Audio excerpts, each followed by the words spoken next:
Riptides, Rivalries and Rigor Mortis. The Jane Austen Tea Room Mysteries, Book 3, by Suzy Bussell. Chapter 1. At the end of the last book. Once inside, I turned on the bedside lamp and began my nightly routine. I brushed my hair out, tied it loosely at the nape of my neck and changed into my pyjamas. As I folded my clothes, my eyes drifted to the jewellery box sitting on my dresser. The enchanted moonstone ring. We'd done it. I'd done it. I opened the box, and there it lay among my necklaces, earrings, rings and bracelets.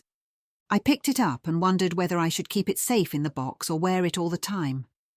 Still holding the ring, I got into bed. Wentworth jumped up, then settled in his usual spot at the end. "Are you just going to stare at it, or actually put it on?" Lily's voice broke the silence, startling me. She was floating near the wardrobe. "I wasn't staring," I said defensively. "Yes, you were."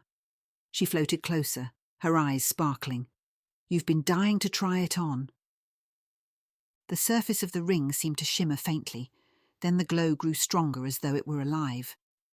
I hesitated for a moment, running my finger along its edge. "It's like it wants you to put it on," Lily said. I glanced at the turquoise ring on my hand then, slipped the moonstone ring on the finger beside it. It slid on easily, fitting as though it had always belonged there. Wentworth sat up suddenly, his ears twitching. For a moment all was still. The room felt different somehow, as though the air had thickened. A voice rang out. "Thank ye. I have been most eager for you to place the ring on your finger." I looked across the room and my heart leapt into my throat. Standing in the middle of the room was a ghost I had never seen before. "What the—" I scrambled back onto the bed, my feet pushing me backwards until the headboard stopped me short. This ghost was transparent, like the ghosts I knew, but he was no Regency gentleman. "Who are you?" I asked. The man swept off a battered tricorn hat and gave an elaborate bow. "Captain Thomas Elmore, at your service." His voice was thick with a West Country burr. "Black-Eye Elmore!" Lily gasped. I whipped round. "You can see him too." Lily backed away warily, then disappeared through the wall. "You're Black-Eye Elmore?" He straightened up and scowled. "Course I be. Who else'd I be if not myself? Do you not trust what I'm saying?" I'm sorry, it's just a surprise. I'm Trinity Bishop, by the way." He planted a hand on his hip. A woman wearing an enchanted ring stuffed full of ghosts, yet shocked when another turns up. That's a curious sort of logic, that is. When he put it like that. Despite myself, I noticed that he wasn't as intimidating as I'd imagined. There was a roughness about him, yes, but not the nastiness I'd expect of a pirate. He was also incredibly good-looking. Still, I bristled. "I've worn plenty of rings, and none of them had ghosts attached." He shrugged. "Same with me. Once you're past the shock of it, let me know." He folded his arms. The 5 ghosts I knew well drifted into the room. Lady Camilla Dubourg, Mr. Collingwood, Mr. Wickers, and Mr. Darby. Lily lingered behind the rest. "What is this, another ghost?" Lady Camilla demanded. They gathered in a protective cluster, watching Elmore. He regarded them with a pleased expression, clearly enjoying their attention. "Everyone, this is Thomas Black-Eye Elmore," I said. He gave another bow. "Do you prefer Thomas or Black-Eye?" I asked. "Captain Elmore, if you please." "All right. Captain Elmore, may I introduce Lady Camilla Dubourg, Miss Lily Barrett, Mr. Fitzroy Darby, Mr. John Collingwood, and Lieutenant Geoffrey Wickers."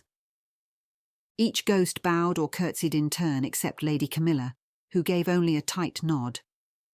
Judging by her expression, she did not approve of him. And I could see why. He looked every inch the rogue. A handsome rogue, but still a rogue.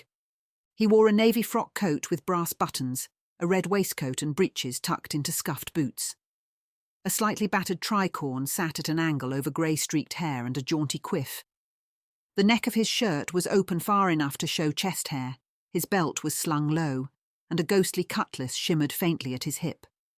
His face was sharp and weathered, his beard bristly with streaks of grey, enough to suggest danger, but not age. Wentworth had initially stared at Elmore when he'd appeared, but now sat blinking at him. My cat clearly approved. Elmore glanced at Wentworth but didn't acknowledge him. "Why do they call you Black Eye?" I asked. "Your eyes are blue." He gave me a wry smile. "From the fights. I've taken more'n me fair share of black eyes and handed out a good many besides." He tapped beneath one eye. Lady Camilla gasped. Such ungentlemanly behaviour. Mr. Wickers threw a few mock punches. "Don't mind a bit of fisticuffs myself. Good for the militia, you know. Keeps a man fighting fit." "Mr. Wickers, decorum!" Lady Camilla snapped. I decided not to intervene, or not yet. "I ain't no gentleman," Elmore said flatly. "That much is clear," Lady Camilla retorted. Elmore gave her a mocking grin. "You look like the sort who'd scowl at a sunrise and take offence at fresh air." "How very dare you?" She floated backwards, scandalised. Mr. Collingwood surged forward. "I beg your pardon, sir. Lady Camilla Dubourg is of the highest breeding and gentility." I covered my mouth with my hand. This wasn't going well. "You're a snivelling fellow if ever I saw one," Elmore said, and Collingwood's eyebrows shot up. "That's enough," I cried. "This is my house. Please be civil, Captain Elmore, or I'll take off the moonstone ring." Elmore looked unimpressed. "And then?" "Then you won't see the others, and they can't see you without it. That's right, isn't it?" Mr. Darby inclined his head. "That is true." I gave Elmore my firmest look, the one I used to use on my son Oliver when he misbehaved. He studied me, then huffed. "Fiery, ain't ye?" "I'm just looking after my ghosts. They're my friends, so you must be polite to them." After a pause, he gave a half bow. "Good. Now, Captain, tell us how you ended up bound to a ring." I sat on the bed. He folded his arms. "That's a long tale, but here's the short of it. Scurvy didn't take me, whatever you've read. That part's a lie." I scrutinised him. "Yes, you don't look like you had scurvy," I said.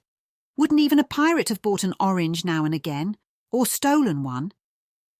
He scoffed. "I were betrayed, and that's the truth of it." "By whom?" Lady Camilla asked, leaning in. Elmore folded his arms. "Me first mate, Josiah Briggs. Trusted him with everything. Me ship, me plans, even the treasure itself. But greed'll rot a man clean through. He waited till we made port, put a blade in me back, and ran off with the lot. Left me to bleed out in some Plymouth alley." He glanced at his ghostly hand. "When I awoke, I were bound that ring. Don't know if it were a curse or vengeance, only that I were clutching it when I fell, and it never let me go." "Where did you get it?" I asked. "I lifted it off a wealthy landowner in Plymouth. Big house. Name's gone from me now. Took the ring, a handful of trinkets and a bottle of port while I were at it." "And the treasure map?" Mr. Collingwood asked solemnly. Elmore narrowed his eyes. "Treasure map? Never had one. That were Briggs's invention. Spun many a tale to cover his treachery." "There is a map," Mr. Collingwood said, "in the Swan Inn in Sidmouth. It's guarded by a ghost named Betsy Knight. Do you know anything about it?" Elmore's expression shifted to a hard stare. "Betsy Knight? Well now, there's a name I've not heard in many a year." "You know her?" "Aye, she were me sweetheart here in Sidmouth. Weren't the only one, neither." He winked. Mr. Wickers grinned, Lily giggled, and Lady Camilla tutted. "If she was your sweetheart, why is she guarding your treasure map?" I asked. "That'll be Briggs's work. He'll have trapped her somehow." I turned to Mr. Collingwood. "We need to speak to Betsy as soon as possible and see what's going on with that map." He bowed. "Wouldn't mind seeing Betsy again," Elmore said with a grin. I glanced down at the ring. When this ring was in a case in the museum with no one wearing it, could you see everything? Of course. Just like us, Mr. Darby murmured. That must have been frustrating. 'Twas. But in 250 years someone must have put the ring on. Now and again, Elmore said with a sly look. Once, a moneylender took it as a deposit. Wore it herself years later. Vile woman she were, cruel as they come to her customers. When I spoke up, she dropped dead of fright there and then. I winced.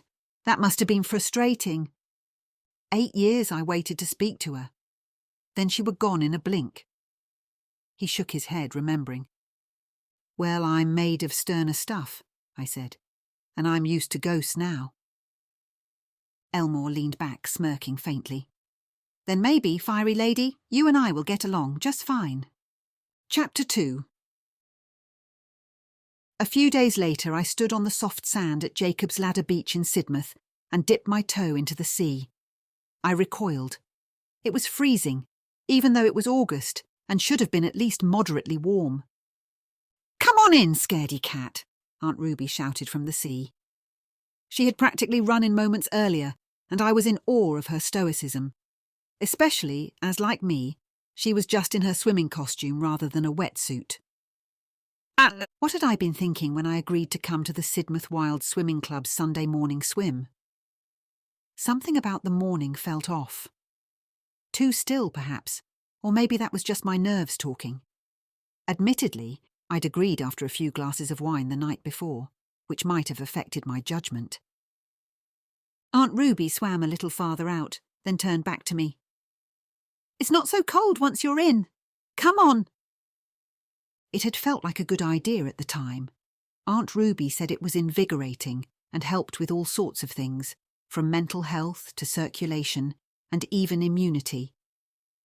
Now I wondered how freezing yourself in cold seawater could help with anything except freezing a body part off.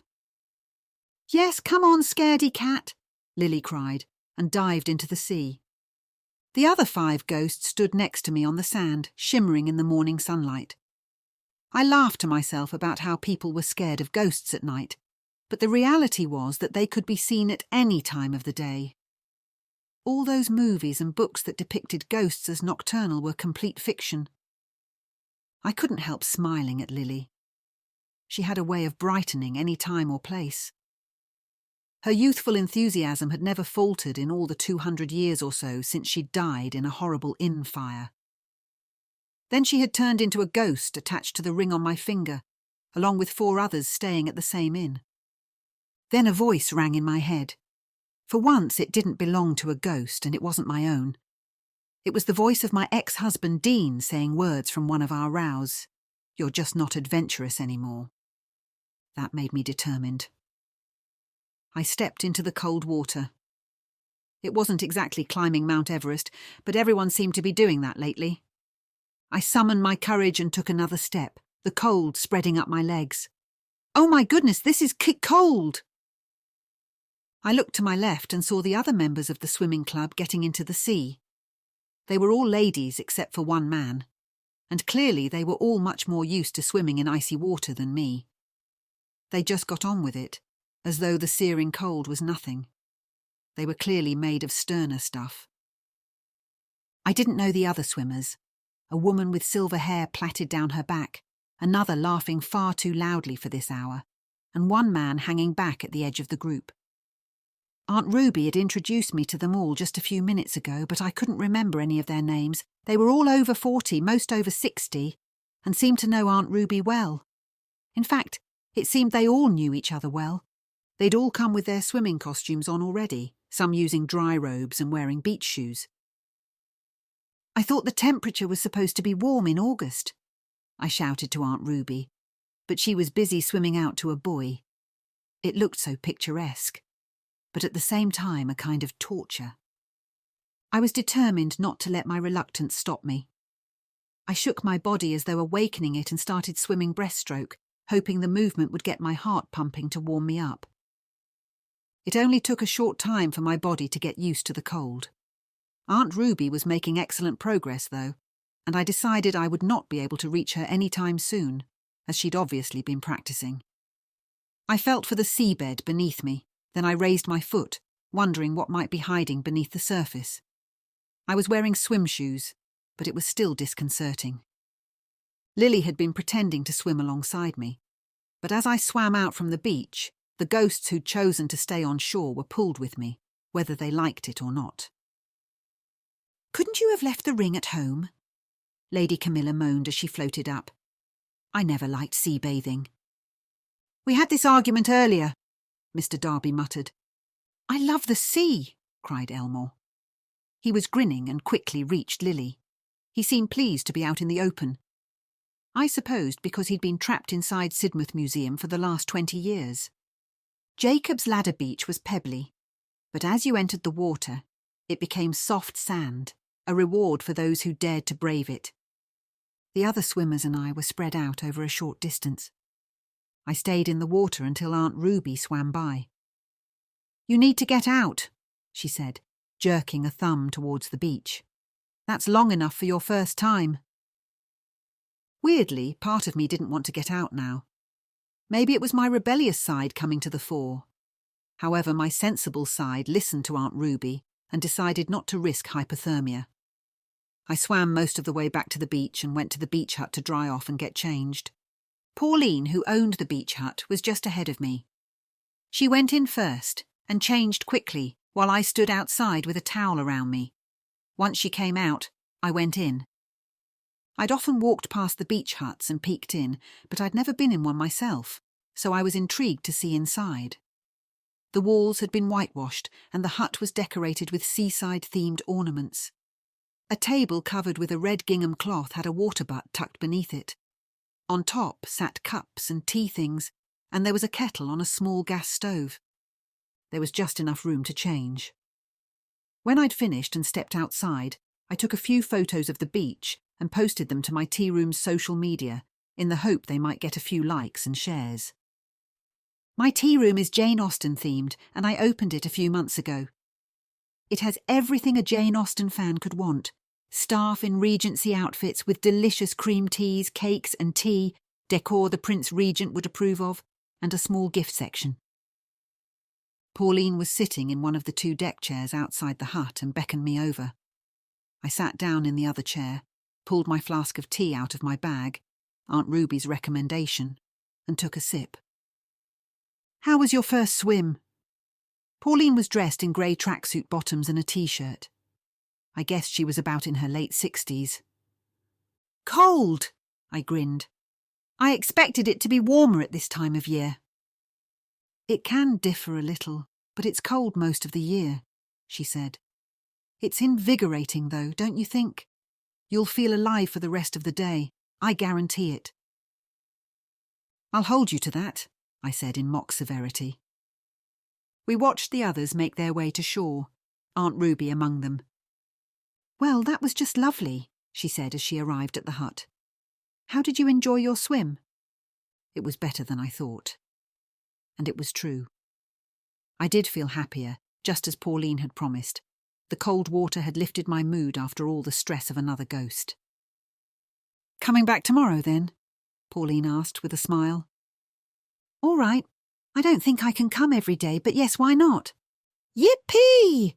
Lily clapped her hands. "Do we have to?"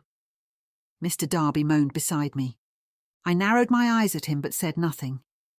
If I could have taken half the ghosts and left the others behind, I would have. But I'd grown strangely possessive of the rings, and I didn't want to risk losing them, or having them stolen. Not that Sidmouth was rife with burglaries, but still. I glanced at Elmore. He was standing apart from the others, staring wistfully at the sea. I went over and stood beside him. "Penny for your thoughts," I whispered. "I missed the sea," he admitted. "All them years stuck in places. 'Twere the sea I longed for." "Well, you were a pirate." "Aye. There's nothing like a ship beneath your feet. These modern ones are all metal and noise. I've no love for 'em." "More sturdy, though. Have you seen the cruise ships? They're enormous. Not here in Lyme Bay, mind. There's no proper port for them." "Saw some years ago. Big enough they were.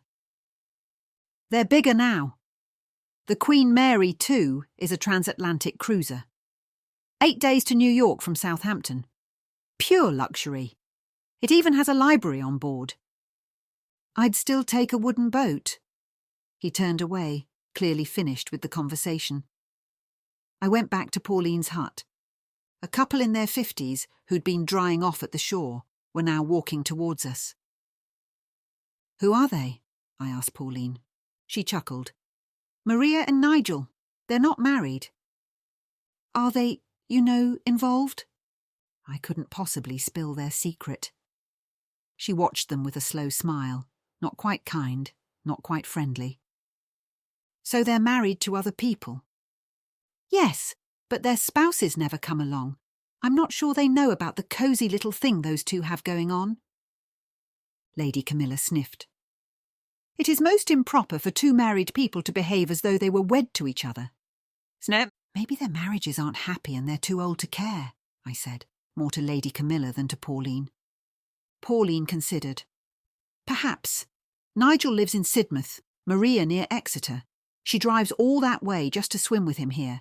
There's something between them, but of course they'd deny it. Such denial is a sure sign of affection, Mr. Wickers said. I decided to change the subject. How long have you been coming to the swims, Pauline? For a few years now. I moved down from Norfolk. She smiled. Lots of people ask. I'm a blower in, but so are many in Sidmouth, moved in to live by the sea. I was a teacher, but I'm retired now. That's me in a nutshell. What about you? I grew up here, left at 18 and moved back nearly a year ago. The only way I could afford it was by selling my house in London. You run the Regency tea room, don't you? Your aunt told me. That's right. I've not been in yet, though I keep meaning to. You'd be very welcome. Aunt Ruby emerged from the hut, dressed. Well, that was warmer than last week, I'm sure of it. Pauline shook her head. Colder. That's because you're not as plump as me. I have an extra layer to keep me warm. Aunt Ruby laughed. Then she grew serious and looked at Pauline. Are you all right? You look a little pale. I'm fine, just a little tired. Had a virus a few weeks ago, and it's taking me a bit longer to get over it. Wild swimming is supposed to be good for getting over viruses and for the joints too, Fiona said, approaching us and drying herself off with a towel as she did so. And it's helped my mental health tremendously. Maggie didn't come today. Did anyone hear she's had terrible joint pain? Out of the corner of my eye, I saw the woman with the long silver plait roll her eyes and smirk at another woman. She cleared her throat. I don't know if anyone likes pub quizzes, she began. There's one on Tuesday at the Volunteer if anyone's about. Pauline's jaw tightened, though she kept smiling. Maria's face lit up. We go every week. Never miss it, do we? Nigel tapped his temple. Keeps the brain sharp. A few others murmured polite nothings, but the conversation drifted back to water temperatures and jellyfish. I quite liked the idea of a pub quiz, and made a mental note to think about it, if I wasn't too tired after a day in the tea room. I sat, relaxing and listening to the chatter. It was idyllic. A little way off, Mr. Wickers and Mr. Darby practised sword fighting with imaginary swords. Lily was busy looking at the rock pools a short distance away, while Mr. Collingwood and Lady Camilla were sitting on a nearby bench, looking out to sea. Captain Elmore sat cross-legged on the end of a breakwater, glaring at the sea as if daring it to splash him. When a spray of foam passed right through him, he scowled and muttered to himself. Perhaps he missed the feeling of being soaked by real water. Pauline stood up. I'll do a fresh lot of tea, Fiona. Fiona smiled. That would be lovely. I glanced at my watch. Time to go. The tea room needed opening, and summer tourists never gave us a slow morning. I'd better head off, I said. Pauline, thanks for the use of the hut. I'll see you tomorrow. I surprised myself by meaning it. Despite the cold, I felt lighter, happier. I grabbed my bag and set off, knowing I'd be home in 20 minutes if I hurried. A very enjoyable experience, Mr. Darby said, floating beside me. That surprised me, since he was usually morose. Didn't you say earlier that you didn't want to come, Mr. Darby? I can't keep up with you. Does that mean you'll be cheerful for the rest of the day? He gave an ironic smile. Possibly. I may not show it, but mirth in an individual can grow tiresome. Still, I found myself enjoying the experience. I shall not object to coming again tomorrow. I smiled. When Jane Austen based Mr. Darcy on my Mr. Darby, she really had him to a T. Chapter 3. An hour later, I'd got changed and eaten breakfast. I searched my bag for my swimming costume so that I could hang it up to dry, ready for tomorrow, but it wasn't there. Then I remembered dropping it in the back corner of Pauline's beach hut. I'd forgotten it. Typical, I only had one. Annoyed with myself, I messaged Pauline on the WhatsApp group. She replied quickly. She'd be there most of the day if I wanted to drop by and pick up my swimsuit. By the time I entered the tea room, the day was already in full swing. Emma, Alan and Carol worked together like a well-oiled machine. Alan had only been with us a month, part-time, but he fitted in well. Dapper in his Regency costume, he kept our customers entertained, rotating his persona between Mr. Bennet, Mr. Woodhouse and Mr. Gardner. The ghosts adored him too, even though he didn't know about them. His cheerful presence lightened the room, as though he carried happiness around with him like a lantern. I worked in the kitchen, leaving the others to manage the customers. As I bent to close the dishwasher, I caught a quick movement on the other side of the room. My first thought was a mouse, or worse, a rat. My first instinct was to cry out, but I stopped myself. Then I straightened up and moved towards the place where I had glimpsed it. Nothing. Then I caught a faint shimmer as a scruffy dog, a terrier, or perhaps a spaniel, disappeared into the fridge. What the... I pressed the turquoise ring on my finger, and Mr. Wickers appeared instantly. You called, madam.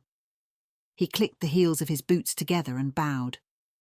I pointed at the fridge. I think I just saw a ghost dog. A ghost dog? He tilted his head. Ah, yes, many animals remain after death because they can't let go of their owners. Went into the fridge, did it? Probably looking for food. Not that it can eat. I pulled the fridge door open, half expecting to see a dog chomping on food. But no, I just saw clotted cream, strawberries and supplies. Can you look around for me and see if you can find it? Your wish is my command. I shall ask the others to help. He floated off. I gave the room another sweep, but there was no sign of the dog. Seeing it at all was unusual. Apart from ghosts attached to a ring, I had only seen one other ghost before, a troublesome Tudor in one of Sidmouth's hotels, who'd eventually warmed to me when he realised I was on a mission. I shook myself and went back to work. Half an hour later, Mr. Wickers and the others returned empty-handed. Lily was crestfallen. I had a ghost dog once. His name was Raffy. He was adorable. He smelt dreadful, Lady Camilla said flatly. Ghost dogs smell? I asked, startled. Dreadfully. I hope he comes back. I could keep him, Lily said dreamily. Let's continue the search. The thought of a ghost dog roaming the tea room excited them all. Even Elmore joined the hunt. I chuckled as I spotted them nosing into corners, searching. Lily was the most enthusiastic, though surprisingly Mr. Collingwood was keen too. At least it kept them occupied. Just after 2 o'clock there was a lull in customers, and I told Emma, Carol and Alan I would pop out and collect my swimming costume from Pauline's beach hut. I'd worked through lunch, so I was desperate for a break and a change of scenery. It was a gloriously sunny day, the town busy with tourists. I walked along the seafront with the ghosts, towards the red cliffs signposting Jacob's Ladder Beach at the west end of the town. It didn't take long to reach the hut. The door was open and Pauline was inside, now with a bright sundress on, reclining on a sun lounger. I was about to say hello when I saw that her eyes were closed. If Pauline was asleep, I didn't want to wake her, so I peered past her, looking for my costume. Just as I remembered, it was lying on the floor near the back of the hut, but I wasn't sure I could reach it without disturbing her. As I was debating what to do, Elmore floated up. He moved closer to Pauline, then retreated sharply, looking rather concerned. "I'm an old ghost, mind, and I may be out of step, but leaving a dead wench in a hut strikes me as poor manners." My heart missed a beat. "Please tell me you're joking." It wouldn't have been the first time a ghost had played a prank on me. "Me?" He looked properly affronted. "I'm not jesting, I assure ye, nor would I play such a trick on a lady." I looked for the other ghosts, but they were drifting near the sea among the tourists. I pressed the turquoise stone on my ring to summon them. A moment later the familiar tingling came, and Mr. Darby materialised in front of me. "How may I be of assistance, madam?" he asked. "Black Eye, I mean Captain Elmore here, says Pauline is dead. Are you able to tell if someone is alive or not?" Mr. Darby frowned. "Indeed I am." I tilted my head towards Pauline. "Please check this woman, then." Mr. Darby floated over and inspected her. Then he looked back at me. "This lady is deceased." I gasped. Not again. Chapter 4. I stepped back and put a hand on the wall of the hut to steady myself. "You didn't believe me," Elmore said, frowning. I glanced at him and felt anger rising. "Well, pardon me. I haven't known you long, and the main thing I do know about you is that we're a pirate and a thief. So please forgive me if I don't fully trust you, not yet anyway." Elmore narrowed his eyes, then floated as far away as he could. I sighed and closed my eyes. Pauline was dead, and I was taking it out on Elmore. I'd have to apologise to him later. The other ghosts arrived, drawn by the commotion. "I demand to know what is going on," said Lady Camilla. I gestured to Mr. Darby to explain. "It appears the Lady Pauline here is deceased," he said, and the other ghosts surrounded her. "Mr. Collingwood made the sign of the cross over Pauline. I wasn't sure what effect that would have. Perhaps it was simply habit from when he'd been a priest." I put my palm to my forehead and took a few deep breaths to steady myself. "Young lady, you must call for an ambulance," said Lady Camilla. "Yes. Then I'll call the tea room and explain I'll be late back. Can you tell how she died? She looks quite peaceful." Mr. Wickers floated over and peered at the body. "There are no obvious injuries, but look at her hands. They are clenched, as if she was in pain before she died."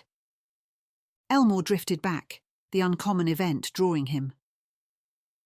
"There's bitter herbs in the air," he said, "and none of the good ones. I'd say it were poison." "Trinity, ambulance!" Lady Camilla barked. "Oh yes, sorry." "Then you must call your gentleman friend, the police officer." "D.I. Handsome," Lily added with a grin. I dialed 999 for the ambulance, then O'Malley. "Trinity, you don't normally call me during work hours." His tone was brusque but warm. "You're not going to believe this, but I've stumbled on a suspicious death." The ghosts watched my face as I spoke. "Are you nearby?" "I'm at the station." "Can you come?" "I'm at Jacob's Ladder Beach. It's a woman called Pauline. She's lying in her beach hut." "And she's definitely dead?" "Yes." There was a short pause as he took this in. "Jesus, Mary and Joseph. I thought we were done with finding bodies. I'll be there as fast as I can." I saw a police car park on the road above the beach about 10 minutes later, then 2 people walking towards us. O'Malley had brought a uniformed officer with him, P.C. Harris. I remembered her from a few weeks ago at the folk festival. He was in his dark grey suit with a black shirt and black tie, the one that made his olive skin glow. His black hair shone in the sunshine. Everything felt better with him near. He put a reassuring hand on my arm. "Are you all right?" he asked. His look steadied me. "Yes, no. I mean, poor Pauline. I was with her this morning. We swam, then we sat outside her hut and chatted while watching the others." O'Malley moved to Pauline and felt for a pulse. Nothing, and she's cold. I think she died a few hours ago. There's an odd smell, and her fists are clenched, as if she was in pain, I said, repeating what the ghost had observed. I'll call for backup. As you suspected, this is now a crime scene. Trinity, please wait over there. He indicated a point at the end of the row of huts. I nodded and did as he said. Then I thought of something and turned back. Do you need me to stay? I don't want to get in the way. Don't leave now, exclaimed Mr. Wickers. Things are about to get interesting. I frowned at him and he subsided, grumbling. I'm sure you have things to do, but it would help if we knew exactly what happened when you arrived, said O'Malley. If you don't mind waiting, either P.C. Harris or I will take a statement shortly, while it's fresh in your mind. I nodded, resigned. While of course I wanted to help, all these deaths were getting in the way of running the tea room. As I waited, I idly watched O'Malley manage the scene. He instructed P.C. Harris to set up a cordon, spoke to people on the phone, and examined the hut. I glanced out to sea. The wind had picked up since morning, and the water was choppier than before. Did you get your swimming costume, Trinity? I forgot to hang it out. The voice was familiar, but there was something different about it, something otherworldly. I turned, and my breath caught in my throat. Pauline, except she was translucent. Oh my goodness! Pauline! I blurted, staring. What's going on? She asked, drifting towards me. Are you all right? She smiled. You look as if you've seen a ghost. I looked for my own ghosts, who were all congregated near the beach hut, watching O'Malley and P.C. Harris. Pauline followed my gaze. Why are there so many people at my beach hut? She asked. And who are those strange-looking people? Are they staff from your tea room? She rubbed her eyes and looked again. No, they can't be. They're see-through. At that moment, Lily spotted us. She said something, and all the ghosts rose and floated towards us. Pauline stood wide-eyed, frozen with fear.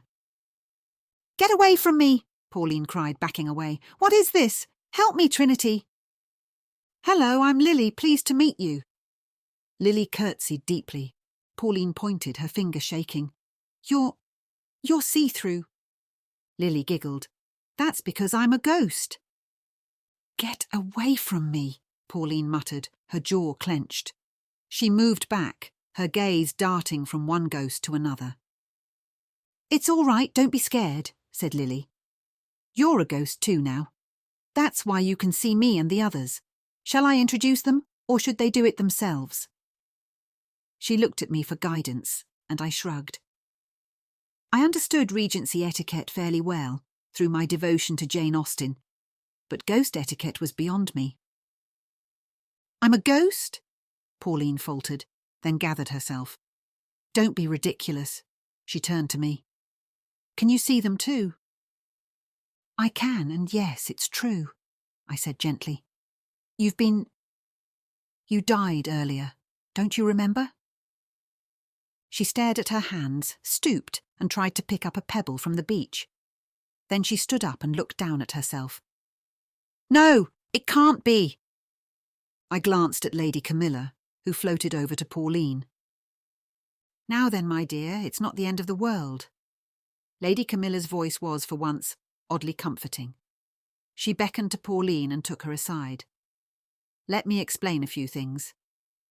Find out if she can remember who killed her, if she was killed, I murmured to Mr. Collingwood, who was looking at Lady Camilla and Pauline with rather a fond expression.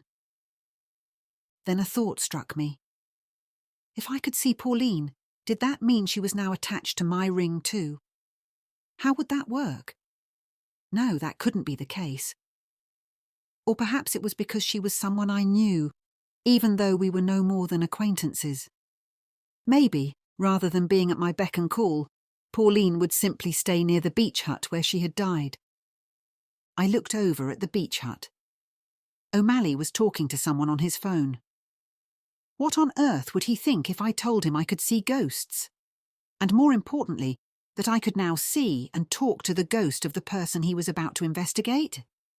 He'd think I was mad, obviously. I would have too before the turquoise ring arrived in my life. There was no way to explain it to him, except perhaps by letting him put the ring on. I looked at the ring, then covered it with my hand. I wasn't about to let anyone else wear it. Not yet, anyway. They might keep it, or try to steal it even. Then how would I help the ghosts to pass to the afterlife they craved? Eventually, Lady Camilla brought Pauline back. "Why can you see me, Trinity?" Pauline asked. I held up my hand, pointing to the 2 rings. "These rings.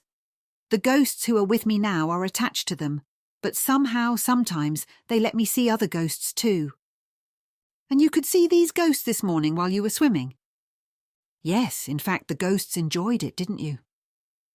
The ghosts signalled their agreement, some more enthusiastically than others, but even Mr. Darby mumbled something. I eyed Pauline, wondering how to broach the subject of her murder. "So, Pauline, now that the ghost explanations are out of the way, can you remember if someone killed you?" Pauline goggled at me. "Killed me? Someone murdered me?" I looked at Lady Camilla. "Didn't you think to mention that?" Lady Camilla shook her head. "I thought that might come better from you." I turned back to Pauline. "We think so. That's why the police are here. They haven't removed your body yet, but there are definite signs of poison." "Poison?" she gasped and began to sob. "I can't believe someone wanted me dead. Who could it be?" "I was hoping you could tell me so that I can tell the police." Pauline shook her head. "I can't remember anything suspicious, or anyone who'd want me dead. My tea did taste a bit strange earlier, but it had been like that for a while. I'm sure it was just the water in the butt. I needed to change it more often." "Did you make the tea?" "Yes, and no one else was here to poison it. Well, apart from Fiona, but she had some too." "What else did you eat or drink today?" I asked. "Nothing except the tea." "And you saw or spoke to no one else?" "No. I briefly visited the toilets up in the gardens, but otherwise I was alone after Fiona left. She stayed on a bit after the rest of you had gone." I decided to leave it there. Pauline had just found out she was dead. That was enough for one day. I glanced up and saw O'Malley walking over. I wondered whether he'd been watching me, and whether it was obvious that I was talking to people who weren't there. Oh well, it was too late now. "Okay, Trinity," he said. "They might be a while yet. Can you tell me what happened when you found Pauline?" He led me over to the few concrete steps that led to the huts. I sat down, and he sat beside me, looking earnestly into my eyes.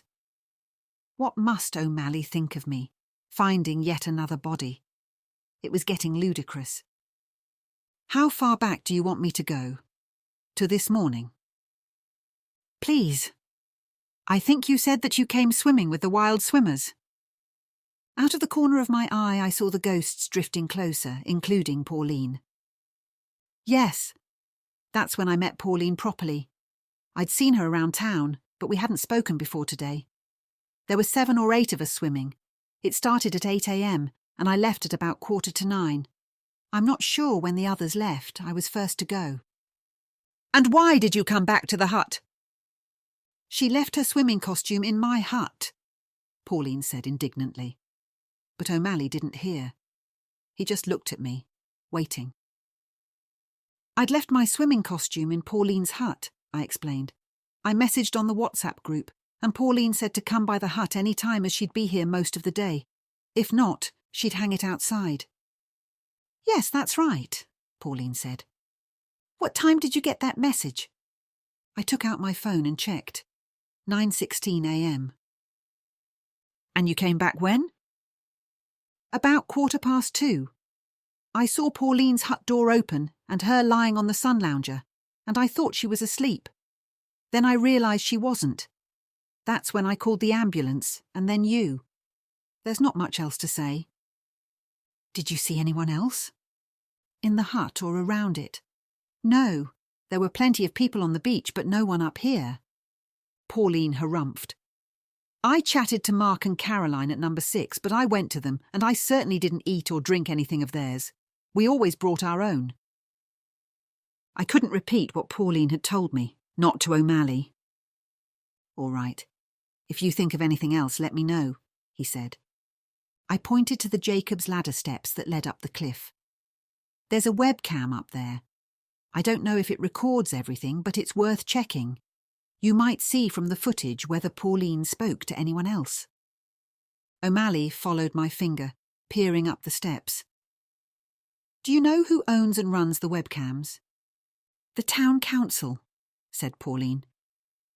The town council, I repeated. O'Malley nodded. Thanks, Trinity. You can go back to the tea room now. I'll come and see you later. Lily giggled. I shall look forward to it. So would I. There was a loud thump and we all looked up. CSI had arrived, 3 of them, and one of them had dropped a bag.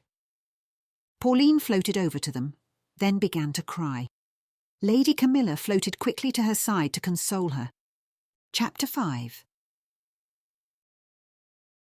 I looked towards the cliffs, the town, and the path leading to the esplanade. The uniformed officers had taped off the area, and one of them stood guard. As far as I was concerned, that wouldn't do. I needed somewhere private to speak to Pauline, a place where no living person could overhear. I wasn't even sure Pauline could come with me. Maybe she was bound to the place where she'd died to some extent. I decided to walk up the slope to the road and the gardens at the top of the cliff, where I could talk to Pauline without anyone thinking I'd lost my mind. She was sticking close to the other ghosts, like a lost puppy, but Lady Camilla had taken her under her wing and was reassuring her. I glanced at Elmore. He'd been quiet the whole time, keeping apart from the others. Perhaps years of solitude had made him unused to company. I'm going up to the gardens, I whispered. Bring Pauline. The ghost didn't have a choice about following me, and I heard Lady Camilla gently tell Pauline to come along. As I climbed the slope, I checked behind me. Pauline was floating along with the others. So far, so good. By the time I reached the top, I'd passed several CSI and police officers. Their vans were parked in some of the bays, usually filled with tourists' cars. I entered Connaught Gardens and found a bench tucked out of the way. Sitting down, I noticed Pauline was still hovering nearby. Perhaps she wasn't bound to the place where she had died and could move freely. That seemed odd. Not that I knew of any rules. Right, Pauline, I said quietly. What are we going to do with you? Pauline frowned. What do you mean? Well, will you stay at the beach hut or come to my tea room? Assuming you can, that is. I turned to Lady Camilla. Do you think Pauline's attached to one of my rings? Lady Camilla frowned. I doubt it. You were nowhere near the ring when she died. She turned to Pauline. Try walking away from us, my dear. See how far you can go. Pauline shook her head. Are you scared? I asked. Pauline met my eyes, and for a moment I remembered her that morning, when she'd been alive and laughing. I suppose I am, she said. I keep thinking I must be dreaming. I feel the same, I admitted. Then I sighed.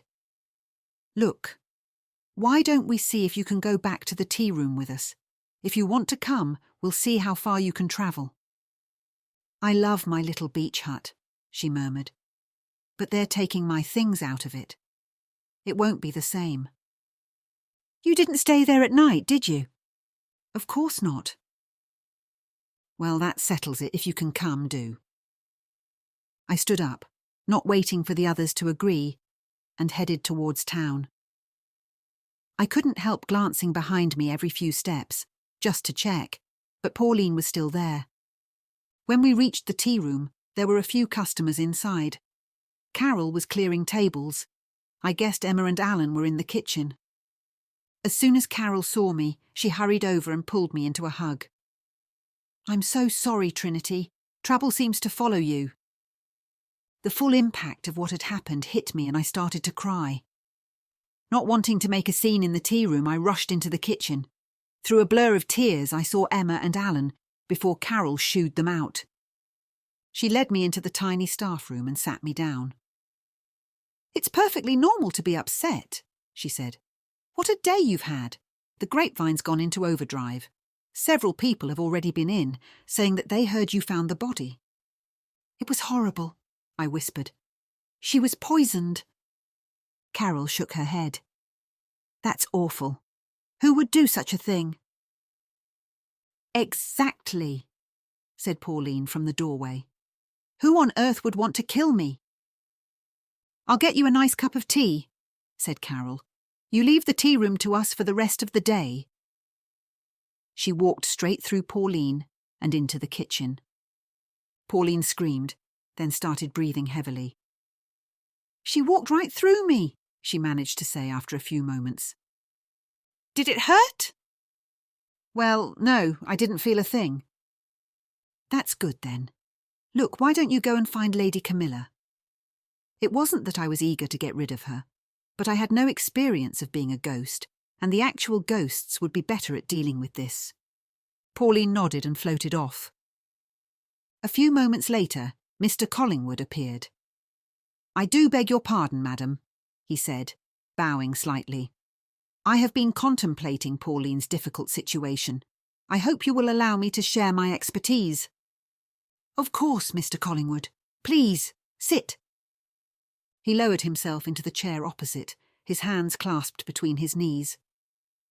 "I believe that Pauline will be unable to pass to the afterlife until her murderer is discovered." I blinked. "Has that happened before?" "I have met other ghosts who lingered because their murders went unsolved." "That sounds horrible." "Indeed," he said gravely. "So if we find Pauline's killer, she can move on?" He nodded. "I believe so." That settled it. I was going to solve this. For Pauline's sake and perhaps for my own peace too. "Right," I said. "I'm going to find Pauline's killer." Mr. Collingwood bowed his head with a small, knowing smile. Then, as Carol returned with my tea, he vanished. "Here you are," Carol said, handing me the cup. "Get that down you, and you'll feel much better." "Thank you." I took a sip. She'd added whiskey. "Perfect." Carol smiled. "Stay here, and don't even think about helping. You're an angel." I stayed until closing time, though I couldn't resist helping in the kitchen after I'd finished my tea. Pauline stayed close to Lady Camilla most of the time, occasionally floating in to tell me something she'd seen outside. To my surprise, she seemed to be coping well, even enjoying the novelty of floating through walls. When I finally got home, I took a long soak in the bath, then made myself dinner. At just after 8 o'clock, the doorbell rang. I brightened, thinking that it must be O'Malley come to see how I was doing. Chapter 6. When I opened the door, it was Aunt Ruby with 2 of the wild swimmers from this morning behind her. "Trinity, darling, how are you, my love?" I stepped aside to let them in. My house wasn't big, but I couldn't turn them away. "Come in and sit down," I said, leading them to the living room. With 4 people and 7 ghosts, it was cramped. Not that any of the mortals besides me realised that half the gathering was spectral. "Oh, look!" cried Pauline. "It's Ruby, Tessa, and Linda." She thought for a moment. "Have they come because I'm dead?"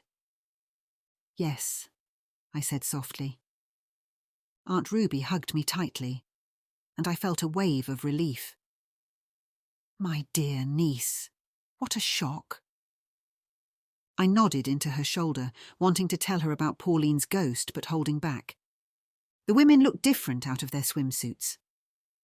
Linda's thick grey hair was pulled back into a ponytail, and she was casually dressed in jeans and an oversized t-shirt. Tessa looked polished in jeans and a crisp white shirt, her pixie cut perfectly styled. "Tell us everything," Aunt Ruby said, settling into a chair. So I did, from finding Pauline's body to the police arriving. How terrible, Linda said. Shocking, Tessa added. So they think it's murder?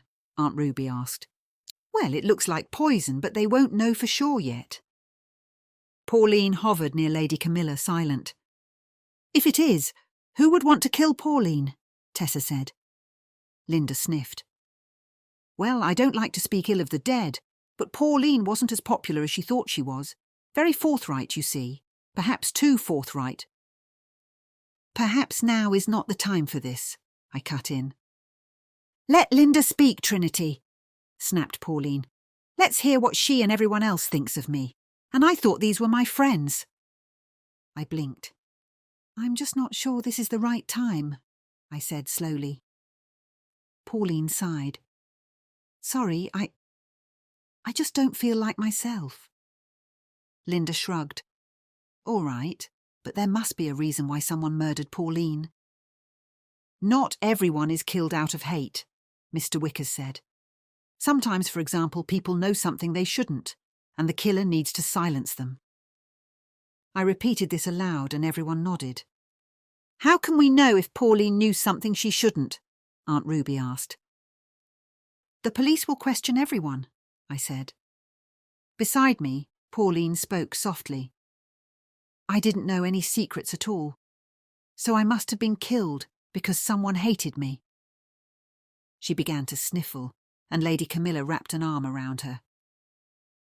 I don't think Pauline knew anything she shouldn't have, I said. We'll proceed on that line. We? Aunt Ruby said, raising her eyebrows. I mean the police.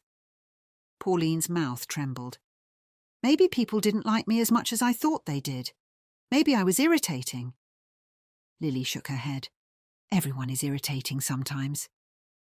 Not irritating enough to kill them, Pauline said. Though I can't think of anything specific that I did. So they'll question us then, Linda said. Yes, I replied. Oh, and we can also help by finding out if anyone disliked Pauline. Pauline's eyes widened. I thought everyone liked me. I always tried to be kind. Kind? Mr. Darby muttered. Really? You called me the fussy one earlier. Pauline huffed. Well, you are fussy. He is, said Lily. Even so, said Pauline. I'm sorry, Mr. Darby. I didn't mean... I don't know what's wrong with me. There, Lady Camilla said. Well, I said, if Pauline was liked by everyone, maybe she was killed by mistake. Yes, Pauline said. That must be it. Someone else was meant to die. We need to work out what she ate or drank that day, I said. Did anyone see her drink tea? Pauline always made tea in her hut, Aunt Ruby said. She had a water butt in there, one of those camping ones, Tessa added. It would be easy to slip something into it. Did any of you drink tea with her? I asked. They all shook their heads. I bring my own herbal tea, Tessa said. I've seen that water butt, and I have no idea how long the water's been sitting in there, Linda said, wrinkling her nose. She did boil the water, though. Fiona, Maria and Nigel aren't here, I said. Just as I left, Fiona was staying for tea with Pauline. If Fiona had tea and she's fine, we can rule out the water. Yes, Fiona stayed longer, Tessa said. She might know. Then she's our next step, I said. Won't the police check all that? Linda asked. It isn't our job, is it? No, I admitted. And I'm sure the police will be doing exactly this, but if we can help, we should. Aunt Ruby stood up. Well, I'll await my chat with the police. My son Francis won't be questioning me, thank goodness. The others rose to leave. Thank you for coming, I said at the door. Aunt Ruby kissed my cheek. If you need anything, you know where I am. I'm sure your new boyfriend will sort it out. Perhaps it was just a tragic accident. I wasn't sure of that at all. Besides, I'd made a promise to Mr. Collingwood, and I intended to keep it. Back in the living room, Lily and Lady Camilla were comforting Pauline, while Mr. Darby, Mr. Wickers and Mr. Collingwood spoke quietly together. Elmore sat apart, staring into space. I went to him. You were very quiet during all that. What's up? He frowned. Up? I mean, what troubles you? He shrugged. Murder were common enough in me day. Happened to me, truth be told. I knew the scurvy dog what did it too, and yet here I linger. Because you're attached to the ring? Unfinished business with me, first mate. His eyes narrowed. The fiend put a blade in me back, figurative-like, and in the flesh as well. And you want revenge? He'll be long dead now. I want me treasure back, it's hid away, and I'd see it given to them as need it. We weren't pirates for greed, you see. We did it for justice. I'll help you, I said softly. But first, we must find out who killed Pauline and bring them to justice. He nodded. Please try to make more effort with the others, Captain Elmore, I added. They've been together for a long time. I know it must be difficult. He raised an eyebrow. What do you mean by that? Try. Try and mix with them more. Easy for you to say. Strange lot they are. I smiled. Yes, they are, but they'll grow on you. That night I half expected the doorbell to ring again and O'Malley to be standing on the step, but by 11 there was still no sign of him. Maybe he was swamped with work. Or maybe he was avoiding me after I'd found another body. We'd only been dating a few weeks with 2 proper dates so far. The first one after the folk festival felt as if it had happened a lifetime ago. The second, dinner in Exmouth, had gone well. We'd talked about meeting again, but his kids came first, as they should. My mind drifted back to that morning at the beach. He hadn't seemed angry, just surprised that I'd found another body.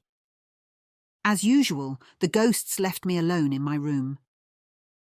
Lady Camilla promised to watch over Pauline, and despite everything, the shock, the grief, the ghosts in my house, I slept like a log. Chapter 7. The next morning I skipped swimming and went straight to the tea room. I told myself it was because I needed to get ahead with the baking, but really it was because I couldn't face the beach without thinking about what had happened there yesterday. The ghosts drifted in ahead of me. Lady Camilla floated beside the counter with her usual judgmental expression. Elmore stomped through the tea room as if he owned the place, and Mr. Darby took up residence near the gift area. Pauline appeared last, pale and morose. That was to be expected, I supposed. Being murdered would dampen anyone's mood. Right, I said. We need to work on this properly. No more vague theories and no more gossip. If Pauline was poisoned, we need to know who had motive, means and opportunity. Lady Camilla put a hand to her chest. Good heavens, child! You sound like Detective Inspector Barnaby from Midsummer Murders. Elmore raised his cutlass. Aye, and once we've done with your land murder, we must get back to getting the cursed map. Lady Camilla sighed. One obsession at a time, Captain. Elmore put his hand on his hip. Start with the one as had a temper. Always is, with poisoners, temper first. That's not actually a rule, I said. Then it ought to be. They stew on it, and then they plot, and then they kill. He mimicked dropping poison into a cup. Mr. Wickers shook his head. That is utterly ridiculous. People with tempers lash out with knives or guns. Pauline hovered closer. I still can't believe it. Poison! Me! She shook her head. I never thought I'd be important enough for something like that. Please don't talk like that, I said. Pauline's expression hardened. Just don't go asking everyone about my private life. I don't want people thinking I was some sort of tyrant. Lady Camilla lifted a brow. Were you? No, well, I simply had standards. A cool breeze swept in as the door opened. Aunt Ruby came in, wrapped in a cardigan far too heavy for June. I went to the beach, but I didn't go swimming, she said before I could ask. What's the point? Half of them were only there to gossip. Aunt Ruby. You said yesterday that Pauline looked unwell. When did you notice that? She sank into a nearby chair. A couple of weeks, maybe. She blamed the early starts. But Pauline was going to the toilet more, rubbing her stomach. She said her tea tasted odd sometimes. Behind her, the ghosts froze. Pauline's form flickered. Odd? How, exactly? I asked. Bitter, metallic. She said it was the water. She thought she must have rinsed her cup badly or the kettle needed descaling. So her tea things, the kettle and the cups and the water butt. Did anyone else handle them? Aunt Ruby blinked. Only Fiona. She had tea with Pauline every morning, or most mornings, I think. Elmore leaned in. Aha, a clue. I swallowed. Ruby, did Fiona ever argue with Pauline, or know something she wasn't meant to? She shrugged. Everyone knew something about Pauline. She made sure of it. But no, not that I saw. I thought they got on well. Pauline floated beside Ruby. She's hiding something. I shook my head slightly. Ruby stood up. I need some fresh air. As the door shut behind her, Lily appeared at my elbow, worried. She's scared. Aunt Ruby, she's not scared of anything, I said. No, Lily insisted. She's scared of something else. Perhaps because she got changed in the beach hut and had access to the water butt. I felt the hairs on my arms prickle. No. This was Aunt Ruby. She'd never hurt anyone. But could someone frame her for the murder? Right, I said, grabbing my keys. We're going to check her story, all of it. I looked at my watch. There was just about enough time before the tea room opened. Elmore brightened. A mission, is it? Excellent. Shall I fetch me cutlass? I suppose you'll have to, I said, as it's attached to you. I sighed. Let's go to the beach huts. Chapter 8. We reached the beach within 10 minutes. The tide was receding, leaving shiny strips of shingle and a few stubborn clumps of seaweed. There were only a few people around, mostly dog walkers, and strangely, no swimmers. Perhaps they'd felt the same as me, that it felt strange swimming at a beach where a death had occurred. Elmore strode ahead, as if he had urgent pirate business to attend to. Mr. Darby drifted politely behind me. Pauline hovered close, as if staying near me made her feel safe. Up on the high-level seating area, the seafront webcam pointed directly at the huts. If I was going to snoop, I didn't want to be watched. Mr. Collingwood, I murmured, pointing at the camera. Can you turn that off? He bowed, his hands clasped behind his back. Of course, madam. He floated towards the pole. A moment later, the red light on the front faded. Excellent. At least a video of me wouldn't end up on YouTube, showing me rummaging around a crime scene or being arrested for interfering with a crime scene. When we reached the huts, I frowned. Pauline's door was open, just slightly ajar, but it was enough. Lady Camilla sniffed. Surely the police didn't leave that open. I moved closer. The police tape across the handle was still there, but it had peeled back on one side, as though someone had lifted it and tried to smooth it back down. Someone's been inside, I whispered. Surely it had been locked by the police? Elmore nodded. Aye, door's been forced. Sloppy work, that. Or rushed, I said. I pulled the door with my elbow. It swung open far too easily. Inside, the hut was almost empty. No mugs, no flask, no towels, just the bare furniture. The police had taken everything of interest. I stepped inside cautiously. The air felt different, disturbed, and there was a faint mark on the floor, a patch where someone had brushed dust aside with their shoe. Do you smell that? Lily whispered. I sniffed the air. All I could smell was damp wood and salt.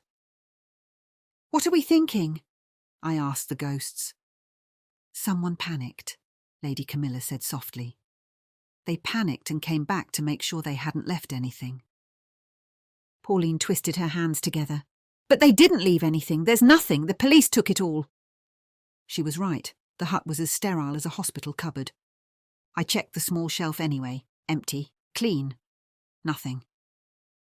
I closed the door carefully, the police tape hanging loose now. Someone had come back for a reason, and it wasn't curiosity. Elmore coughed. Someone's watching us. I moved to stand beside him and followed his gaze. On the cliff top, someone was standing at the railings. I peered. Fiona. She waved, and I waved back, but my heart wasn't in it. Great, I snapped. If she saw me come out of the hut, she probably thinks I've come to cover my tracks and I'm the killer. I'll have to speak to her. Chapter 9.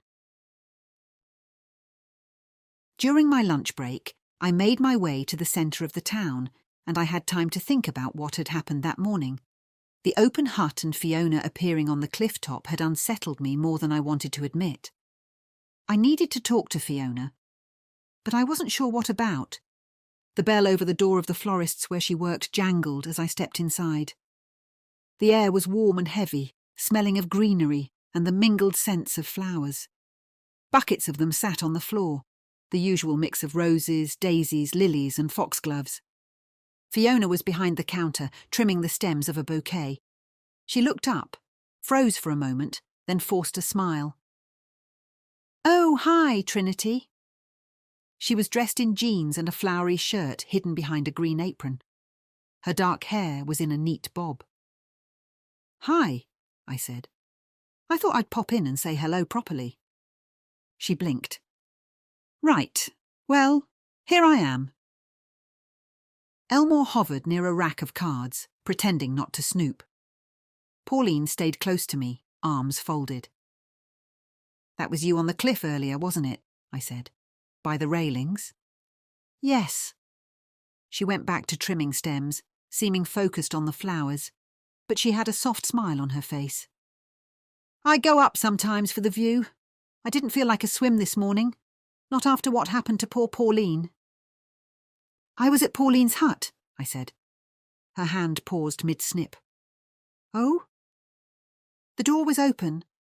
This time she met my eyes and blinked a few times. "Open?" "Yeah, the police tape had been lifted and put back not very well. Someone's been inside the hut since the police left." Fiona shrugged. "Probably someone snooping out of curiosity. People around here can't keep their noses out of anything." "Could be. Or it could be that someone panicked and went to check they hadn't left something incriminating." Fiona was looking everywhere but at me. Her gaze settled on a bucket of irises and her jaw tightened. Then she grabbed a handful and carried them to the back counter. "Goodness me, look at the time. We're short-staffed today," she said. "I've got a delivery to sort." Behind her, Elmore sniffed a bouquet. Bah! Not a single sailor's flower among them. Lost cause for treasure guidance, this is. I had no idea what he was talking about. I moved closer to the back counter. "Fiona, if you know something, anything about what happened, you really need to tell the police. D.I. O'Malley is leading the case." "Me?" "I don't know anything." Fiona turned, reaching for a tall vase above her head. Her sleeve slid back, and I saw a long red scrape on the inside of her wrist. It looked fresh, raw.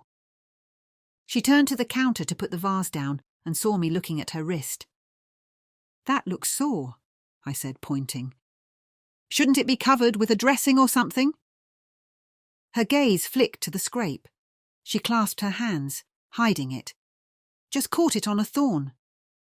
She tugged her sleeves down. "It happens. Occupational hazard." "Must have been a grand thorn," Elmore muttered. "Big as a whale, I'd wager." I pretended not to hear him. "I just came to check that you're okay. It's been a rough week. You knew Pauline well. You must miss her." "Yes," she said quickly.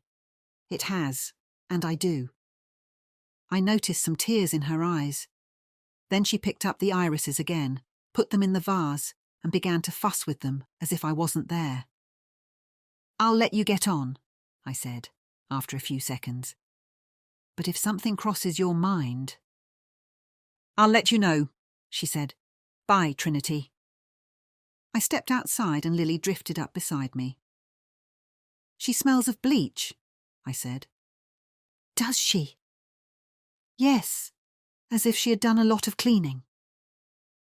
Pauline stared at the shop window. But she hasn't been at the shop for very long this morning. How could she have spent a long time cleaning there? I don't know what it means, I said, but she wasn't happy that I saw that scrape on her wrist. Elmore folded his arms. Suspicious. I frowned. Between the open hut, Fiona watching me from the cliff, her discomfort in the shop and her scraped wrist, something wasn't adding up. I headed for the tea room, and the ghosts fell into step behind me. We need to talk to O'Malley, I said, sooner rather than later. Chapter 10. Later that afternoon in the tea room, it was ridiculously busy, and of course it was one of the days when Alan wasn't due in, because it was meant to be quiet. We were all rushing around, taking orders, serving food, and trying to stay on top of the rush. There was no respite until the afternoon, when I was stacking the dishwasher as a sort of break. Lily came into the kitchen just as I slotted in the last plate. Guess who's arrived? She breathed. Is it Dr. Laura Warwick? I'm still waiting for her visit. Lily and Mr. Wickers had tricked me into believing that the respected Jane Austen expert would visit the tea room during the opening week. While I hadn't exactly been humiliated by their prank, I had vowed to get them back. I hadn't as yet. I was still thinking of a way. Revenge had never been my strong suit. Better than that. It's D.I. handsome, Lily said breathlessly. I felt the familiar flutter in my stomach. To cover it, I closed the dishwasher door and pressed start. Lily put her hands on her hips. Well, aren't you going to go out and see him? Yes, but he can't see you, so how would I explain that I knew he was there? Lily frowned. I suppose you're right. I moved to the sink and started washing a cake pan which we would need again shortly. Part of me was annoyed that O'Malley hadn't contacted me last night, as he'd said he would. But then, it had been day one of his latest murder investigation. Goodness knows what time he had got home. It didn't take long before Carol came into the kitchen with a knowing smile. O'Malley is here. Shall I send him in? I turned. Oh, okay. I stayed at the sink, scrubbing the cake pan, which made me think of Fiona and the smell of bleach. Perhaps half a minute later, O'Malley walked in, wearing his usual smart dark three-piece suit. He looked gorgeous and a very welcome sight. Hi, he said. Hello. There was a long pause as we smiled at each other. Then he came over to me and kissed me. You're a sight for sore eyes, he said as we parted. I was about to say the same. How's the investigation going? He didn't take his eyes off me. Early days. We're still waiting on the post-mortem. We should get the results later today, but we're pretty sure it was poisoning from the tea. As he spoke, Pauline floated into the kitchen, closely followed by Lady Camilla. So it was definitely murder then, I repeated for Pauline's benefit. I'm afraid so. She showed all the hallmarks of poisoning. Pupils like saucers, flushed cheeks, a dry mouth with no saliva. There was no sign of a struggle either, which I suppose is a mercy. She would probably have felt dizzy, perhaps confused, and then collapsed. That's terrible, I said. I still don't understand why anyone would want to kill her. Pauline threw up her hands. Murdered! She stepped backwards, straight through the kitchen counter and gasped, then moved forward again, shuddering. I hate this. I keep forgetting I don't exist properly. We're looking into that, Trinity, said O'Malley, oblivious to the ghosts. There doesn't seem to be a clear reason why anyone would want her dead, but we're exploring all angles. I'm sure you'll get to the bottom of it. Pauline floated in front of O'Malley. Tell him that there was no reason why anyone would want me dead. So whoever did it must have wanted to kill someone else. I glanced at her and sighed. I couldn't tell O'Malley that I could see Pauline's ghost and she was in the kitchen with us right now. He'd think I was crazy. It might have been an accident, I said slowly. I mean, maybe someone else was the intended victim. O'Malley put his hands in his pockets. We'll see. We're interviewing the other wild swimmers today. Speaking of which, I said, drying my hands, I went down to the beach this morning and the door to Pauline's hut was open. I decided not to add that I'd gone inside. Something flicked across his face, surprise then concern. Open. Yep.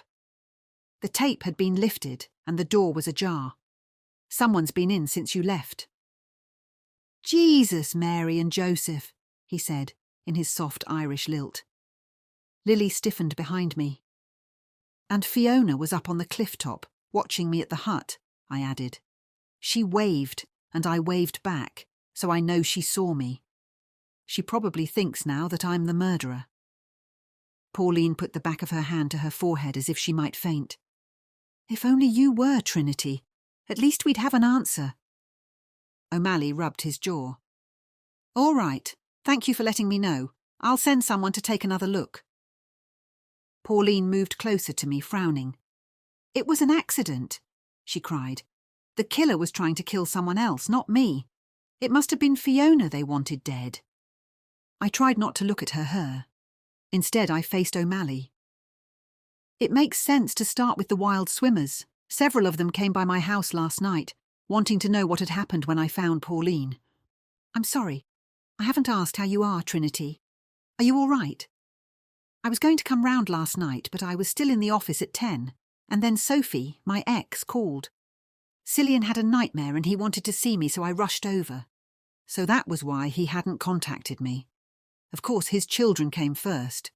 Still, he could have messaged to let me know. How was Cillian? I asked. A bit quiet, but he was glad to see me. He's been having a few nightmares lately, but I'm sure it's just a phase. His sister, Rhea, was the same at that age. I thought back to when my son, Oliver, had been 8. I couldn't remember a phase of nightmares, but there had been plenty of wakeful nights when he had needed reassurance. Well, that's the main thing, that he's okay. I'm fine too, thanks. Unlike Pauline, who was right in front of him, waving her hands. Not that he could see, of course. Did you find anything interesting in Pauline's house? I asked, hoping the mention of her house would make Pauline calm down and listen. Sadly not. That's because no one would want to kill me, Pauline huffed. Everyone else is still at risk. Tell him, Trinity. My patience was starting to wear thin, rather like Pauline's presence. That was understandable, but still. There was no way that I could tell O'Malley what she wanted me to. I could suggest, and that was all. I shook my head subtly. Pauline's frown deepened, and she floated over until she was almost in my face. Why won't you? Luckily, Carol came into the kitchen. I'm so sorry to interrupt, but I have a couple of orders for you. She held up 2 tickets. O'Malley stepped aside. I won't keep you from your customers, Trinity. I'll be in touch. He smiled at me and walked out. Carol handed over the order slips. Sorry if I scared him off. No, it's fine. He just came to see if I was all right after yesterday. Carol put her hands on her hips. He should have checked yesterday. He's been busy, and his son needed him, and he has a murder to investigate. Maybe, but there's always time to check on your girlfriend. She left the kitchen, and the other ghosts drifted in for an update, even Elmore. They're still awaiting the post-mortem, I said, and they don't have any leads, but they're pretty sure that it was poison. We have leads, Elmore said proudly. A map, just waiting to be unlocked. Pauline frowned. What map? Not now, I said to her. There are no leads because no one could possibly want to kill me. Pauline flung her hands wide. I tried to tell him. Even you did your best to tell him, I suppose. I know, Pauline, but he needs to check everything and investigate properly. I'm sure most murder victims didn't think that the person who killed them was capable of it. Elmore floated forward. That be true. That pox-ridden sea devil Josiah Briggs what killed me. I knew he were capable of murder. He'd sent more than a few Spanish pirates to their graves. But betray me? He shook his head. Never thought he'd sink that low. That must be awful, I said, to be murdered like that, and then find out it was someone you trusted. Aye, 'twas, he scowled. Still is. I wiped my hands on a tea towel and glanced at the order tickets. 1 slice of lemon drizzle and 1 of Mr. Darcy's chocolate cake. Interviews could wait 5 minutes. Sponge cake couldn't. Chapter 11. Not long after O'Malley had left, my best friend Holly came into the kitchen through the back door. I'd sent her a brief message yesterday about what had happened, but by the time she had replied, it was too late for her to call round. It was always a pleasure to see her, even if this time it was to catch up on some distressing news. Sorry about yesterday, she said, as she breezed in. I had a governor's meeting at the school and it went on for ages. They're getting worse. So much waffle and no decisions. I grimaced. Holly had been a school governor at the local primary for the last 6 months. It was a voluntary position, and I'd never understood why anyone would give up their time for something so dull. Her 2 children went there, though, so presumably she wanted to make sure things ran properly. Sounds boring. How's that going anyway? Fine. Just lots of rules and regulations to plough through. Anyway, tell me all about yesterday. I can't believe you're caught up in another death. I updated her on everything, except, of course, the minor detail that I could see Pauline's ghost. So no one has any idea of who or why? Holly asked when I'd finished. Nope, not a clue. Is anyone looking into Fred Vernon? I blinked. The gardener? I'd seen his van around the town with his name on it. That's the one. This could be interesting. Holly always kept her finger firmly on the pulse of Sidmouth gossip, so I pressed the stone on my turquoise ring to summon one of the ghosts. Mr. Darby materialised beside the counter. Why would Fred Vernon, a gardener, want to kill Pauline? I said, mostly for Mr. Darby's benefit. A moment later, all the ghosts appeared, including Pauline. Holly leaned in. Well, apparently, she murmured. He used to do her gardening. A couple of weeks ago he quit because she was rude to him and refused to pay his bill. I glanced at Pauline, whose mouth fell open. Really, Holly? I said. What happened? He said she criticised his work all the time, and no matter what he did, she'd complain. That's a lie, Pauline cried. He did my gardening in the spring and summer, but 2 weeks ago he asked for a winter retainer fee. I asked him what he meant, and he said that if he was going to come back in March next year, he needed paying over the winter when he wasn't working. Her voice rose with each word. That did sound greedy. No wonder she'd been cross about it. I would have been too.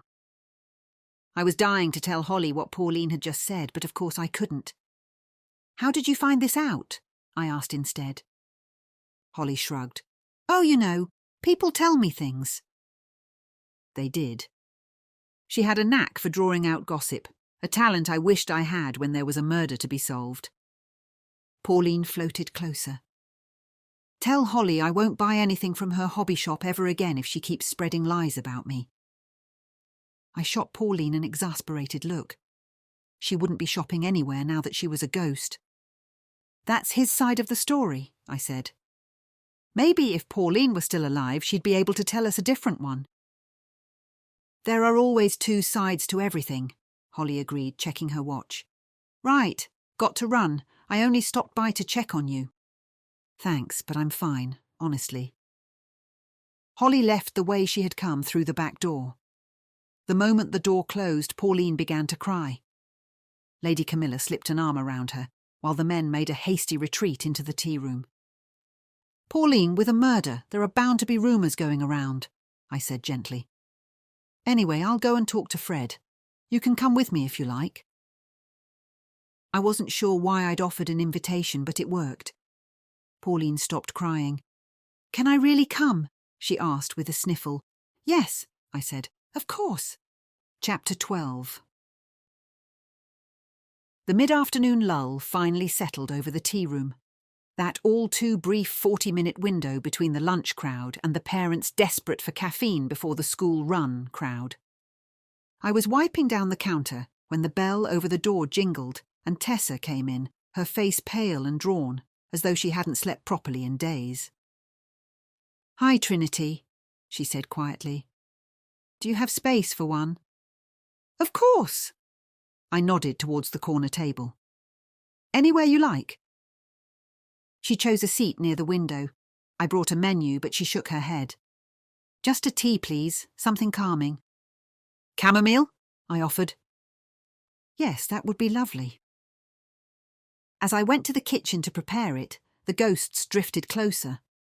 Pauline hovered behind me, wringing her hands. She's never come in here before, Lily whispered. Not on her own. Not ever. Elmore leaned over. A suspicious visit. Or she wants tea, I muttered under my breath. But even I didn't quite believe that. When it had brewed, I brought Tessa's drink over. I didn't sleep last night after we visited you, she said, before I'd even set it down. I kept thinking about Pauline, and then I thought about you, finding her, and I don't know. It just felt wrong to go home without checking in. That made more sense, and it was kind of her. Thanks, I said softly. It was a horrible morning. I'm all right, though. She nodded, but didn't look convinced. She stared out at the street, watching people pass as if they were part of a different world entirely. Then she murmured, You were at the beach again this morning, weren't you? Did you swim? Yes, and no, I admitted. I went to the beach, but I didn't swim. Oh? I wanted to exorcise demons, so to speak, after finding Pauline's body. Did it help? I hesitated for a moment, then decided it might be worth telling her my discovery. Someone had gone into Pauline's hut. Tessa's head snapped round and she stared at me. What? When? This morning. The police tape had been lifted and the door was slightly open. Her face tightened, not with fear, but guilt. Tessa, I asked softly. She looked into her cup. I heard something. Yesterday morning, before we swam. Pauline drifted closer, eyes wide. What did she hear? Elmore folded his arms. A confession, perhaps. What did you hear, Tessa? I asked softly. You can tell me. Tessa swallowed. Voices in Pauline's hut. They were low but tense. I thought they were arguing. I didn't want to say anything to the police because, well, it feels disloyal. To Pauline. To all of us, she said. We don't fight. Not like that. If someone had argued with her that day, I didn't want to throw them under the bus. Pauline blinked. But I didn't argue with anyone. Lady Camilla sniffed. You told me you argued frequently. Well, you called it discussions. I didn't argue that morning, Pauline snapped. I kept my expression neutral. Did you recognise the voices, Tessa? Tessa hesitated. I half expected her to refuse to tell me. But she closed her eyes and said, I'm not absolutely certain, but I think one of them was Fiona. Beside me, Pauline froze. For once, she was speechless. I stayed very still. You're sure? Tessa opened her eyes. Not completely, no, like I said. It might have been someone else. But Fiona was already there that day. She was earlier than anyone else, even Pauline. And she looked... Never mind. Please, I said gently. Tell me. She looked shaken, Tessa whispered, like she'd already had a bad morning before any of us arrived. I felt as if a stone had plummeted straight to the bottom of my stomach. Did you tell D.I. O'Malley this? I asked. No, I thought it was nothing, and I didn't want to make trouble. You're not making trouble, you're helping. I suppose, she said, but she didn't look reassured. The shop bell jangled, and a group of 6 women came in, 2 with pushchairs. I must go and serve now, I said. If you remember anything else, please tell me. When she finally stood up to leave, 15 minutes later, Tessa gave me a small, polite smile. Thank you for the tea. Any time, I said. She walked to the door as if she were sleepwalking. As the door shut behind Tessa, the ghosts gathered around me. She's frightened, Lily whispered. Or guilty, Elmore said. No, Pauline said, her voice firm. She's lying. I didn't argue with Fiona that day. I definitely didn't. Then why would she say you did? Pauline shrugged. Chapter 13. I had to look up where Fred Vernon lived. It turned out he wasn't in Sidmouth at all, but in Branscombe, a village a few miles to the east. That meant I would have to drive, so I set off the following evening once I had closed up the tea room and got changed. Once I had found his house, I parked a few doors down and switched off the engine. Why are you just sitting there? Demanded Pauline. Aren't you going to get out and knock on his door? All in good time, I said, studying the house. I'm trying to figure out what I'll say when he answers. Mr. Wickers said, sitting primly in the passenger seat as he pondered the problem. This is a tricky one. You could pretend that you wish to hire him as a gardener, perhaps. I shook my head. I thought of that, but my courtyard's the size of a postage stamp. I don't need a gardener. Any ideas? Lily materialised beside the wing mirror. You could say you lost something at Jacob's Ladder, a silver earring or, a fitness watch, something small and important. I don't own a fitness watch, I said flatly. Then say it belongs to your aunt, she countered. People are more helpful if it's borrowed. You could say someone told you Fred might have found it. I considered it. Maybe. But how would I know that he was near Jacob's Ladder? I have a better idea, said Mr. Collingwood from the back seat, dignified as ever. Tell Mr. Vernon that you are organising something for the Sidmouth Autumn Festival. Perhaps a historical walk, a garden-themed one. You could say that you're looking for volunteers or advice on local flora. That's not bad, I murmured.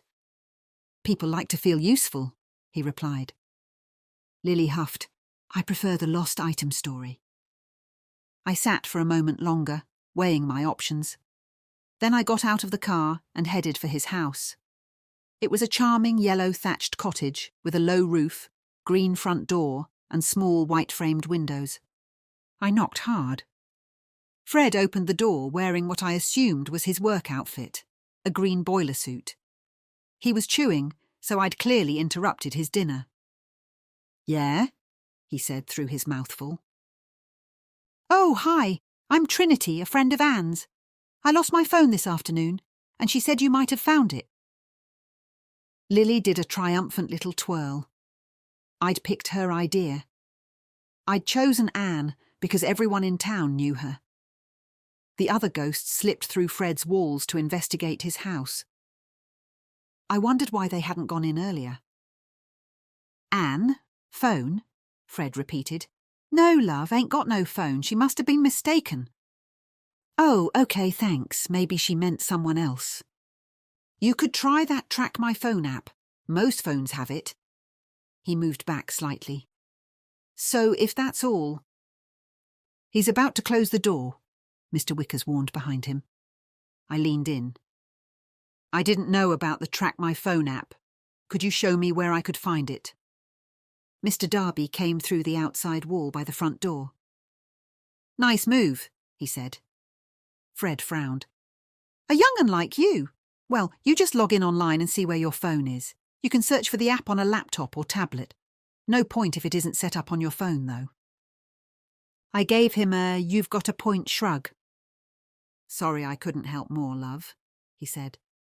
It'll probably turn up. Let the police know, why don't you? Phones get handed in all the time. Thanks. He started to close the door and I blurted, So sorry to hear about Pauline. The door stopped moving. I heard you were her gardener. He eyed me. I was, yeah, up until last week. Oh. I tried to sound casual, as if I hadn't heard about their falling out. Did something happen? Yeah, we fell out. Guess you'll have heard. Not that it's anything to do with you. His voice hardened. That's not quite what I heard, I said lightly. What happened? Did she not like your work? No. No, she didn't like your work, or no, you didn't fall out. For heaven's sake. He folded his arms. Look, I need a way to bring in some income over the winter. Houses need heating and a gardener's pay is seasonal. Pauline wasn't willing to pay a retainer, so I had to stop working for her. She didn't like it, of course, but I've got people queuing up. There's plenty of people who will pay the retainer and not enough gardeners for all the jobs come spring and summer. See? Pauline shouted in my ear, and I winced. And now people are spreading rumours about me being rude. Honestly, I've only just died and everyone's speaking ill of me. What Fred had said corroborated Pauline's version. She'd been telling the truth. Well, that sounds fair enough, I said politely, though I didn't mean it. Charging people for doing nothing was plain greedy. Pauline shook her fist. Liars and daylight robbery. Hush, Camilla told her, and Pauline did as she was asked. Wish everyone thought that. Hope you find your phone, love. I'm going back to my dinner. A moment later, I was staring at Fred's closed front door. I walked back towards the car, but Mr. Collingwood said, Wait. I halted. What is it? I asked. In the interests of the investigation, he said gravely, I recommend you remain nearby. Why? Because several of our party are still inside Mr. Vernon's house looking around. Of course. The ghosts often snooped around places for me, but that meant I had to stay close enough for them to do it. If I went back to the car, I might pull them out. Should I go in? Said Pauline, hovering by the front door. I wouldn't mind a look inside Fred Vernon's place. See if there's anything suspicious in there. I wouldn't put it past him. She sized up the door. No, Pauline, stay with me, I said quietly. I didn't like to think of how she would be affected and the row she would make if she found something incriminating. I looked down the street, praying no one noticed me loitering outside someone's house. A car passed, followed by a woman walking 3 spaniels. Oh no, I muttered. I scanned the area for a bush large enough to hide behind. Nothing. Instead, I hurried down Fred's path onto the pavement, whipped out my phone and stared at it. I hoped I wouldn't pull the ghosts out of his house, but that would be better than potentially being reported to the police as a suspicious character. The dog walker drew closer, then one of the spaniels stopped to sniff something. She tugged on the lead and I put the phone to my ear. Yes, hello, I'm calling about that car you have for sale. Is it still available? She walked by without a second glance. I turned to Mr. Collingwood. Go in and ask them how long they're going to be, would you? I muttered. Then I shoved the phone in my bag in case Fred heard me and looked out of the window. That would take some explaining. Mr. Wickers stuck his head out of the wall. We've almost finished, but we've found something very interesting.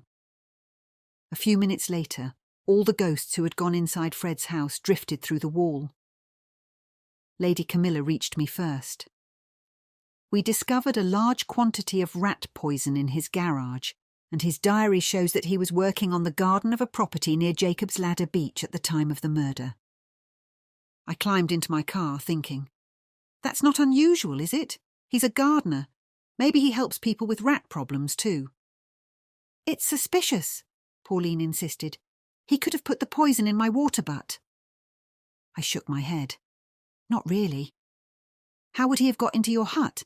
We don't even know what the poison was yet. Anyway, isn't rat poison coloured and has a nasty taste for that very reason? I needed to find out what the poison had been. The lab results must be back by now, but I was sure O'Malley wouldn't tell me. He was too conscientious to do that. Luckily, there was another option. My cousin Francis, P.C. Francis Bishop of the Sidmouth Police. He'd tell me for sure. His tongue was looser than a politician's promises. Chapter 14. I told the ghosts my plan, then drove straight to Francis's house, which also happened to be my Aunt Ruby's. Francis was much younger than me and therefore had a good reason to continue living at home. Property prices in Sidmouth were astronomical. Aunt Ruby answered the door and I went straight in. "How are you, darling?" she asked as I headed into the kitchen, our usual place for a chat. "I'm fine, considering. I wanted to talk to Francis, really. Is he in? I need to ask him something about Pauline's murder." "He is. He's upstairs on that stupid gaming computer again. Honestly, I thought that once he got a proper job he'd stop playing on it, but now he's worse than ever. He spends all his pay on games when he should be saving for a house of his own." "He'll be saving for a long time on a police officer's salary," I said. "Besides, who would look after the house when you're on holiday?" Aunt Ruby moved to the sink and wiped it but didn't answer. "I'll go up," I said, and climbed the stairs.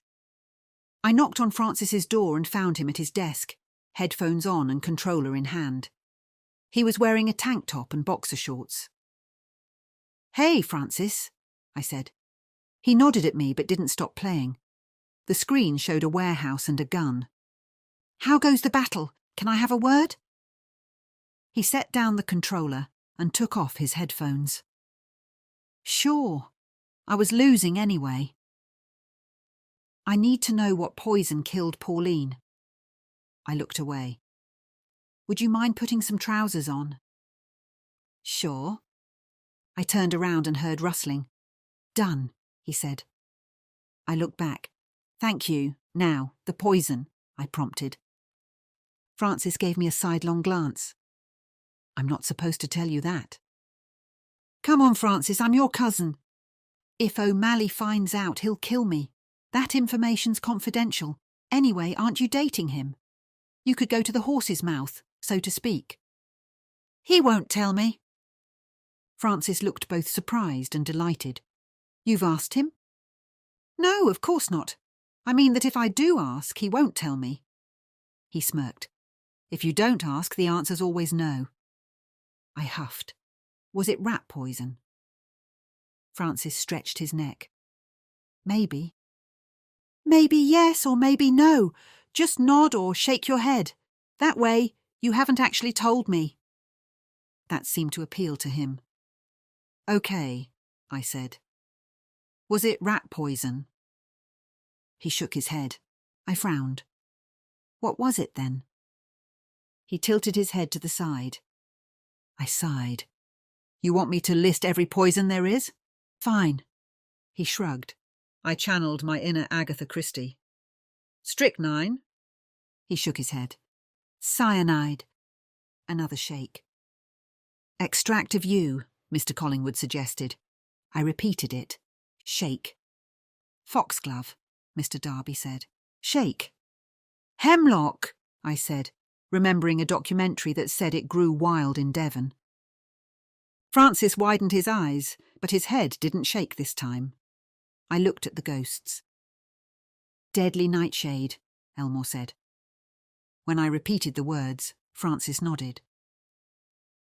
"OK, so it's deadly nightshade. That could have been picked and added to her water." Mr. Collingwood gave a small bow. "The roots are the most toxic, but the whole plant, including the berries, can be used as a poison." Pauline began to sob, and Lady Camilla slipped an arm around her. "O'Malley thinks so," Francis said. "Apparently it takes about 30 minutes for symptoms to start, and an hour or so for the really bad ones. Rapid heartbeat, hallucinations and confusion." Pauline floated forward. "I did feel terrible palpitations. That's why I sat down. That's all I remember." I sat on the edge of Francis's bed. "Do you know the exact time of death?"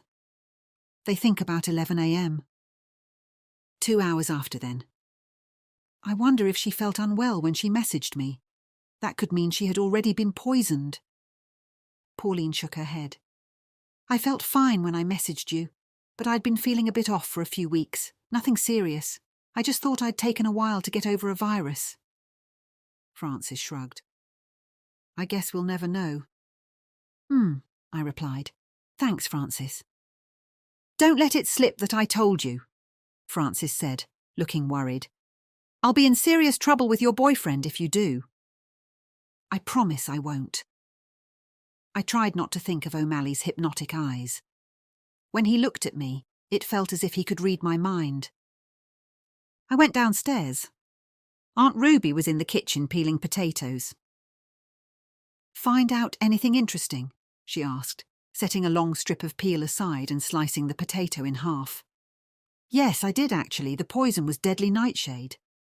Aunt Ruby tutted. Nasty. And that means Pauline's death was no accident. You don't have to prepare deadly nightshade for it to be deadly. But it's easy to do.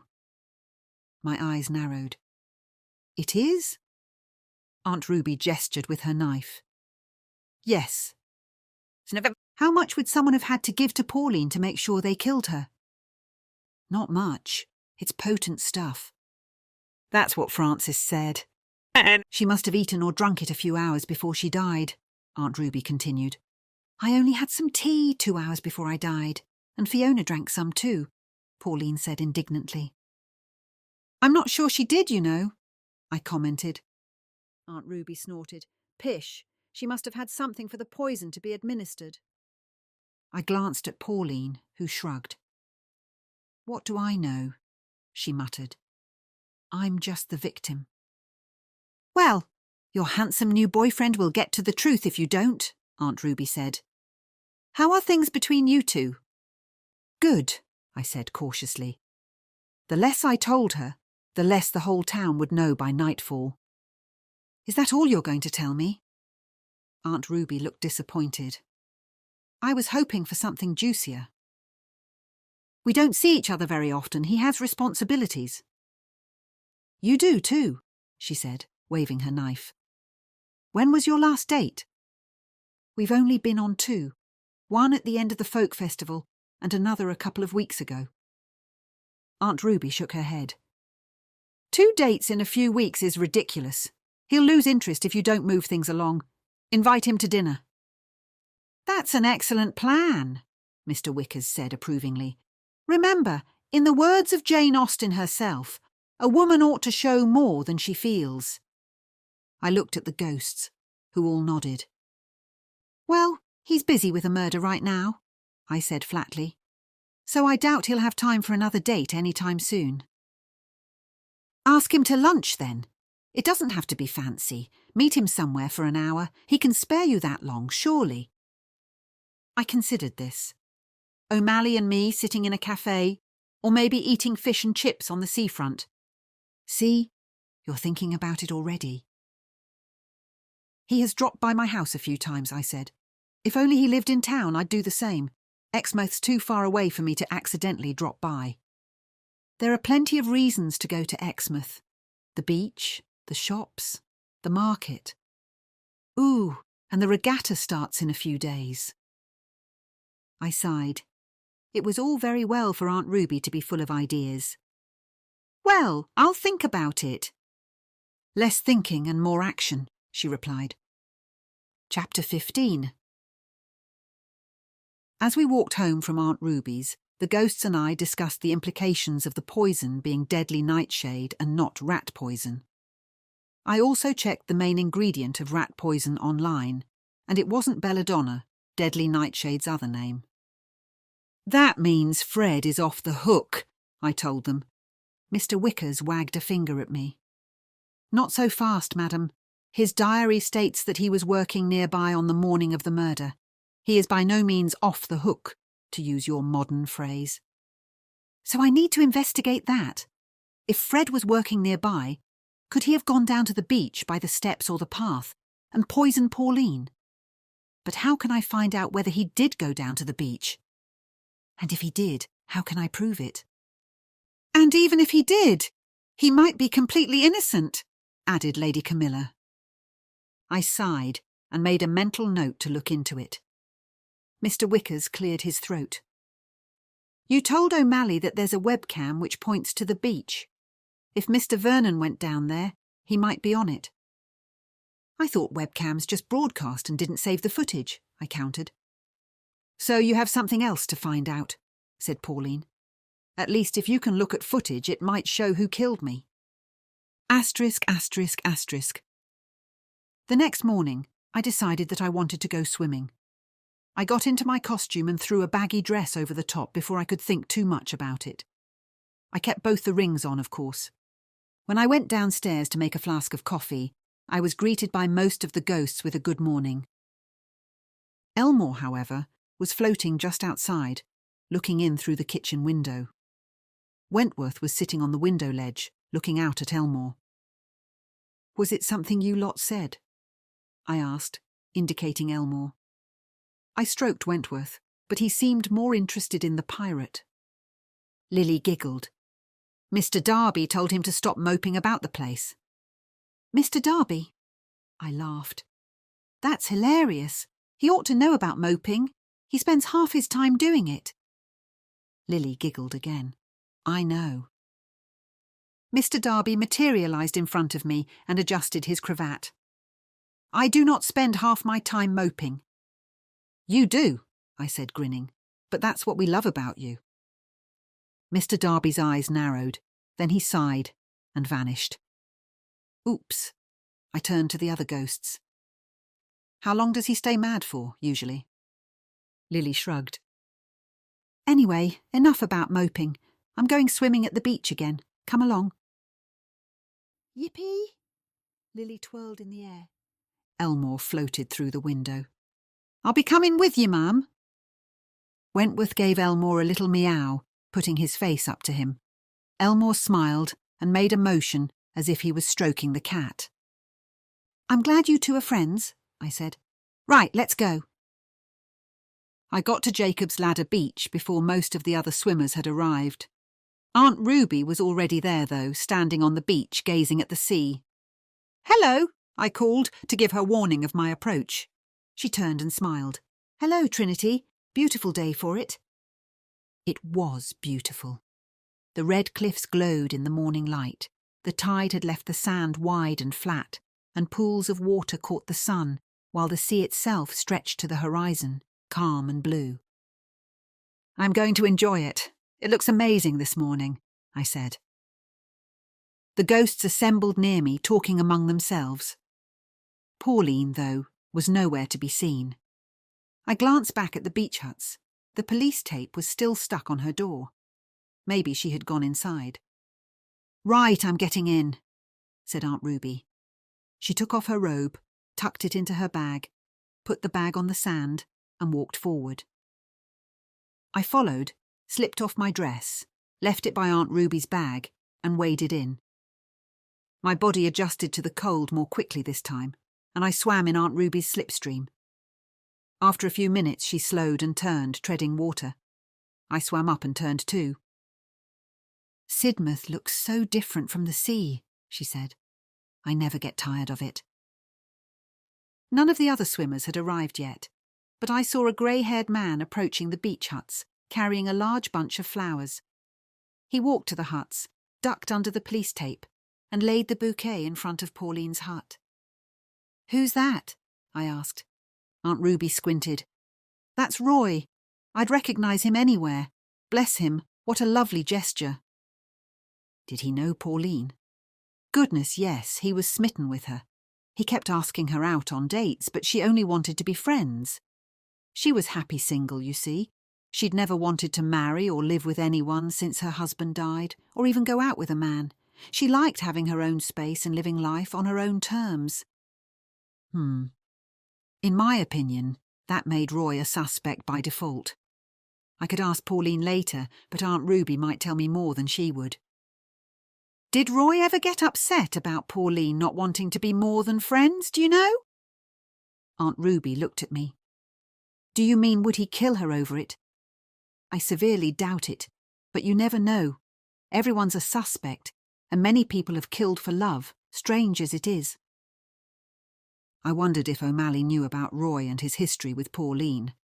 Either way, I resolved to talk to him. Aunt Ruby nodded towards the path. The others are arriving. I saw Tessa, Fiona and Maria coming down the path from the road. You should get out soon, Trinity. This is only your second swim. You don't want to get into difficulties before you're used to it. Now that Aunt Ruby had said it, I felt the chill creeping into my arms and legs. Each stroke grew harder as the cold penetrated me. I set off for land.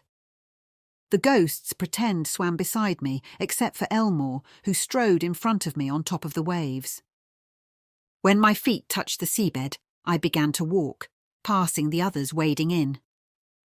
Not too bad today, I said. Well done on your second time, said Fiona.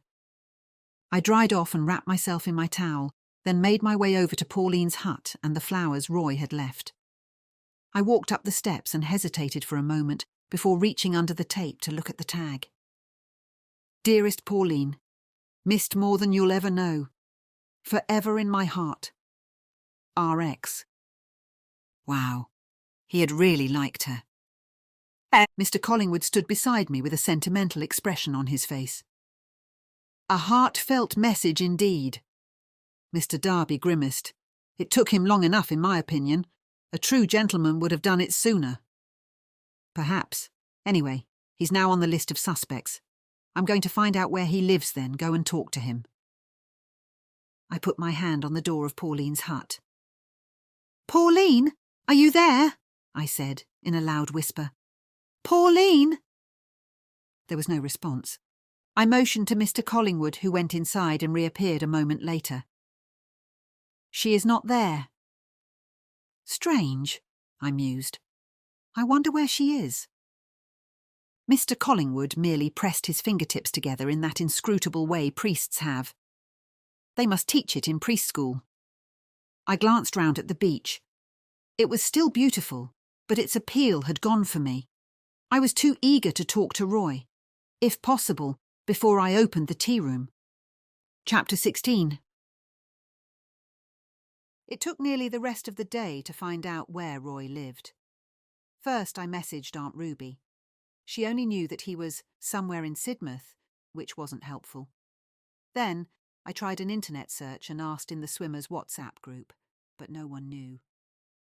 There was only one thing left to do, ask Anne in the donkey charity shop. So I slipped out during a quiet period at the tea room, headed up the high street and ducked into the shop. Anne was behind the counter as usual, serving a customer. The shop was heaving. It seemed that everyone had turned out to snap up a second-hand bargain in aid of the donkeys. I waited patiently behind the woman Anne was serving, who took an age to pay. 2 cards failed. Then she produced her purse and counted small change out on the counter. "Hello there, Trinity," said Anne, when at last I reached the front. "How are you? Still looking lovely in your Regency outfit."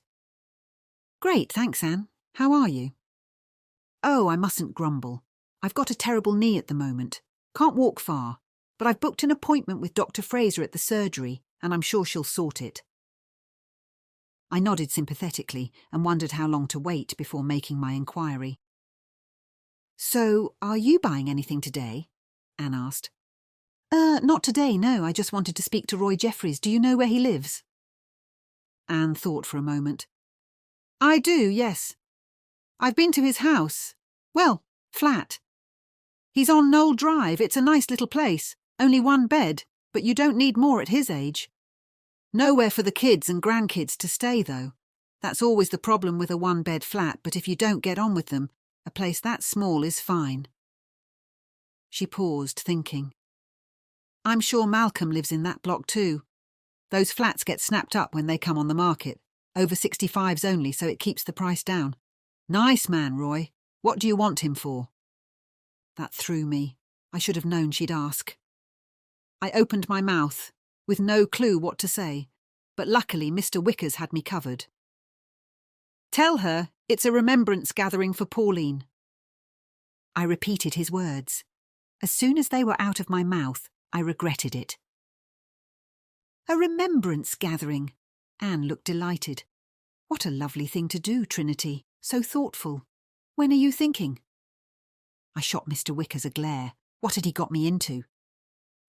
That's what I need to work out with Roy. In fact, he said he was going to help organise it. That's why I need to talk to him. He knew Pauline better than me. Mr. Wickers gave me a thumbs up. I blinked.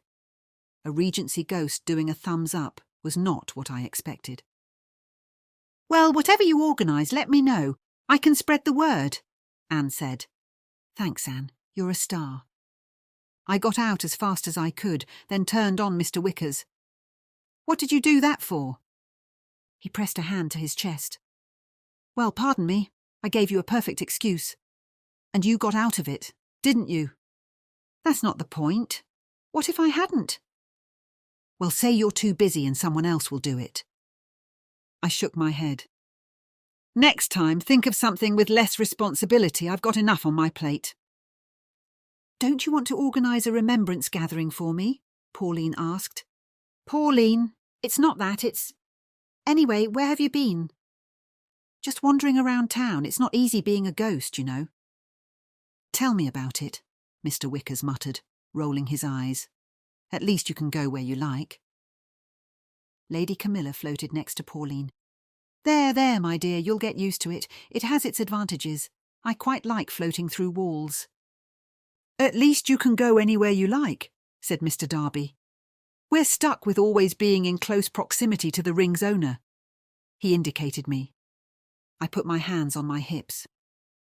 That is true, Mr. Darby, but don't forget that I'm stuck with you too. Be grateful. If I threw the ring away, you could be sitting at the bottom of the ocean for eternity.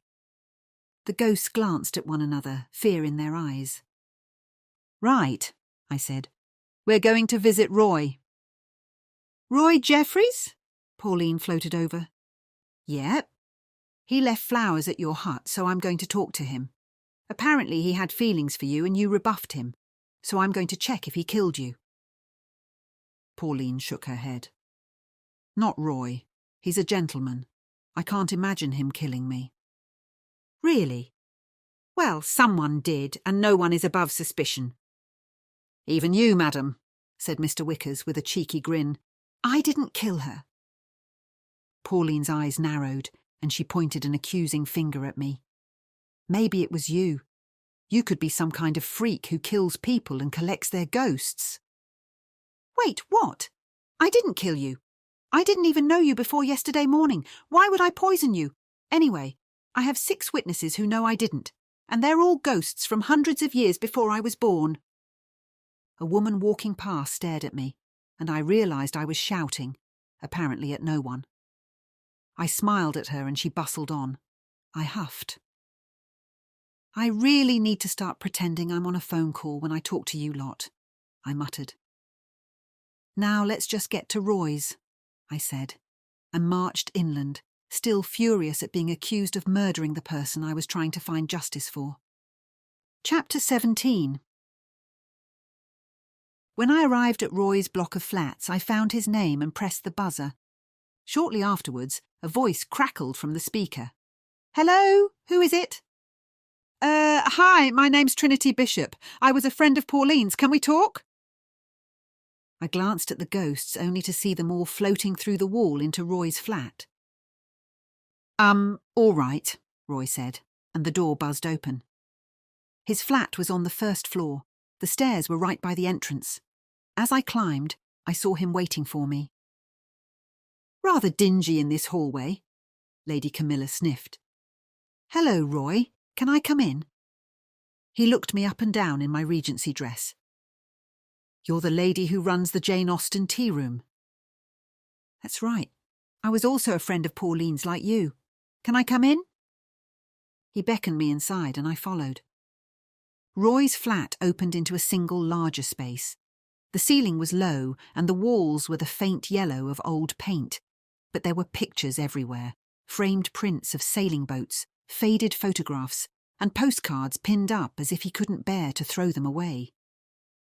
The carpet was worn thin in the middle, and a crocheted rug covered some of the worst patch.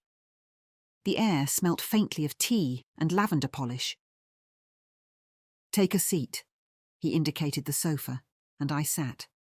He settled into an electric recliner opposite, then looked around, embarrassed. Place needs a good dust. My niece says I should get one of those robot vacuums, but I don't trust things that move on their own. I laughed. You might be right. It'd get tangled in all this carpet. Exactly. Carpet's too good to risk. He patted the armchair as if it were part of the flat's character. Sad news about Pauline? Yes. Very sad. Roy stared at me for a moment, and a tear gathered in his eye. He wiped it away, then began to cry properly. Oh, I'm so sorry. I looked for tissues, spotted a box on the sill and handed it to him. Mr. Darby hovered by the window. A gentleman should never cry in front of a lady, he said sternly. I ignored him and let Roy grieve. He was slipping down my suspect list. If he'd murdered Pauline, this was an impressive performance. He took another tissue and blew his nose. He's a strange-looking man, Lily said. Roy was a large man with sloping shoulders. His hair had thinned and paled to a wispy grey, and he wore cord trousers and a sagging jumper. There was a gentleness about him, the kind that apologises to furniture if it gets bumped. On the coffee table were a neat row of teaspoons, polished bright as if they were on parade. It was an odd touch in a shabby, cosy flat. Pauline materialised. Oh, Roy, look at you! Her words scolded, but her tone was soft. I just can't believe she's gone. Neither can I, Pauline said. Neither can I echoed. She was a fine woman. Roy nodded. Why her? They said it was murder. Who would kill her? Not this man, clearly, Lady Camilla said. I was such a fool, Pauline murmured. I should have seen him for the fine, caring man he was. He could still be your killer, Mr. Wickers warned. Pauline snorted. Look at him. He's crying because I'm dead. I waited for Roy to compose himself. Were you in love with Pauline? Yes, I was, but she didn't feel the same about me. That must have been frustrating. Roy nodded. She was happy being single. I was too before I met her. I didn't plan on marrying again. My first wife died, you see. But then I met Pauline and everything changed. I knew straight away that she was different. My ears pricked up at, my first wife died. How did your first wife die? She took her own life. She'd suffered from depression for a long time. I thought she was over it. Then I went to work one day and found her when I got back. How long ago? 10 years now. I never thought I'd love anyone as much as Maureen, but then Pauline came along. It was love at first sight. And now she's gone too. He started to sob again. I wanted to ask more questions, but it felt cruel. Shall I make you a cup of sweet tea? It will help you feel better. I'm good at tea. I do it all day. He nodded, and I went to the kitchen. I filled the kettle, switched it on, and hunted for cups, tea bags, and milk. As I waited for the kettle, I looked out at the garden below. Mr. Wickers drifted through the window and glided around the flower beds. What is he doing? I whispered. I have no idea. Lady Camilla tutted. He's up to no good, no doubt. The kettle clicked off and I poured. Mr. Wickers floated back in, looking excited. I have news, he said as soon as he was fully in. I inspected the garden and found deadly nightshade growing in the corner. Lady Camilla pressed a hand to her chest. He's the killer! Mr. Wickers nodded. It seems so.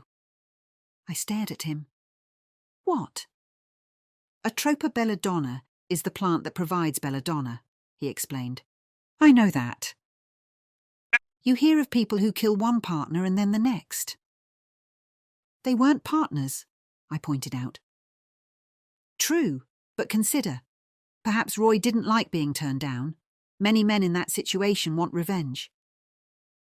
Well, I don't think he did it, I murmured as firmly as I could. He seems genuinely heartbroken. Anyway, it's a communal garden, and the plant grows widely in England. He probably doesn't even know it's there. Pauline floated into the room. I agree with Trinity. I know Roy. He's no killer. I picked up the cups. If you think he did it, look for evidence in his flat, like anything showing preparation. I carried the tea into the lounge. Here we are. Tea with 2 sugars. That should do the trick. I handed Roy a mug and sat down opposite him. Thanks, he said, taking a sip. I was thinking of a remembrance gathering for Pauline, maybe at Jacob's Ladder Beach near her hut. What do you think? Mr. Wickers popped into view with an annoyed look. You said it was a bad idea and you had too much on. I kept my eyes on Roy. What do you think? That's a lovely idea. When would it be? Let's say this time next week. Will you come? Just try and stop me. Great, 7 p.m, next Tuesday. I sipped my tea and glanced at Mr. Wickers, who stood with his hand on one hip glaring at me.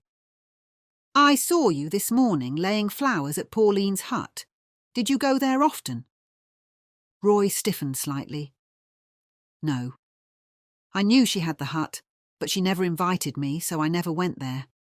I doubt anyone will want the hut now that someone's been murdered in it. Did you never drop by there to see her? No. That's a bit stalkerish, and I am no stalker. Pauline floated in front of him. Oh, Roy, you sweet man, I wish you could see me. Tell him I'm sorry. I can't believe I can't talk to him myself. I hate being a ghost. I felt bad for Pauline, but I wasn't going to become a channel to the other side, a medium or whatever. I gave her a tiny shake of my head. Pauline huffed. Tell him that if I were alive, I'd let him take me to the panto at the theatre after all. Panto, I thought. Roy might be lovely, but as romantic dates go, that should be the 5th or 6th, not the 1st. The other ghosts reappeared, shaking their heads and spreading their hands to indicate that they'd found nothing incriminating in Roy's flat. Roy rubbed the arm of his chair. You won't believe it, but I've still got the old record player Pauline sold me at the jumble sale. It doesn't always play right.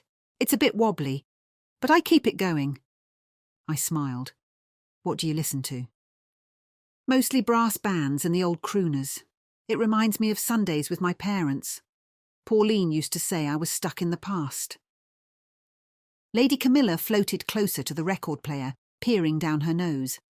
Crooning! How frightfully modern! I was more a Handel girl. Mr. Darby inspected the mantelpiece. Dust, he tutted. A gentleman's rooms should never be allowed to gather dust. On the mantelpiece sat a small glass bottle, half full of cloudy liquid. I glanced at it, and Roy saw me. Herbal stuff, he said quickly. It helps me sleep. I read about it in a book. I volunteer at the library once a week, you see. It helps them cut the cost of staff so the library can stay open longer. We chatted about the library for a few more minutes and I finished my tea. Nice to meet you, Roy, I said, and stood up. I'll see you next week at the remembrance gathering. Spread the word. Roy saw me out, and I walked home with the ghosts. Pauline, however, stayed behind. I wasn't sure that was a good idea, but there was nothing I could do. So, Roy was very upset, I said. More upset than someone would be who'd killed a woman he cared about. Lady Camilla floated beside me. Yes, we must direct our investigations elsewhere. Mr. Wickers came up on my other side. A remembrance gathering should be very moving. How will you arrange that? It can't be that hard. It won't be religious, just an event for anyone who knew her. It might also help with the investigation. Mr. Wickers smiled. You mean that the murderer won't be able to resist going? I stopped. Exactly. I think a murderer would enjoy going to a remembrance gathering for someone they killed. Lady Camilla gasped. Disgraceful. I know, but if it helps us catch them, it will be worth it. Chapter 18. As I made my way back to the tea room, I heard a sharp voice call out as I walked on the esplanade. "Trinity, wait!" I turned to see Linda walking towards me. Her long grey hair was loose, and she was dressed in jeans and an oversized shirt, a belt over it. "Hi," she said when she reached me. "Are you okay? Have you heard anything about, you know?" I nodded. "It was poison." "I knew it." A small, pleased smile tugged at the corners of Linda's mouth. "I absolutely knew it. That's shocking. I mean, she wasn't my favourite person, but no one deserves that." "Actually, Linda, I was hoping that you could clear something up, something from Sunday morning." Linda folded her arms. "Go on." "Tessa said she heard raised voices in Pauline's hut, like people arguing. Did you hear anything like that?" Linda shook her head at once. "No, nothing. Absolutely nothing like that." Beside me, Pauline let out a soft, relieved breath. "See, I told you." "You're sure?" I pressed. Linda nodded firmly. "Did you see anything suspicious? Anyone near Pauline's hut or anything out of place?" That made her pause. It wasn't for long, just a heartbeat, but it was enough to tell me there was something. Linda leaned in close. "There was a shadow," she muttered. Pauline stiffened. "A shadow? Where?" I asked. "What kind of shadow?" "In the hut next to Pauline's," Linda said. "The empty one. I caught sight of it out of the corner of my eye when I came down the steps. Someone was moving inside. Just a fleeting moment." She shrugged. "It was probably nothing." Elmore raised an eyebrow. "When folks say probably nothing, it's usually something." "But you didn't see who it was?" I asked. "No. It could have been anyone, or it could have been nobody." She waved a hand. "You know how shadows can play tricks with morning light, especially down there." "Have you told D.I. O'Malley?" "Yes, of course. When he first questioned me the day after the murder." "Did you see or hear anything else?" I asked. "No," she said. Then, softer. "It doesn't feel right, this business. None of it does." She hitched her bag higher on her shoulder. "I liked Pauline, you know, even when she annoyed me. If you hear anything else, Trinity, let me know." "I will," I said. She marched along the pavement. Lily leaned close to me. So Tessa heard arguing, and Linda saw a shadow. Pauline wrapped her arms around herself. "I didn't argue with anyone. I didn't." "I know," I said, "but from the sound of things, someone was there. Now I need to find out who." Asterisk, asterisk, asterisk.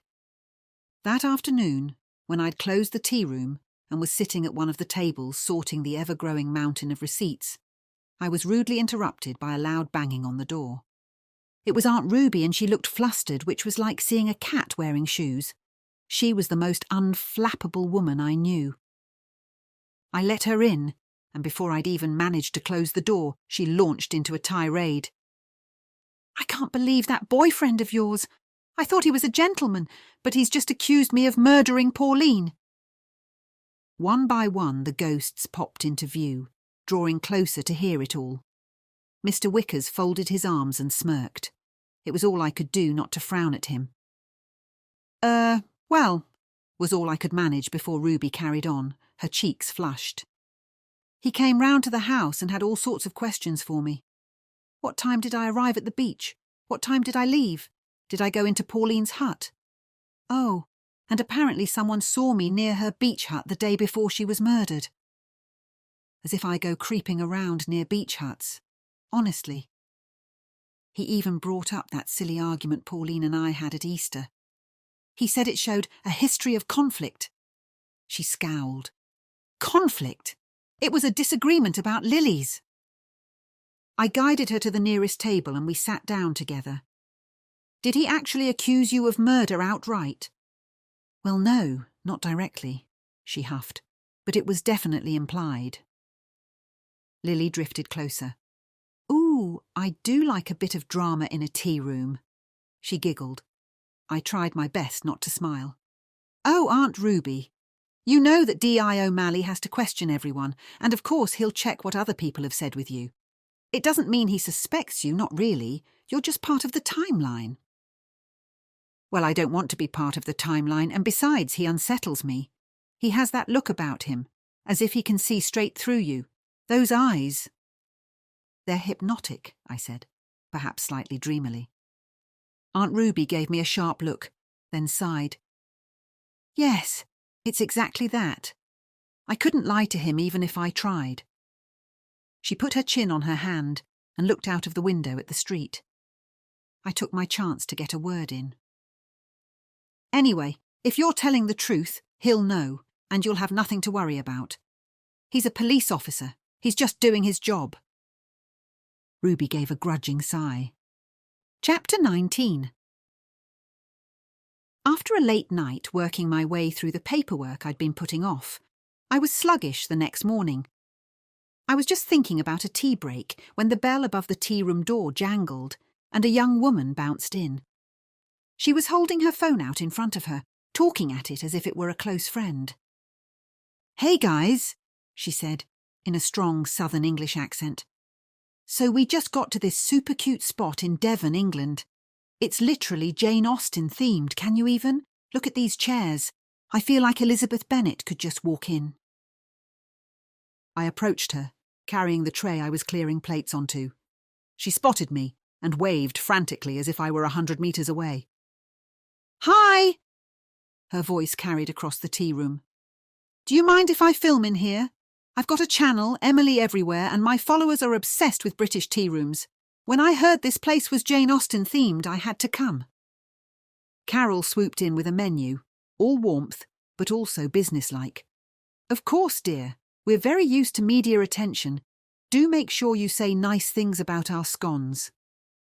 "Don't worry," Emily beamed at her phone. "Scones are always a crowd pleaser, though I still don't understand the cream first versus jam first thing. I'm totally team cream first, don't hate on me." She giggled. Alan rolled his eyes. "Not this again." Emily angled her phone at the menu board. "So check it out, guys. They've got Mr. Darcy's chocolate cake, Pride and Prejudice cream tea, and something called Scents and Cinnamon buns, which I'm definitely ordering because that is hilarious." Lady Camilla floated at my shoulder, peering at the phone with great suspicion. "These cameras get smaller and smaller. I remember the first camera I saw. It was 1887, and we were in London." Mr. Collingwood coughed politely. "What?" Lady Camilla snapped. "Oh, I see, Mr. Collingwood. You're worried I'll give something away about a previous ring owner. Well, as long as I don't say who the ring owner was at the time." "She's recording a video and she'll upload it on the internet," I said quietly. Eventually Emily settled at a table, propped her phone on a little tripod, and smoothed her hair. "Okay, guys. So, fun fact. Jane Austen actually visited Sidmouth forever ago. There's this story that she maybe fell in love here, but it didn't work out. Super romantic. So now I'm in this tea room, hoping to soak up some of the Jane Austen magic." Emily picked up the phone and swung it round the room, catching Alan holding a tray in the background. He straightened up at once, as if he were about to be knighted. He came to her table and set down a pot of tea and a wedge of cake on a floury plate. "Mr. Darcy's chocolate cake, madam." Emily clasped her hands. "Oh my gosh, guys, look at this! This is the most Austen-core thing I have ever seen." She gave Alan a wide smile. "Thank you, kind sir." Alan smiled at her. "You're welcome, Miss Bennet." Emma approached me and whispered in my ear, "I've just looked her up on the internet. She has over 1 million followers on YouTube, 1.5 million on Instagram, and 3 million on TikTok." My jaw dropped as I tried not to imagine what would happen if she didn't like the tea room. My reputation might be ruined. In that case, I'll take her some other things to try. I hurried into the kitchen and plated up a selection of my best bakes. A slice of the lemon drizzle, a lavender shortbread, a piece of the new rhubarb and rose cake I'd been testing for the summer menu, and the scents and cinnamon bun she'd raved about. If Emily was broadcasting to millions of people, I wanted her audience drooling. When I carried out the tray, Emily was talking to the camera, her voice bright and animated. I set it down, and her eyes widened. "Oh my gosh, that's so sweet of you. Guys, look at this. This is the kind of hospitality I love. Everything's just so amazing." Lady Camilla leaned over my shoulder, inspecting the display. At least she appreciates proper presentation, though she speaks far too loudly for a lady taking tea. Mr. Darby harumphed. "What I do not understand is that she keeps saying guys. I see no men here. So vulgar." Emily picked up a fork and tasted the lemon drizzle. "Oh, wow, that's incredible. Okay, officially obsessed. 10 out of 10 Miss Austen would approve." Emily turned the phone towards me. "Are you the owner?" "I am, yes," I said, trying to ignore the phone.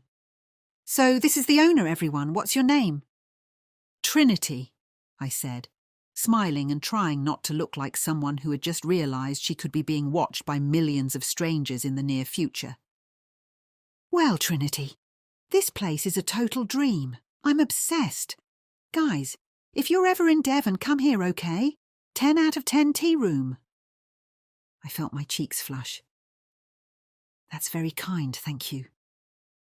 She turned back to her phone. "And now I'm going to try this scents and cinnamon bun because that's genius branding." Pauline drifted beside me, arms folded. "If she calls that bun genius again, I might haunt her phone," she remarked. Lady Camilla nodded approvingly. "I may join you." I laughed softly to myself. Emily might not fit in with Regency high society, but if she brought in new customers, I'd happily serve tea to the entire internet. I imagined queues of people outside the tea room, many dressed in Regency costume. I also dreamed about the profit that could make. As Emily Everywhere was busy filming, Linda and Fiona came into the tea room. "Good morning, ladies. How lovely to see you. Table for two?" Linda nodded, and I took them to a table on the other side of the tea room from Emily Everywhere. I waited until they were seated, and I had handed them menus. "Did you hear that Roy and I have decided to host a remembrance gathering for Pauline next Tuesday evening on Jacob's Ladder Beach?" It was a white lie. Roy wasn't running it with me, but I thought it would add more prestige if I said someone else was helping me. They both shook their heads. "Do come, and if you can spread the word, it'll start at 7 p.m. Nothing formal, but I felt it would be a fitting farewell." "Have you heard anything about her funeral?" Fiona asked. "No, I haven't." Pauline floated nearby, watching Linda's and Fiona's faces. "I have a cousin in Australia, Helen. She's my closest relative. She might not want to come over and sort out the funeral. We've not seen each other since childhood." "What a lovely idea," Fiona said. "I'll be there. Do you want us to bring anything? Is there a dress code? All in black? Or sometimes it's bright colours?" "I don't think so," I replied. "But if that changes, I'll let you know via the phone messaging group." I hovered by the table for a moment, trying to remember what else I needed to ask them about the day when Pauline had been murdered. "It's so strange," said Fiona. "She must have been poisoned after I left her, because she made us both tea, just as she always did, and I'm perfectly well." "I didn't have anything else, though," Pauline said, "so it must have been the tea." "Did you ever stay for tea with Pauline?" I asked Linda. "No, I never had a drink there. I'm not a fan of tea or coffee." I didn't know what to say to that. Linda was in my tea room, where I mainly served tea and coffee, though I offered other drinks too. Perhaps she was going to order a cold drink or a hot chocolate. "What time did you leave the hut?" I asked Linda, deciding not to ask why someone who didn't like tea was in a tea room. "I went not long after you, Trinity. I needed to get to work. I work over in Honiton." I nodded. So long as that could be confirmed, Linda was off the hook.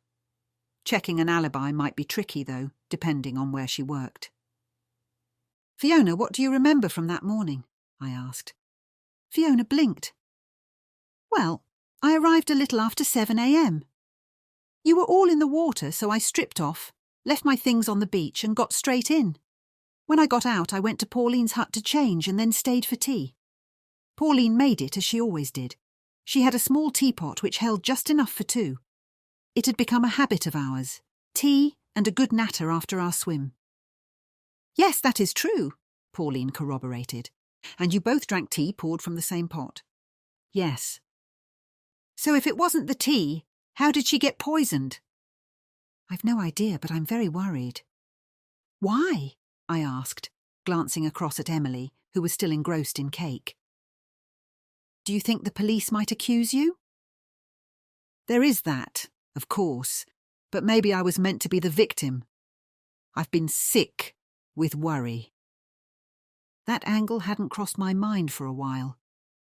True, Pauline had said several times that the murderer must have been trying to kill someone else and her death had been an accident, but I hadn't got far enough to think about who could have been the intended victim. I studied Fiona. Worry lines were etched on her face. I imagined what it would be like to be in her place, the possible real target of a murder, never able to rest in case the murderer was waiting for another chance. I shivered as I remembered when I'd been the target of not one but two different people when I'd discovered that they were murderers. Luckily, I'd been able to get away in time with the help of my ghosts. My ghosts. It was a funny turn of phrase, but it was true. There must be a motive for someone wanting to kill Fiona, though. Every murder had one. Fiona, can you think of any reason why someone would want to kill you?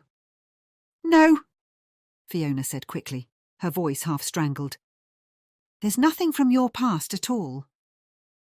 Fiona thought for a moment. No, nothing. I've always tried to be liked by everyone. She sighed deeply. Everyone's always telling me that I shouldn't be such a people-pleaser, but I can't help it. That's the way I am. Mr. Darby had been observing her, and our eyes met. He shrugged. This woman does not seem particularly distressed about the murder of Pauline, in my opinion. She is more concerned that she might have been the intended victim. I thought this over and decided that was true. Fiona didn't seem too upset that Pauline had died. Did you know Pauline well? Fiona shrugged. I knew her a little. I haven't lived in the area that long, and I only met her when I moved here. We only met for a short while a couple of times a week, weather permitting. I probably met Pauline less than 30 times. Meeting someone 30 times was nothing. Unless Pauline and Fiona had fallen out badly for some reason, Fiona didn't have a motive. But then, if they had fallen out, they wouldn't have been drinking tea together. I saw a customer heading towards the till. I must go and take a payment. I'll come back in a minute and take your order. I dealt with the customer's payment, but as I did so, I decided I would leave Emma to take Linda's and Fiona's orders. I wanted time to think. I went into the kitchen to help Carol with the food. The ghosts floated about with me as I moved between the fridge and the food preparation area, commenting on what Linda and Fiona had said. It seemed their take on the conversation was that the pair were both innocent. I waited until Carol had left the kitchen with a full tray before speaking. I don't agree, I said. Linda went inside the hut, so she could have put something in the water butt. She could have done it the day before, or someone else could have in the night, Lady Camilla stated. It's possible, I suppose. I turned to Pauline. Did you drink the water from the butt on the day before you died? She nodded. I had tea in the morning with Fiona, and then I drank tea again in the afternoon. I filled it up from the public tap on the esplanade. Could anyone else get access to the butt? I don't think so. I always lock the hut if I have to leave it, like when I'm swimming. Only the people who got changed in the hut after we'd been swimming had access to the butt. Then we can probably say that Linda is not the killer, I told the ghosts. What about Fiona? Elmore asked. She strikes me as a sly one. I looked over at him, surprised that he was joining in with the conversation, since he had been quiet for the last few days. "Really?" I said. "I think she seems nice enough. What have you noticed?" He shrugged. "Just a feeling. Nothing more." A few minutes later, we said goodbye to Emily everywhere, but not before she'd bought half the gift corner. She chose a Jane Austen tote bag printed with "There is no enjoyment like tea," a Mr. Darcy enamel pin, for my jacket, obviously, and a Pride and Prejudice bookmark which she held up to her phone, declaring it super aesthetic. Then she added a mini box of scones, wrapped neatly in brown paper and tied with string, and a tea room mug that read, "It is a truth universally acknowledged that a cup of tea solves everything." "These are giving total Regency vibes," she told her audience. "I'm obsessed. If I lived here, guys, I'd be in this place every day." When Emily finally left, waving at the camera and calling, "Say bye to my followers, everyone," Alan gave an awkward little bow, and I waved. The bell over the door jingled as it swung shut behind her. For a moment, the tea room felt strangely quiet, like the calm after a summer storm. Then, normal service and chatter resumed. Fiona and Linda got up and came over to pay their bill. "I need to return these books before the library closes," said Fiona, holding up a clear bag with some books inside. I glanced at the spines. Murder on the Orient Express, Death in the Clouds, the ABC murders. "Are you an Agatha Christie fan?" I asked. "Yes, I adore her books. I'm reading all her books in order." "Wow, what a great idea," I smiled. "That will take some time, though." Then a thought struck me. If someone was reading Agatha Christie books, they'd have plenty of ideas of how to murder someone. "Over 100 books and I'm not far in. I need to collect the next one, Murder in Mesopotamia. I ordered it last week." Well, happy reading. They paid their bill, then left. Chapter 20. That evening, after an exhausting day, I decided that an evening sea swim might perk me up. Aunt Ruby had said that some of the morning swimmers went then too. I went home, changed into my swimsuit, and threw my address over the top. By the time I reached Jacob's Ladder Beach, the heat had turned the sandy part near the sea into a warm carpet, and the place was packed. Families with windbreaks were clinging to their spots as if it were a competitive sport. I spread my towel out on the sand, took off my dress, and was heading for the water when I spotted Tessa standing near the shore, gazing out to sea. "Hello, Tessa," I said. She turned, her expression flicking between mild annoyance and resignation. I'd clearly interrupted her dramatic ocean gazing. Her pixie cut was as sharp as ever, and she wore a bright summer dress of different shades of blue. "You're here for an evening swim, then?" she said, after giving me a quick once-over. "How are you, Tessa? I'm organising the remembrance gathering event for Pauline here next week." Tessa looked back out to sea without answering. "Will you come?" I asked, unsure whether her silence was caused by grief or irritation. She shrugged. "Yeah, I'll be there." "Good. If you want to say something, there'll be time." Tessa gave a short, dismissive snort. It wasn't quite a laugh, more a don't-push-it sound. "Someone doesn't like Pauline," Mr. Wickers observed, floating beside me with his arms folded. I turned slightly, looking for Pauline, and glimpsed her slipping into her beach hut. I thought furiously. I wanted to ask Tessa more. Mr. Darby drifted closer. "Ask her whether she liked Pauline." That would do to start.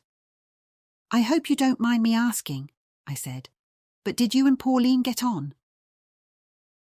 Tessa made a sound that was half laugh, half scoff. "I take it you don't know about me and Pauline, then?" "No, I don't," I said gently. "What happened?" "Nothing. Absolutely nothing." She gazed at the horizon. "And yet, everything." "Care to explain?" She rolled her shoulders. "I just didn't get on with her, that's all." "Could you say why?" "She was Annoying. I avoided her when I could. I'm not sure what it was about her, but she irritated me. People have killed for less, Lady Camilla said sharply. I scrutinised Tessa.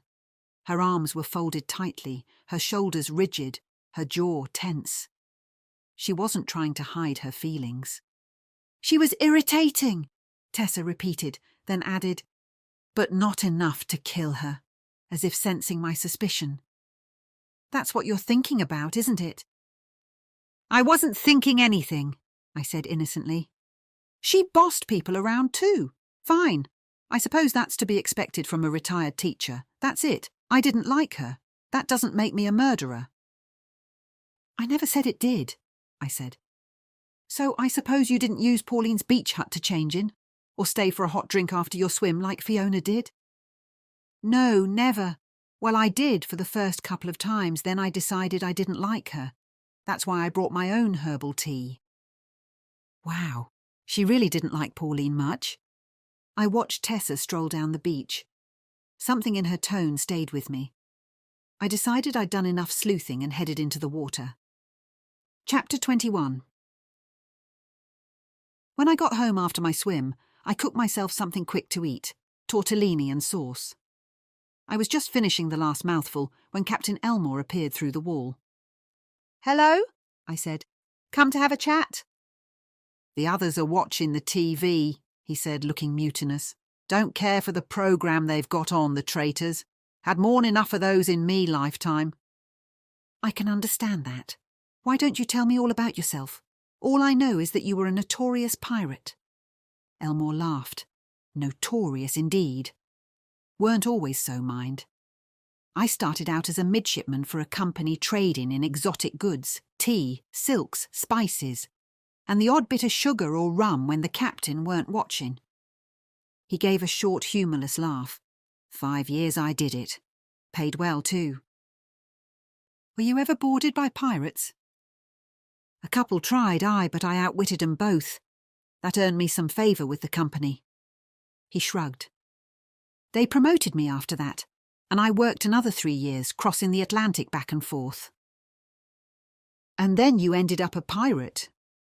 "Aye, but not the pirate folk reckon I were, nor the one history's painted." Wentworth, my cat, walked into the kitchen, looked up and saw Captain Elmore.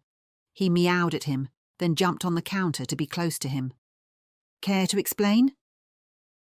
I was pretty sure that the dictionary definition of a pirate would apply to Black-Eye Elmore, but I was interested to see what he thought made him different from other pirates. Not that I'd read much about them. "I were a pirate, I took from rich companies and vessels bound for places where they'd make their owners richer still, all off the backs of slaves and ordinary folk as it most often goes." He tilted his head. "So I gave the spoils to them poor folk that needed it. After taking me own share, mind. I weren't a saint." "Oh, my word," Mr. Darby drawled.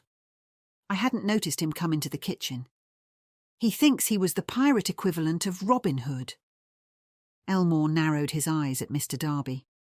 "I were a Robin Hood of the seas. What's wrong with that, eh?" "Other than being a thief and stealing from hard-working people? Nothing at all," Mr. Darby said dryly. "Aye, but you were rich, Mr. Darby. Natural enough you wouldn't want your coin taken. Only thing is, that money were wrung from the labourer working folk, worn down serving men like you." Mr. Darby lifted his chin. "I can assure you that I never took advantage of any person. I was well known to pay excellent wages to my staff and servants. I was a good landlord and master." It sounded as he was about to quote Pride and Prejudice. When Jane Austen was the ring owner, she had clearly put a lot of Mr. Darby into Mr. Darcy. I couldn't help butting in. "I heard that one of the reasons why England didn't have a revolution like the French did was because there were so many good landlords like Mr. Darcy. Poor people didn't have anything to rise up against anyway. Do try not to argue. We need to get along." Elmore harumphed, then continued his story. "So I passed me days aboard ship with the crew. Every last soul of 'em done over by rich men at some point or another. And we weren't just taking prizes at sea, neither. We'd go ashore too, we would. Helping ourselves to them has built their fortunes on other folks' misery. Lady Camilla had entered the room and gasped. You fiend, how could you?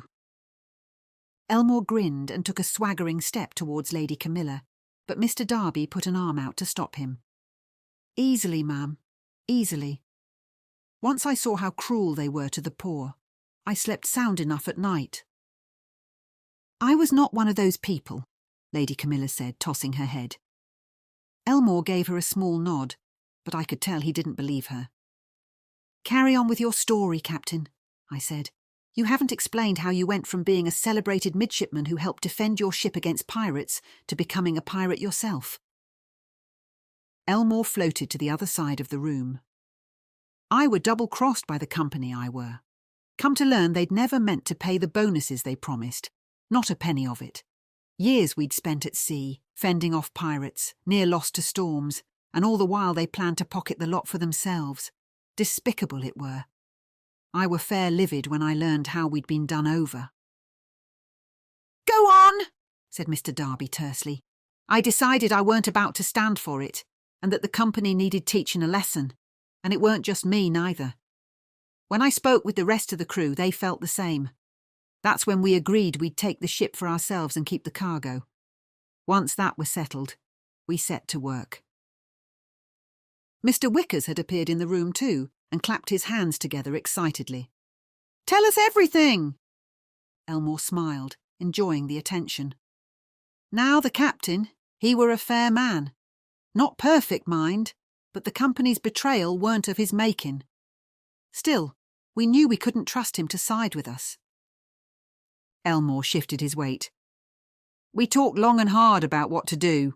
Some said we ought to kill him, make sure he were no trouble. I wouldn't have it. He shook his head. So, instead, next shore leave, we took him drinking at an inn. Made certain he was senseless drunk, then carried him upstairs and locked him in a bedchamber. That same night we went back aboard ship and set sail. Mr. Wicker's expression changed from glee to disappointment. That's it. What were ye expecting? A fight? Well, yes. What year was this? 1798. So a few years after we all died. What happened next? We sold the cargo to a merchant in France who didn't trouble himself over where it came from, and we split the proceeds fair. He gave a small nod.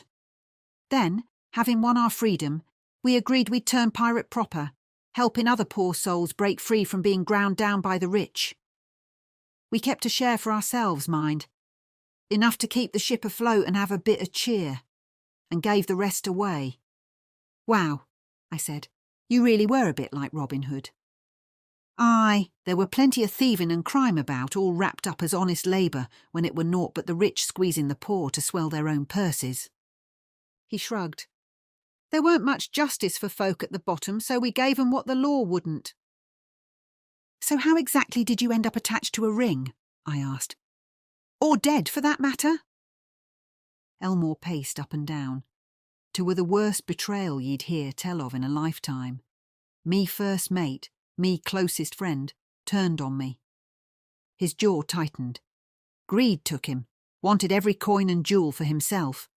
And as if that weren't enough, once I were dead, he went and painted me as a mean, cruel pirate for all the world to believe. He scowled, and was about to speak again, when the doorbell rang. Lily dissipated, then reappeared a moment later. It's D.I. Handsome. Chapter 22. I rushed to the mirror. My hair, freed from the messy bun I had put it in to swim, had dried into unappealing kinks and was stiff with salt. Great. Mr. Darby gave me a once-over, as if he were a particularly stern finishing school instructor. He likes you for your personality too, you know. I can't tell if that's reassuring or insulting. When I opened the door, O'Malley looked worn. His usually immaculately styled hair was flattened on one side, and several days' stubble shadowed his jaw. The usual brightness in his eyes had dulled, and crow's feet creased them at the corners. "Hello," I said softly. "Coming in?" "Thanks." He stepped inside. Mr. Darby immediately floated through the wall like an offended butler, then came back to drag Lily out when she lingered in the doorway. "Can I get you anything?" I asked. He slumped on the sofa. "No, I'm fine. Just wanted to see how you were." I took the armchair opposite. Now that I'd had a proper look at him, he seemed even more exhausted. "Are you all right?" He raked a hand through his hair. "Just tired. It's been a hell of a few days. Haven't slept much." "Because of the investigation?"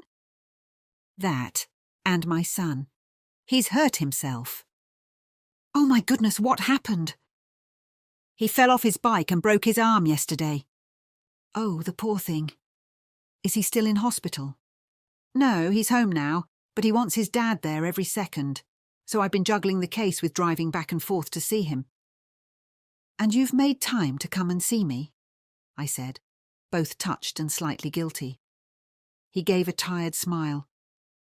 "It's a flying visit. I was nearby. I could have messaged, but I wanted to see you." My stomach did a little flutter. I'm a grown woman in her 40s, or was I a teenager? "Are you seeing your son every night?" "Most nights. Not tonight. He's finally fallen asleep without me." "So how's the investigation going?" I tried to sound casual and probably failed. He exhaled. "Early days. We're still waiting on the full toxicology report. They can take weeks." Pauline whizzed in, hands on hips. "What's he saying? I want to know." "Nothing you don't know already," I wanted to tell her. But I kept my gaze firmly on O'Malley. "And do you have any suspects?" "A few. On the surface, Pauline was well liked, but once I started talking to people..." He gave a dry laugh. "It seems that a lot of folks found her interfering. She rubbed people up the wrong way." Pauline gasped. "Who disliked me?" "So who disliked her?" I asked. He rubbed the bridge of his nose. "Your Aunt Ruby, for one." "What?" One of Pauline's hands shot to her chest. "She didn't." I blinked, remembering Aunt Ruby's chagrin at O'Malley's questioning of her. "Apparently Pauline wanted to expand the swimming group to other towns. That caused friction between them." Pauline threw up her hands. "Once a month, it's hardly a coup." "Maybe so," I said. "But that doesn't sound like a murder motive. Anyway, Aunt Ruby isn't a murderer. If she wanted to get someone back, she'd do it when they were alive." O'Malley stared at me for a moment, then shook his head, smiling. "I see you point," he replied, "which is why I'm digging into Pauline's past. I want to see if anyone from her teaching days ever had a grudge against her." Pauline folded her arms. "Good luck with that. I was beloved, and I taught for 40 years. I educated thousands of pupils." "And did you find anything?" I asked. "We're waiting on school records, if they still exist even." He thought for a moment. "Did Pauline ever mention any trouble from her past to you?" Pauline hovered beside me, anxious. "Tell him no." "She just told me she was a retired teacher and a widow," I said.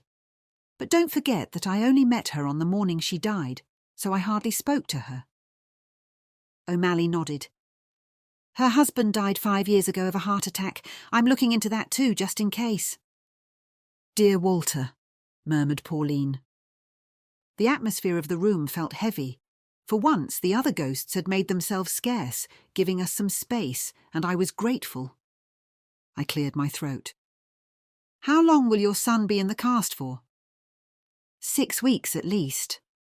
He rubbed his jaw meditatively. I think he was wondering, as I was, how he would make it through the time. "Was it his writing hand? That would make it difficult for school." "No, luckily it was the other one." There was a long pause. "You look exhausted," I said gently. "Let me make you something to eat." He gave me a half smile. "I didn't come here for food. I just knew I'd feel better if I saw you. I know I should have texted before. I feel bad about that." My stomach did another flip. "It's no trouble," I said. "I can make you something simple. It'll only take me a few minutes, and it'll save you the trouble of cooking." "All right, then," he said quietly. Chapter 23. I made him a bowl of tortellini with sauce, like the one I'd had earlier, and he ate hungrily, to the point where I wondered when he'd last had a proper meal. I left him in the lounge while I washed up, and when I came back he was asleep on the sofa, his head on a cushion. "He drifted off a few minutes ago." Lily giggled. "Were you watching him?" I asked in mock surprise. Lily smiled. "I'll wake him in an hour or so," I murmured. "I think he needs sleep, from the look of him." Elmore floated into the room and took a long look at O'Malley. Serving the law were a fool's errand in my time. "You would say that," I whispered, in case O'Malley wasn't asleep. "You were a pirate." Wentworth padded into the room, saw Elmore, and sat down beside him. "Many a man turned pirate 'cause working for the Navy or the merchants were misery itself. Little pay, if any, and food fit only for rats, weevils crawling through the biscuits, and maggots wriggling in the meat." Elmore gazed into the distance. "Once bribed an entire village to hide me ship." Lady Camilla sniffed. "That sounds like a terrible idea." He said mildly, "didn't strike me that way at the time." I folded my arms. "You bribed them how, exactly?" "With coin. Plenty of it." He shrugged, lifted a merchant's strongbox fat with silver meant for customs men and landlords, and shared it out fair and even. Every household got the same. Told them all they had to do were keep quiet till dawn. "And they agreed?" Lily asked. "Oh, eager enough. Smiles all round. Blessings and thanks. One even kissed me on the cheek." He paused, brow creasing. That ought to have set me thinking. Mr. Wickers adjusted his cuffs. "People rarely react well to sudden fortune." "That's what I learned," Elmore said. "By nightfall they were knocking on one another's doors, arguing fit to wake the dead. One said his family were larger and ought to have more. Another claimed his roof leaked. A third reckoned he'd done more for the village and deserved an extra share." Lady Camilla tutted. "Predictable." "By midnight," Elmore went on, "there were shouts. By 1, a fist fight. By 2, someone accused their neighbour of stealing from them." "And did they?" I asked. "Don't know. Don't much matter." He shook his head. "What mattered were that I'd given 'em something new to turn against one another over." Lily frowned. "You thought you were helping." "Aye. I thought I were doing right by 'em. Thought fairness alone would keep the peace." He gave a short, bitter huff of a laugh. "Turns out fairness looks different, depending on who's holding the scales." Mr. Darby cleared his throat. "What happened in the end?" Elmore stared at the floor. "I sailed at dawn, left 'em shouting on the shore." His jaw tightened. "Never went back." Lady Camilla was quiet for a moment. Then, "So what did you learn, Captain?" "That good intentions don't guarantee good outcomes," he said, "and that money, or secrets, or power, once loose, can't be put back tidy." I thought about Pauline, about secrets passed in whispers, about how easily small things turned sharp. "So you don't see yourself as a hero, then?" I asked. Elmore snorted. "Never did. Just a man making his choices and living with what come after." He glanced at me. "That's all any of us ever be." The room fell quiet. Then Mr. Wickers said, "Where was this village of yours, Captain?" Elmore glanced up. "Portugal. Small place on the coast, whitewashed houses, red tiles, smelled of salt and olives." I hesitated, then pulled my phone from my pocket. "Show me." He frowned. "Show you what?" I opened a map app and typed a few guesses, zooming in and out along the coastline. "This thing can show you places as they are now." Elmore leaned closer, suspicious. Lily and Lady Camilla hovered over my shoulder. I turned the screen towards him, then after a while he went very still. "That's it," he said quietly. "That bend in the shore. Aye, that's it. The breakwater weren't there in me time, but the rock's unchanged." I scrolled through photographs, sunlit streets, fishing boats, a narrow square. His breath caught. "That house," he said, pointing. "On the corner, blue door.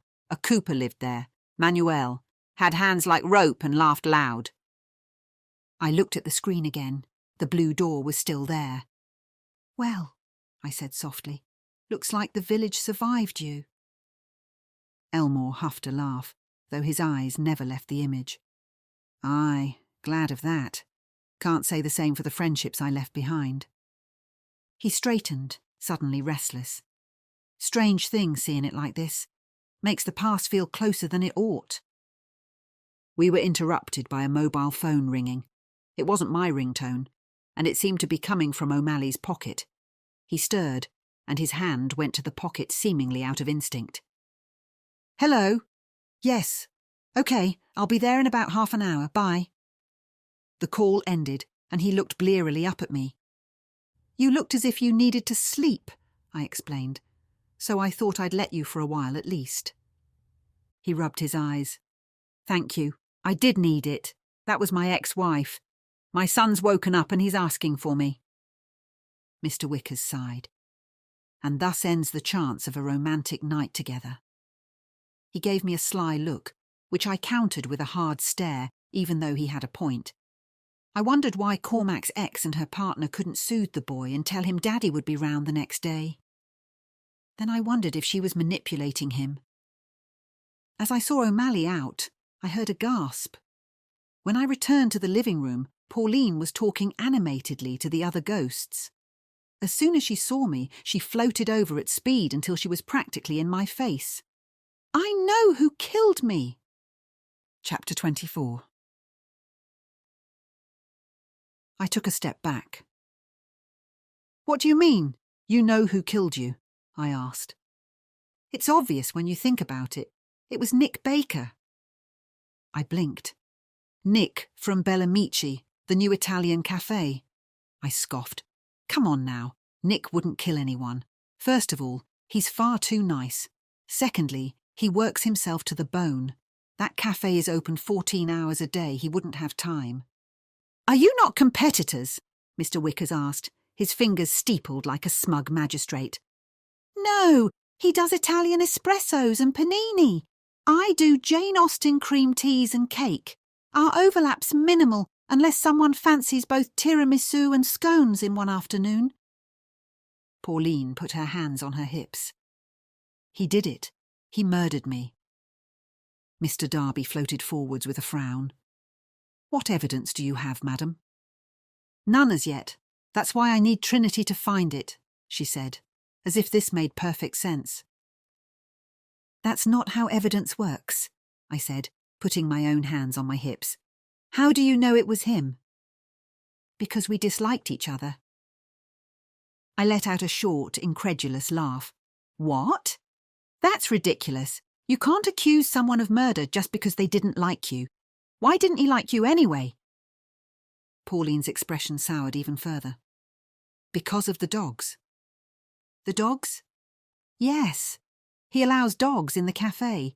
One nearly bit me once, and all he said was, 'Calm down. Calm down, I ask you.' It was one of those horrible hairy designer breeds. Filthy thing. I only stepped on its tail because the tables were too close together. It wasn't deliberate. And dogs shouldn't be allowed in places where people are eating. Not indoors. It's unhygienic." To be fair, I didn't allow dogs in my tea room, but that was for reasons of ambience, not hygiene. Nick's cafe had a different vibe. It was casual and lively, with a lot less lace.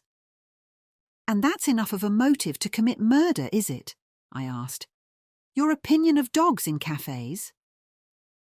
"That's not all," Pauline said, her voice rising. "He has a dog menu, Trinity. 15 different items, including something called a dogacino and dog ice cream. It's absurd." Actually, I thought that was a smart idea. Dog owners love spending money on their pooches. However, I kept that observation to myself for now, so as not to enrage Pauline further. I was starting to see why she was so unpopular. Pauline folded her arms. I told him it was unsanitary, and he said that if I didn't approve, I could go elsewhere. So I did, and I left a 1-star review online and put a long post warning others about my hygiene concerns. I imagine that went down well, said Mr. Darby, eyebrows raised. He didn't appreciate it, certainly, especially when other locals commented that dogs licking the crockery was revolting. Were they licking actual plates that customers used? I asked, horrified in spite of myself. It was mentioned. Pauline sniffed, so I contacted the council and suggested they come and inspect the place. Unfortunately, Nick got wind of it and bought separate bowls before the inspector could come and investigate, but he knew it was me. It was obvious. I took a long breath. So your case is an argument over dogs in the cafe, followed by internet drama and contacting the council's inspection team. Yes, Pauline said firmly. And I suppose you want me to visit Nick and ask him where he was during the time when you were poisoned. She gave me a brisk nod. Yes. I shook my head slowly. This was ridiculous. It's perfectly reasonable. Excuse me, said Lily, but isn't it more of an Italian thing to hire a hitman to kill people, not slip poison in someone's tea? You've been watching too many mafia films, I told her. Anyway, Nick's only Italian by the theme of his cafe. He's as Devonian as a cream tea. Trinity! Pauline snapped. You have to go and speak to him. O'Malley will already have checked the CCTV. So you won't? So is that where you've been all this time, Pauline? I asked, raising my eyebrows at her. Stalking Nick Baker? I have not been stalking him, she said and huffed. Haunting, yes. Stalking, no. Did you go to his house? No. I went to his cafe, which was very unpleasant. It turns out that most dogs can see me, and they kept barking at me. Very irritating. Lady Camilla drew herself up. Yes, animals do see us more often than not. It is most inconvenient. Did you find anything incriminating? I asked. Not yet, Pauline admitted, but he didn't mention me at all. That could be a sign of a guilty conscience if he can't bring himself to mention my name. I headed for the kitchen, and Pauline followed me. That isn't enough to start accusing people of murder, Pauline, I said. Every business gets bad reviews. People come to the tea room, then complain that the tea is too hot, too cold, too wet, too dry. Honestly, some people are looking for something to moan about. Mr. Wickers materialised through the wall. Have you had many bad reviews yourself? He asked. A few. I weighed up the likelihood that Pauline would badger me until I gave in, and decided it was high. Fine, Pauline. I'll find an opportunity to ask Nick where he was on the morning of your death. But he works every day from 6 a.m, so I'm sure you're barking up the wrong tree. You need to find out, Pauline insisted. He's hardly going to confess because I bat my eyelashes and ask him about his opening hours. Well, try anyway. All right. Anything to stop you hovering at my shoulder. Thank you. Pauline inclined her head, placated, and drifted out. Mr. Wickers chuckled. I wish you good luck, madam. Chapter 25. I decided to take the bull by the horns and get the conversation with Nick Baker out of the way. If I didn't, I knew I'd talk myself out of it, and Pauline would never let me hear the end of it until I did it. Plus, I'd said I would do it, and I couldn't go back on my word. I'd often seen Nick in Bellamici wiping down tables long after my tea room was closed. Occasionally, during the day, we'd catch each other's eye through our respective shop windows and nod, the camaraderie of fellow small business owners who lived on caffeine and cake. The last proper conversation we'd had was at the Sidmouth Business Consortium meeting a couple of months ago. We'd talked takings, footfall, and how summer tourists were both a blessing and a curse. He'd been easy to talk to, and I still thought Pauline was barking up the wrong tree. Despite this, I was about to walk into his cafe and interrogate him politely about his movements on the day of Pauline's murder. Lovely.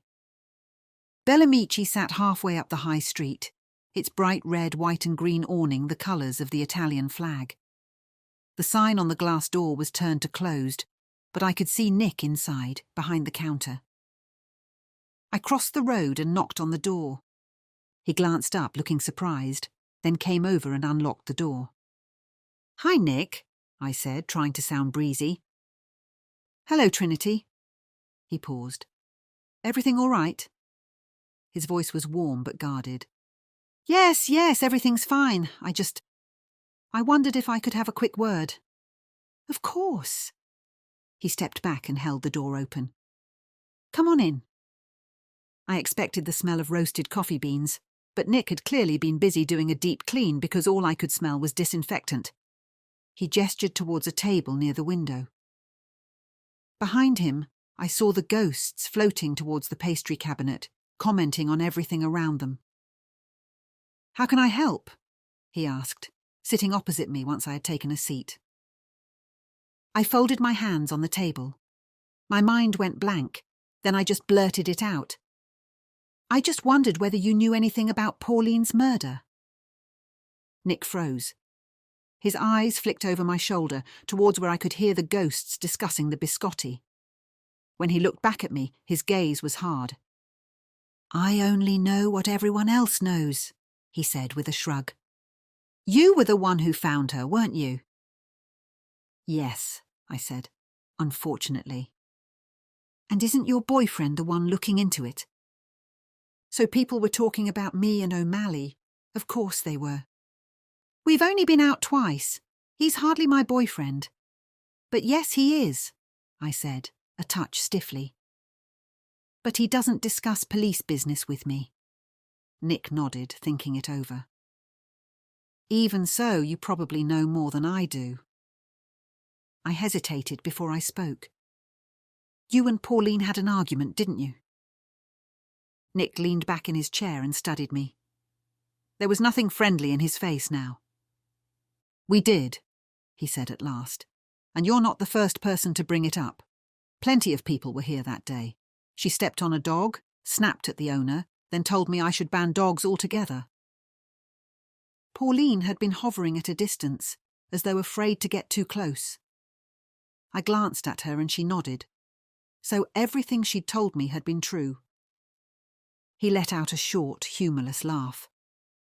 "It's all very well for Pauline to come in here and lay down the law as she sees it. If I banned dogs, I might as well shut the place. Half my regulars come here because they can bring them in. Personally, I don't love muddy paw prints everywhere and having to watch my step in case I tread on a dog. But if people want to spend money spoiling their pets, I won't argue." Pauline huffed. "Unbelievable. He always pretended he liked dogs. What a hypocrite." I ignored her. "Oh yes, I heard you've got a full dog menu." Nick's eyes gleamed, not with pride, but with entrepreneurial smugness. "Best thing I ever did. Doggichinos sell out daily.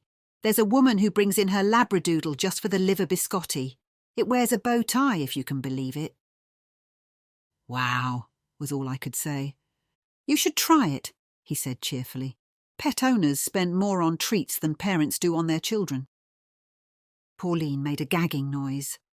I decided to press on. "Did you see Pauline on the morning that she died?" He frowned.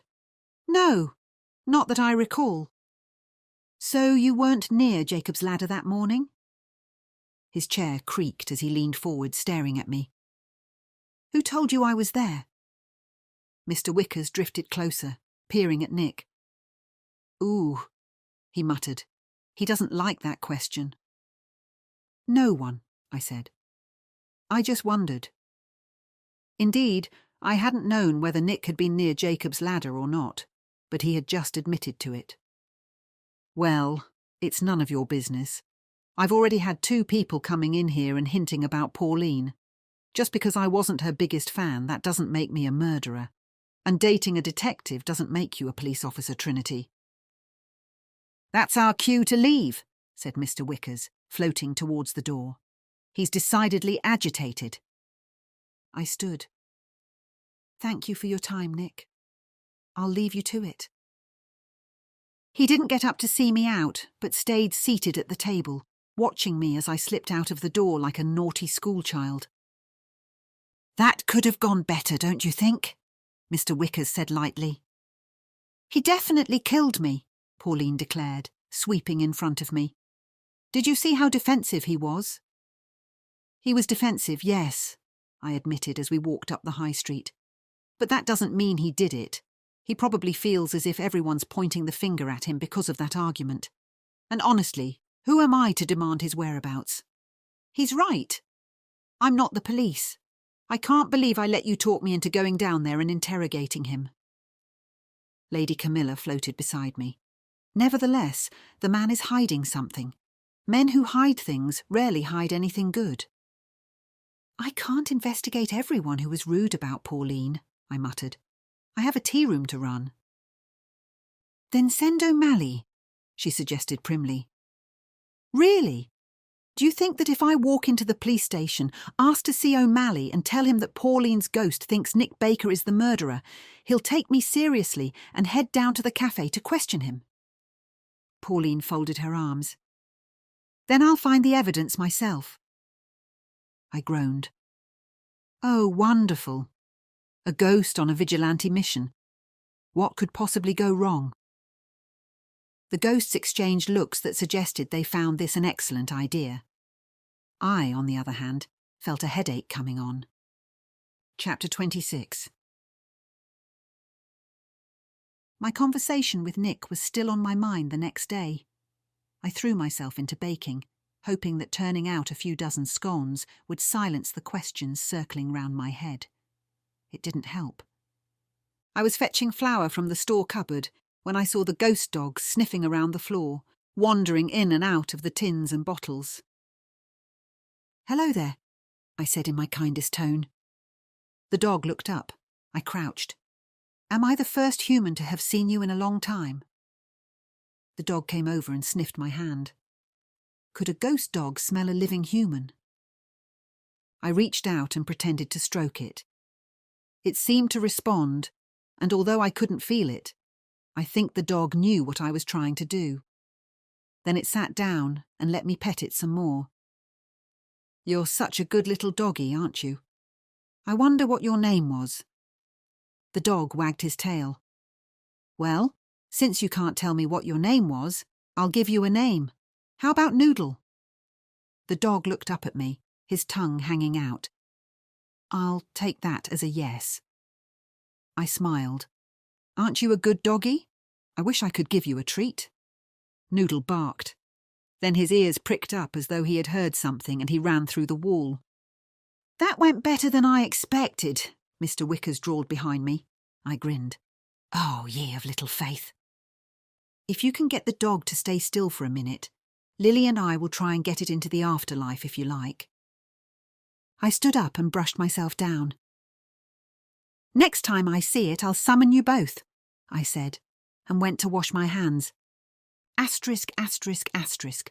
A few days later I was on a mission. I'd been busy organising Pauline's remembrance gathering.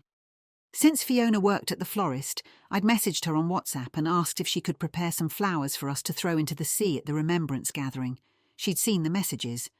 I knew she had, the 2 ticks proved it, but as of yet she hadn't replied.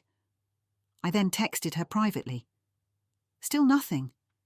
I'd even popped into the florist's, but Fiona wasn't in. So I decided to go to her house. Her cottage was in the middle of a terrace not far from Aunt Ruby's place, all painted doors and pocket-sized front gardens with pots of herbs. I knocked, rang the bell, then knocked again. A pause. Then the door opened a crack, just far enough to show a wary eye. Oh, she said, clearly not delighted to see me. Trinity. Hi. Mind if I come in for a moment? She hesitated, then opened the door wider. All right. The air inside the cottage smelt faintly of eucalyptus and something floral. It made me think of apothecaries in old novels. Lily drifted past my shoulder and sniffed dramatically. "Smells like a hedge witch's kitchen in here," she whispered. I ignored her, following Fiona into a small sitting room, sparsely furnished but carefully kept. A faded sofa with a crocheted throw, a small wooden table crowded with plants. "I wasn't sure if you saw my messages about the flowers," I said gently. "I was hoping you could bring some flowers, something for Pauline's remembrance gathering. Sea lavender, perhaps. Nothing elaborate, just something that feels right."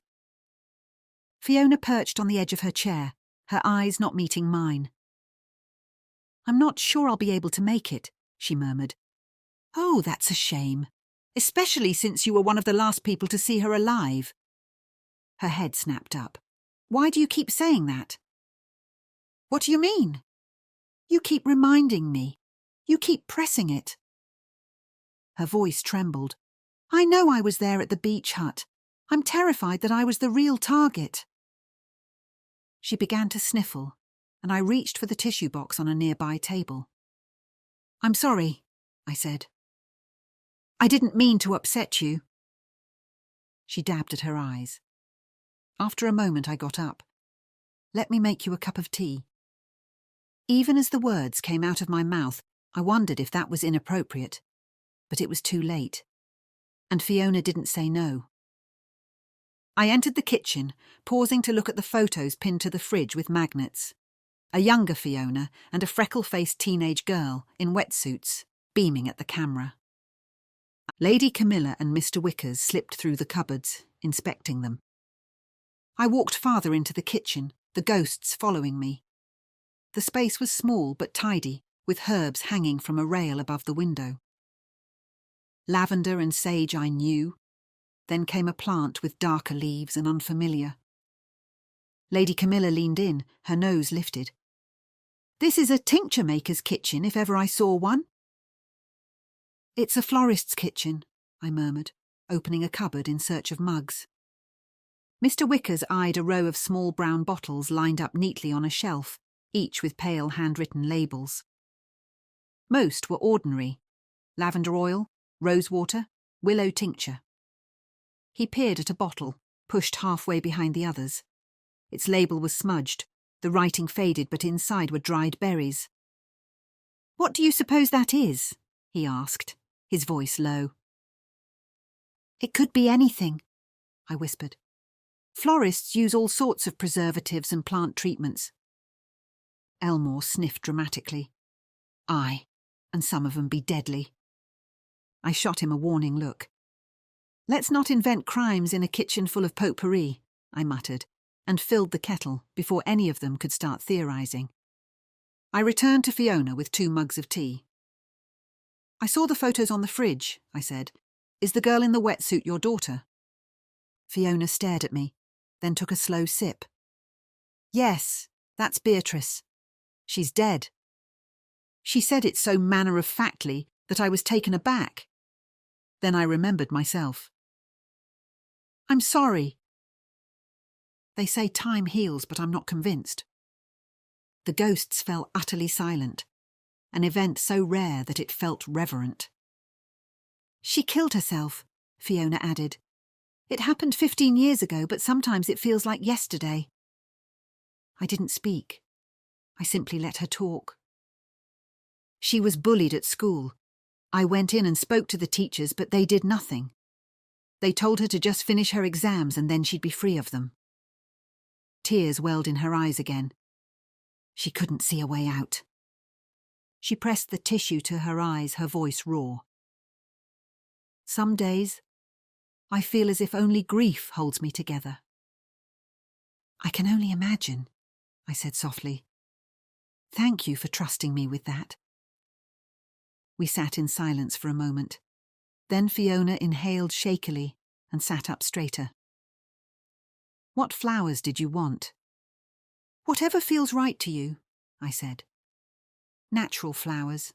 Sea lavender, rosemary, something gentle." "I can do that," she whispered.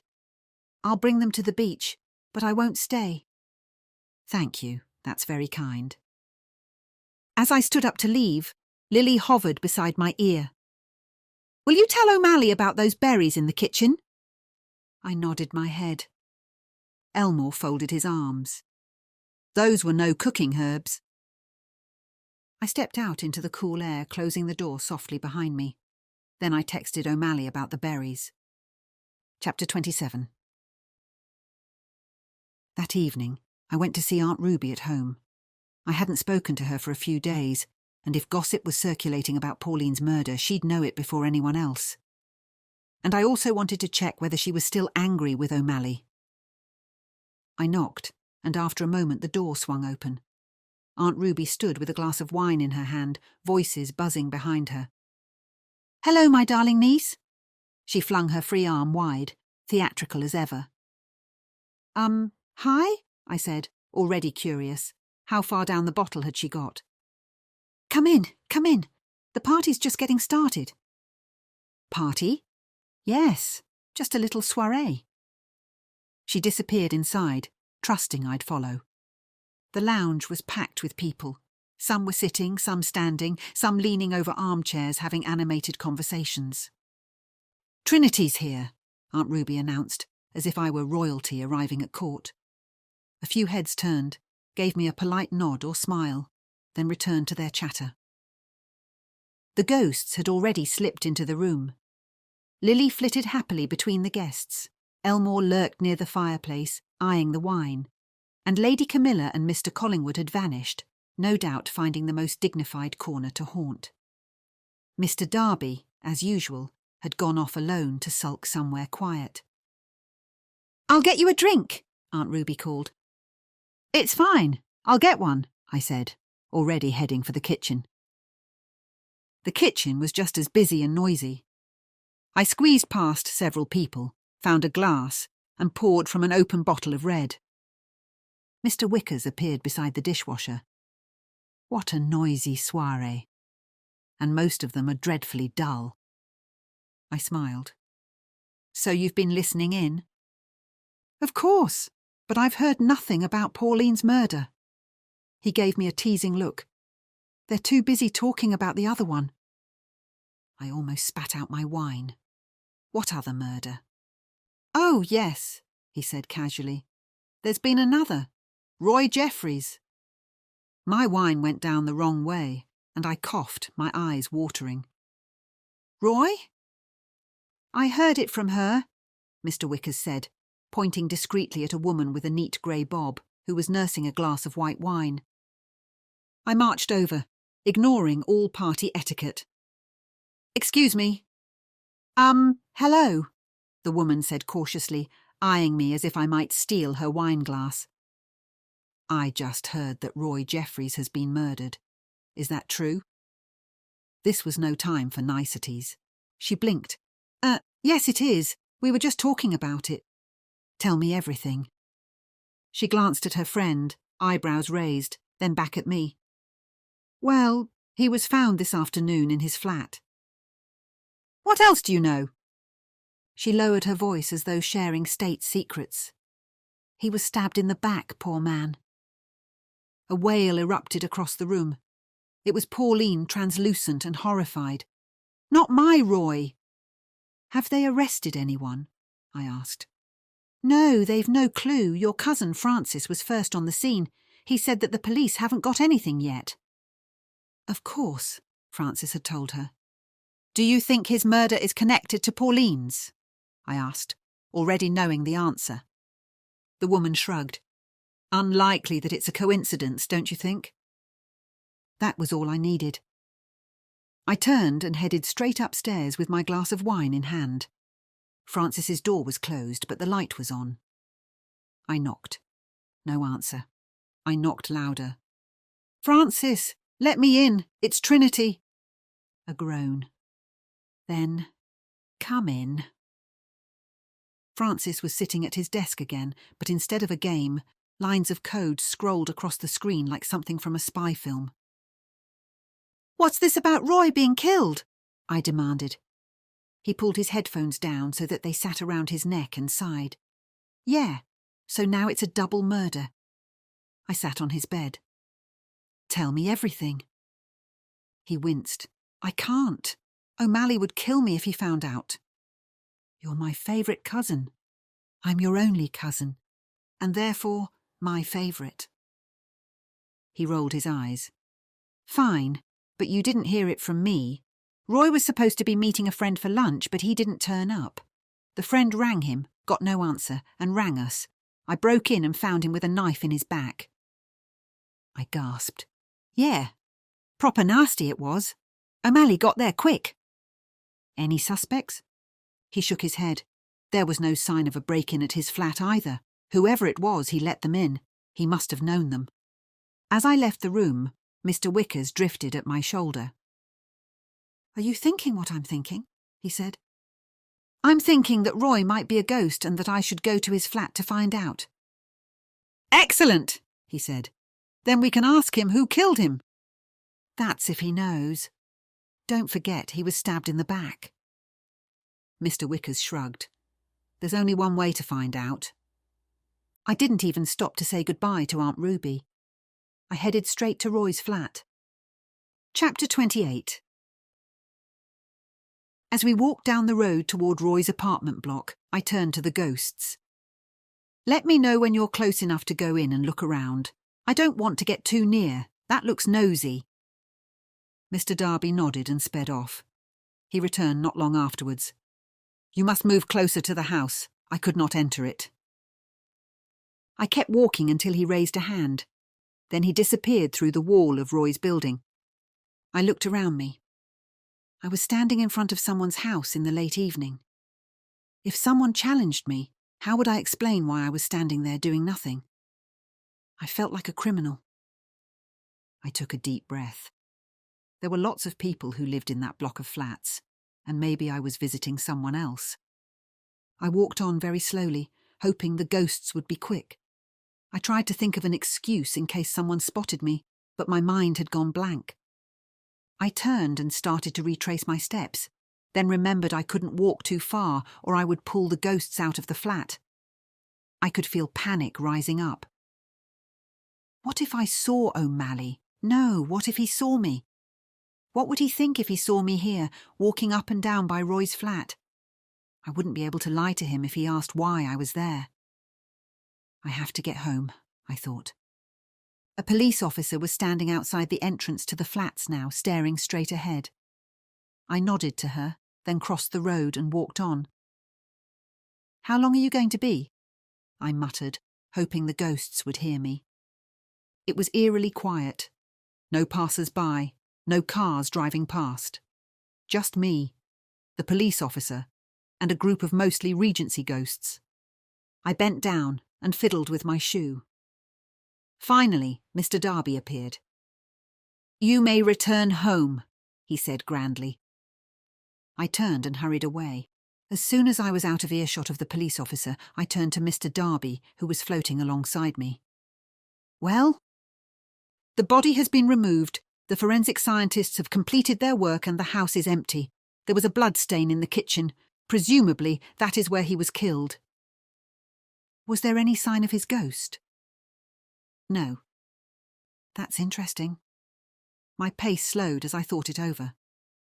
How come Roy was murdered and goes straight to the afterlife, but Pauline didn't? I looked at Mr. Collingwood. Any idea? He bowed his head slightly. It is a puzzle. But Roy did talk about his deceased wife, so I can only assume that his desire to see her outweighed everything else. So he was drawn to the afterlife because of her. Pauline won't be pleased when she hears about this. I scanned the group. No sign of her. Any idea where she is? I believe she has gone to her beach hut. The murder has affected her deeply. She wanted to be alone. When I got home, I switched on the TV and slumped in the chair, staring at the screen but seeing nothing. Another murder changed everything. Lady Camilla floated over and hovered in front of me, blocking my view. You must try and work out who would want both Pauline and Roy dead. I pondered for a moment. Maybe it was someone who was in love with Roy and was jealous of the way he felt about Pauline. Then, when Pauline was out of the way, they killed Roy because he still rejected them. I turned to the other ghosts. Know anyone who matches that criteria? They all shook their heads. I sighed and settled into the sofa. I thought not. Young lady, barked Lady Camilla, you need to find Pauline and ask her if she knows why he was killed. But it's late and I'm tired. It can wait until tomorrow. I'll go for a sea swim and do it then. Lady Camilla sniffed. Chapter 29. The next morning the sea was wild. Grey water heaved and roiled, and there was no chance of swimming. The wind whipped down the esplanade, and even though it was August, I wished I'd brought a coat as I made my way to Jacob's Ladder Beach. The beach was empty. Police tape still fluttered around Pauline's hut like a macabre party decoration. I went up the steps and rapped on the door. Pauline, are you there? I need to talk to you. Silence. I turned to the ghosts behind me. Can one of you check? Lily drifted forward, slipping through the wood. A moment later, her head popped out. She's in here. What do you want? Demanded Pauline. Her voice was flat and sulky. Have you found my killer yet? Not yet, I said. But do you know why Roy may have been killed? Pauline came through the door, eyes wide. What? Roy? No! Who would kill Roy? He was harmless. So were you, I said gently. There must be a reason for both of your deaths. I hesitated. Can you think of anyone who might have wanted to hurt you both? She shook her head. No, not at all. We were just two ordinary people with unremarkable lives. People don't usually kill for no reason. Maybe it's a psycho who just enjoys killing, she muttered, staring out to sea. Then her voice softened. Wait, I was killed and became a ghost. Does that mean Roy is a ghost too? There was a flicker of hope in her eyes. I went to his flat, I said. The ghosts looked for Roy's ghost, but they couldn't find him. It doesn't necessarily mean he's gone on to the afterlife, but it looks that way. Pauline was silent, then floated up the steps, staring straight ahead of her. I'll check his flat myself. Pauline. She disappeared. She took that better than I expected, Mr. Darby observed. Yes. Maybe the hope of finding Roy has distracted her from her grief. Mr. Collingwood bowed.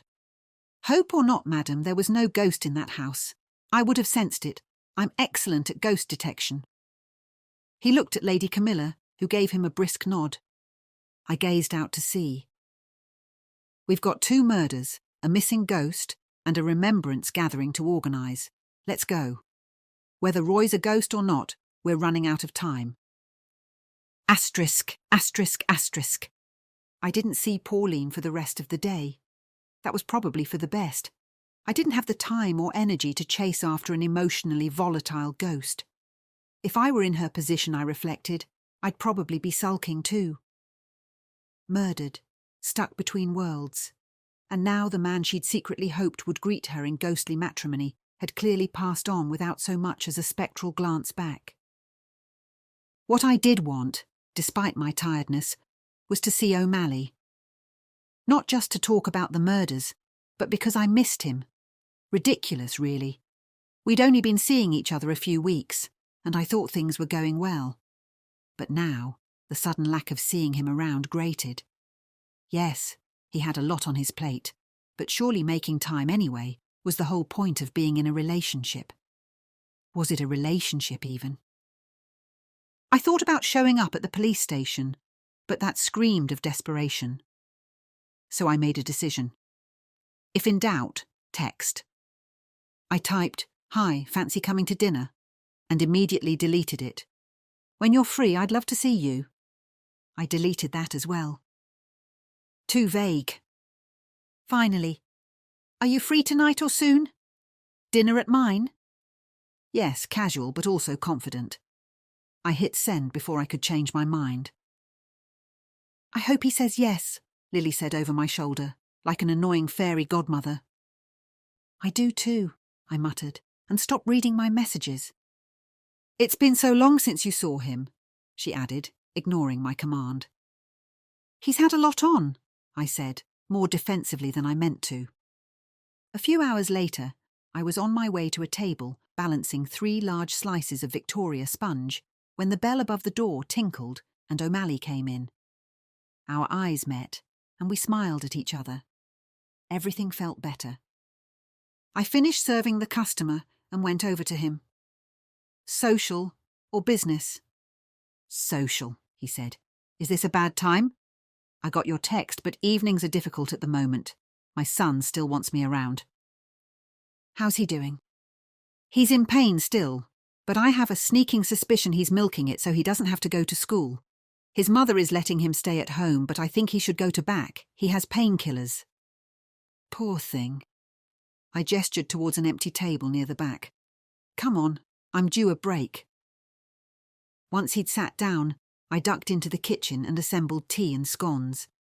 While the tea was brewing, I made sure my hair was tidy, then peeped out of the kitchen door. He was sitting quietly, looking out of the window, not scrolling on his phone like most people. I returned with a tray, set it down, and sat opposite him, and saw the ghosts disappear into the kitchen. Lily was last, lingering as long as she could. So, I said, once I'd poured tea, I hear there's been another murder. Indeed. He gave a wry smile. I was surprised that you didn't discover the body this time too. I chuckled. Lucky me. He sipped his tea and so did I. The familiar rhythm of tea drinking and shared silence made everything feel, briefly, normal. So, I said again, any idea who and why? Not yet, but we do think the deaths are linked. 2 people who knew each other, killed days apart. It's unlikely to be a coincidence. I spoke to Roy a few days ago, I said, hoping O'Malley wouldn't ask the circumstances. He was devastated about Pauline. But she didn't feel the same, he said flatly, though they were friends. You've heard about that then? Of course you have. Maybe. I racked my brain for a theory to keep the conversation going. Maybe whoever killed Pauline also killed Roy to keep something hidden. O'Malley leaned forward, his hypnotic eyes boring into mine. Or Roy killed Pauline and someone avenged her, he murmured. I stared at him. Why hadn't I thought of that? But why would Roy kill Pauline? Was he even a suspect before he died? And who would know he was the killer before you did? I'm flattered by your belief in my deductive powers, he said, managing the barest hint of humour. I'm not infallible, though. You are unusually cynical, I said gently. Why? He rubbed his forehead. I thought moving to Devon would be quiet, but it's been one murder after another. And... His shoulders sagged. I have a lot going on. I was looking for a lighter workload, not this. I nodded. I understood that all too well. Running a tea room and managing 7 needy ghosts wasn't exactly restful. You know, I said, lifting my cup, a cup of tea always helps. And a scone, he said with a smile. Other than the fact that Roy and Pauline were acquaintances, is there anything else that connects them? The words were out before I could stop myself, and I glanced guiltily at O'Malley. No, nothing. He sat back and buttered his scone. A long silence ensued as I thought about the other suspects on my radar. Have you spoken to Maria and Nigel at the swimming club? I asked eventually. They're a strange pair. They seem to be inseparable. I know someone who thinks there's definitely something going on between them. I couldn't exactly tell him it was Pauline. O'Malley put his butter knife down and chuckled. Affairs between adult men and women aren't unusual, but they're actually brother and sister. I goggled at him. Really? Yes. Well, half-brother and sister, same mother, different fathers. But why haven't they told anyone that? They only found out a couple of months ago. It's not a secret exactly, but they're just getting to know each other after a lifetime apart. I considered this. How did they find out about each other? It was one of those online DNA tests. Take a swab and then send it through the post for analysis. They check it against other people on the database to see if you're related. Wow. I glanced around the tea room, but everyone was busy with their own conversations. Should you be telling me this? It wasn't that I didn't want to know, but it was unlike O'Malley to share something which felt so private. It's all right. They both said it wasn't a secret and that I could tell people if it came up in conversation. In fact, I think it was an easy way for them to tell everyone. I couldn't wait to tell Aunt Ruby. For once I knew something before she did. The ghosts had been keeping a discreet distance, but I could tell from their reactions that they'd been listening in. "Ask him about the webcam at the beach," Lily called, only her head poking out of the kitchen wall. "Did the webcam at the beach yield anything interesting?" I asked O'Malley. "It doesn't record anything, it just live streams. However, the Clock Tower Cafe has CCTV, which showed that one of the suspects, Nick Baker, was innocent." He sighed. "I probably shouldn't have told you that. Mum's the word." So, as ever, O'Malley was one step ahead of me. He already knew of the argument between Nick and Pauline, and had discovered he was innocent to boot. Mr. Wickers floated past the table.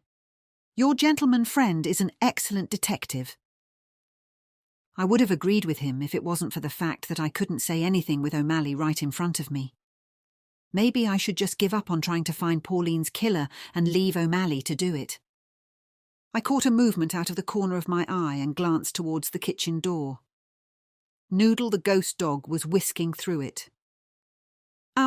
Please excuse me for a moment," I gabbled. I almost ran into the kitchen and pressed the ring on my finger. Then I stopped, looking around for the ghost dog before it ran off again. "Noodle! Noodle!" Mr. Wickers was right behind me, calling too. Then I spotted him, or rather the back end. Noodle's front half was inside the fridge. I wasn't sure whether to laugh or not. The poor thing couldn't eat the food, but its tail was wagging furiously. It must be sniffing the food. I decided to try and coax it out. "Hey boy, come here." The dog didn't budge. "Here, Noodle," I called again, slightly louder. The dog turned round and came out of the fridge. I held my hand out, not that I could touch the dog, but it seemed the natural thing to do. Noodle wagged its tail at me. "You're a cute little doggy, aren't you?" It tentatively took a step forward just as Carol came in with an order slip. Noodle yapped and ran into the fridge. "You okay there, Trinity?" asked Carol, looking slightly puzzled. I realised I was bent over with my hand held out to thin air and straightened, embarrassed. Yes, fine. What's the order?" "1 apple cake, 1 plain scone with cream and jam, 2 English breakfast teas. But I can prep it if you need more time with O'Malley." I looked out of the kitchen door. He was standing up, preparing to leave. "I'll get to it in a mo. I'll just say goodbye to him." Carol nodded and went back out to the tables. "Sorry about that," I said to O'Malley. I thought I smelt something burning from the oven. I was wrong." "No worries. Just had a message from the station. Better go." "Sure. Anyway, you know you're welcome around here any time." I smiled. "As well as at my place after work." "Thanks." He kissed me, and I channeled my inner Elizabeth Bennet, imagining Cormac dressed in Regency clothes. My stomach fluttered. Then he was gone. As I prepared the order in the kitchen, I tried to distract myself from thoughts of O'Malley by wondering if there was any way I could get Noodle to trust me. I wondered what unfinished business Noodle could have, and how long ago it had lived. I pressed the stone on the ring and Mr. Collingwood appeared. "Yes, madam." "I saw the ghost dog again," I told him. "It started to relax with me, then got frightened by Carol. Is there a way to tell how long ago it died?" Mr. Collingwood considered. "We will not be able to tell how long it's been a ghost, apart from its breed. Historical breeds of dogs are often vastly different to today's prized hounds." "That's true. There were no cockapoos or labradoodles when I was a child." I believe that the ghost dog is a Tweed Water Spaniel. Those were popular up to about 150 years ago, he stated. The dog was solidly built, with a thick, wavy coat the colour of wet earth. Its broad head and intelligent, steady eyes gave it a quietly serious air, as though it had been bred to work rather than charm. Back then, were dogs trained as well as they are now? Mr. Collingwood gave a little cough as though unwilling to answer. I believe the dogs then were better trained than now, though the methods to train them were harsher than those used today. He gave a small bow. Really? You might be right, I laughed. I bet they didn't have dog menus in restaurants and cafes. They did not. Dogs were kept out of such establishments. Mr. Collingwood rocked gently on the balls of his feet. Well, how can I gain Noodle's trust, and more importantly, find out why the poor thing has been a ghost dog all this time?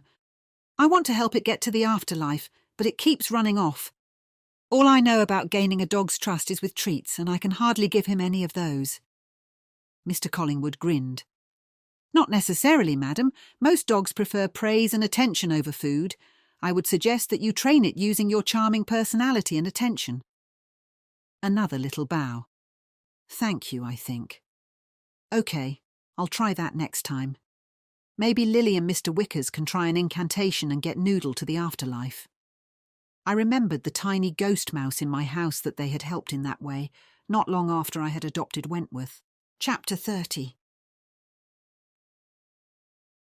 The tide was still rolling in when I made my way down to the shingle the following morning. Maria was already in her robe. Nigel stood beside her, stuffing his towel into a rucksack. Their heads were tilted towards each other, their voices low, their bodies angled in the intimate, conspiratorial way of people with something to hide. And now I knew their secret. When they saw me, they straightened up and stepped away from each other.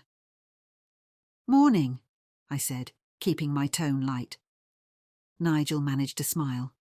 Morning, Trinity. Maria fiddled with the cord of her robe. Nice morning for a swim. Can I have a word? They exchanged glances and Maria nodded. Of course. I know this isn't easy, I began. But how did you both get on with Pauline? Nigel exhaled. I didn't like her much. She always thought she knew best, and she liked to interfere. You've probably heard that already. I had heard that exactly, but I wasn't going to admit it. What did she say to you? She kept dropping little hints, Maria replied. She said that Sidmouth was small and gossip travelled fast. I tried not to look as if I knew the answer. What do you think she meant? Gossip about what? I asked. There was another glance between them. Maria folded her arms, shoulders tight. She thought that Nigel and I were involved. Maria gave a laugh. We are, but not in the way she had in mind. We're family, half-brother and sister. So you kept quiet? Nigel nodded stiffly. It was easier. And Pauline was the sort of person who'd use a secret like that, Maria said bitterly. Not for blackmail or anything like that, but she liked knowing things others didn't. She enjoyed watching people squirm. So you were both angry with her? Yes, Nigel admitted. Wouldn't you be? But not enough to poison her tea. We just wanted her to stop the stupid comments and the constant digs. Maria nodded. We didn't hurt her. We wouldn't. I studied them both. Their words rang true, but the way Maria's gaze kept darting to the huts told me that there was something they weren't saying. On the morning Pauline died, I said, did you go into her hut to change? We did, said Maria. We got changed, drank our own coffee and left. I tilted my head. It's just that Linda mentioned that she thought she saw movement in another hut that morning, and Tessa heard arguing too. Nigel froze, colour rising in his cheeks. Oh, yes, I should have said. He rubbed the back of his neck. I went into the wrong hut first. They all look the same at that time in the morning when I don't have my contact lenses in," he said defensively. "And the door of the next hut was already open a crack. It's one of the council rental ones. The bloke who's meant to lock them up must have forgotten." "I really thought it was Pauline's hut," Nigel continued. "I didn't realise until I'd put my bag down. And I wasn't about to come out half-dressed in front of everyone, so I just changed and came out. I didn't see or hear anything untoward." Maria nodded. "I saw him coming out of the wrong hut and we went inside and had a discussion about what to do about Pauline's constant digs. I wouldn't say it was an argument, though. That was an exaggeration." "That explains the movement and arguments the others heard and saw," I said. Maria exhaled, and her shoulders lowered. Nigel seemed less tense too. "Now," I continued gently, "why keep avoiding questions? Why the secrecy?" Maria eyed the hut again. "We didn't want our new relationship dragged into this. People already think there's something improper between us, thanks to Pauline's whispering. We wanted to tell people in our own time, not have our happy news associated with a murder." Nigel looked at me squarely. "All we wanted was to let people know when we'd come to terms with it ourselves. Pauline didn't want to wait for that, though. She was ready to blab to everyone, no doubt bragging that she'd worked it out all by herself." "And you didn't want her to blab?" "No, of course not. This is a very private thing. I know it might seem strange, but we're both private people, and our mother was... she was infamous." I blinked. "Infamous?" Maria looked towards the huts again. "Her name was Evelyn Marchwood, and she ran a small boarding house in Dawlish in the 70s. 3 tenants died of arsenic poisoning. She swore it was the apples she'd used for cider, but the judge called her cold as the Channel in winter. She died a few years ago, but people still argue about whether she was a murderer or not. There's been a few true crime podcasts about her." Nigel zipped up his bag. "We were toddlers when it happened and adopted by 2 different families. It was only when we both did those online DNA tests that we learned about each other." The corner of his mouth turned up. "It was quite a shock. Neither of us remembers anything before we were adopted, and our new parents thought it best not to tell us about our real mother." "Oh, yes, exactly. Pauline found out a few weeks ago when Maria and I were talking. She was snooping, but it wasn't your fault what happened to you back then." "I know, but some people don't see it that way.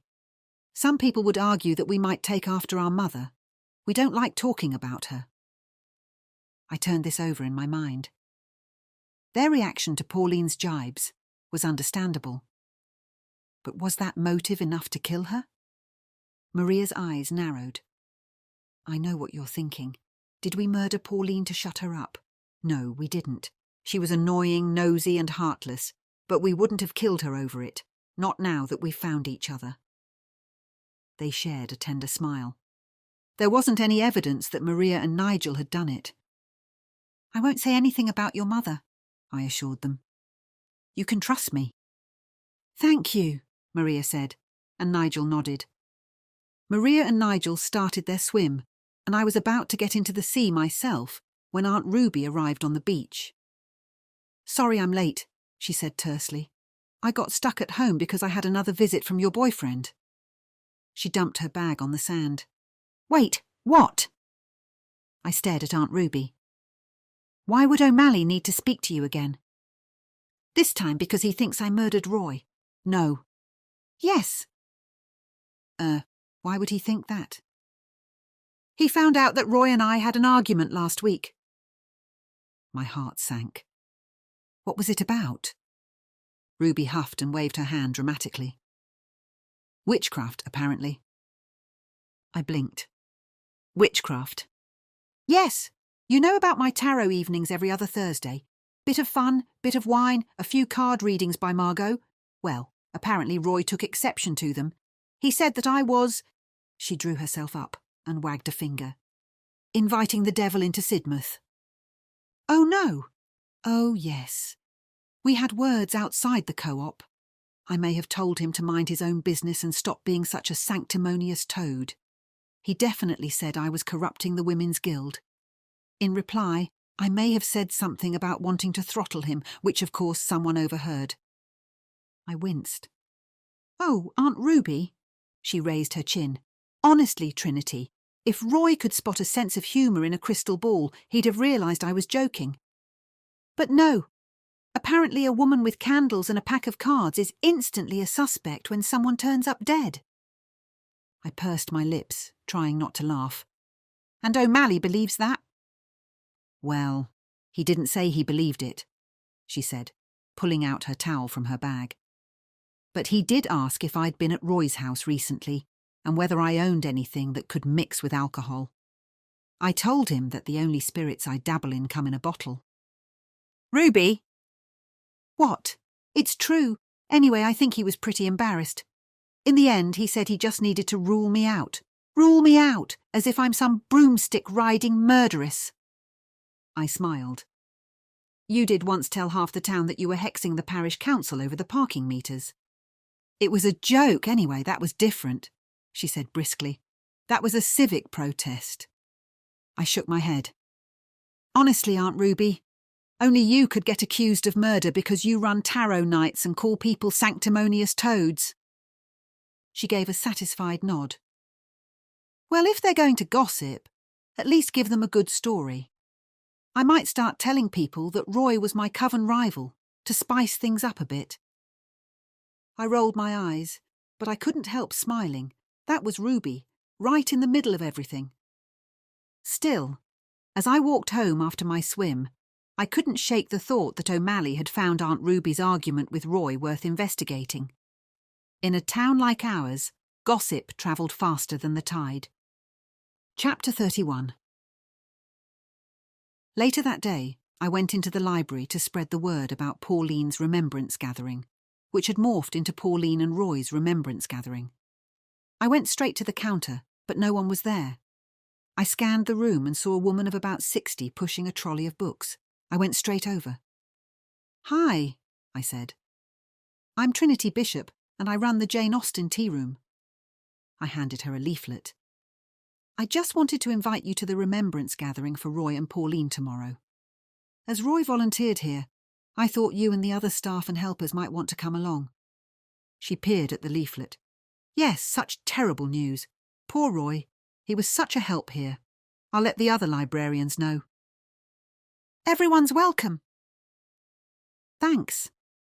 By the way, you don't know who his next of kin is, do you? It's just that he left a few belongings here in a drawer."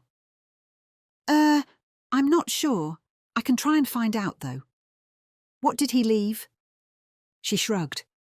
"Nothing valuable. Just a pair of reading glasses, maybe some other bits and pieces. Every volunteer has a drawer to store personal belongings in while they're on duty." She went over to the counter and pulled open the middle drawer. Then she frowned. "Strange. What are these doing here?" She pulled out 3 books, The Mysterious Case at Styles, Sad Cypress, and a pocket full of rye. "So Roy was an Agatha Christie fan," I said. That reminded me of Fiona's mission to read all the Christie books in order. I wondered how she was getting on. The librarian opened each book at the first page. "They're library copies. Roy must have reserved them, or he was planning on reading them. I'll check them all back in and put them on the shelves." I smiled, then looked at the other belongings in the drawer.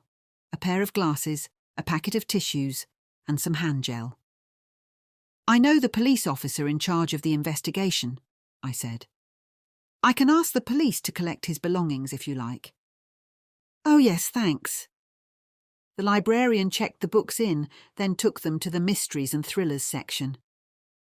As soon as they were back on the shelves, Lily dived in. I wandered over, pulled out a book at random and flicked through it. A few moments later, Lily's head popped out of the shelves.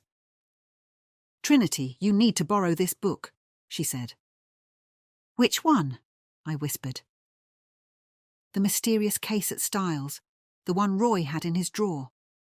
She emerged from the shelf and floated beside me. I hesitated.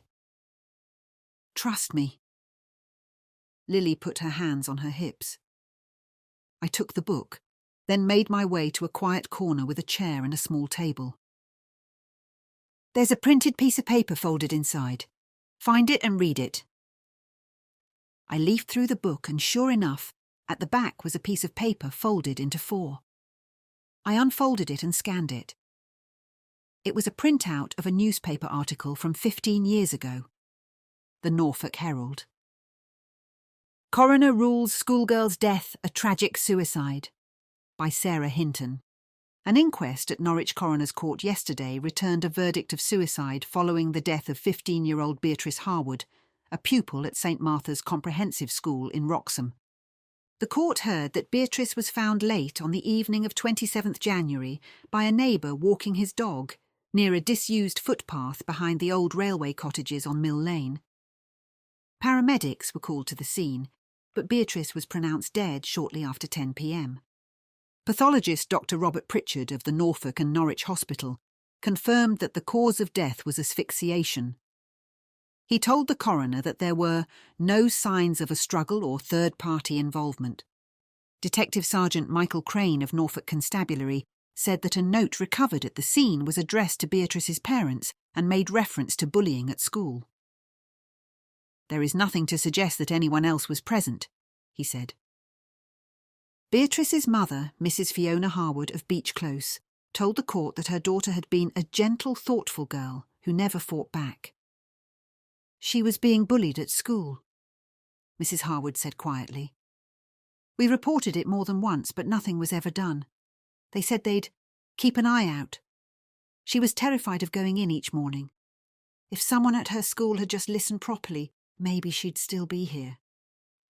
Head teacher Mr. Peter Marsh said the school had no formal record of complaints regarding bullying, but acknowledged that, like any school, we deal with occasional incidents between pupils. He described Beatrice as a bright, conscientious student who will be greatly missed. Coroner Mr. Alan Cuthbert expressed his sympathy to the family, saying, "This was a deeply tragic case. It is clear from the note Beatrice left that she felt isolated and unable to cope with what she perceived as persistent bullying." He recorded a verdict of suicide while the balance of her mind was disturbed. Following the hearing, Mrs. Harwood said she hoped no other parent would have to lose a child because people look the other way. A memorial service for Beatrice will be held at St Anne's Church, Wroxham, next Thursday. The other ghosts, except Pauline, had gathered around me and read the article over my shoulder. Why did a book that Roy borrowed have a newspaper article about Fiona's daughter inside? Lady Camilla asked. Yes, that is strange, I mused. I remember Fiona telling me that her daughter had killed herself. She moved all the way from Norwich to Devon. That is strange. Yes, I remember it too, Mr. Collingwood stated. I'll borrow the books Roy had put in the drawer, I said. Maybe something else in them will help. I was heading to the self-service kiosk to check out the books when Elmore floated up to me. There is a book about me in the biography section. Really? I'd like to read that. His eyes narrowed. I just read it. Some is true, much of it is hearsay, but the author states that they research my family history, or rather, my descendants. Mr. Collingwood appeared. Finding a living descendant of yours will help us to get hold of the treasure map. I turned to Elmore.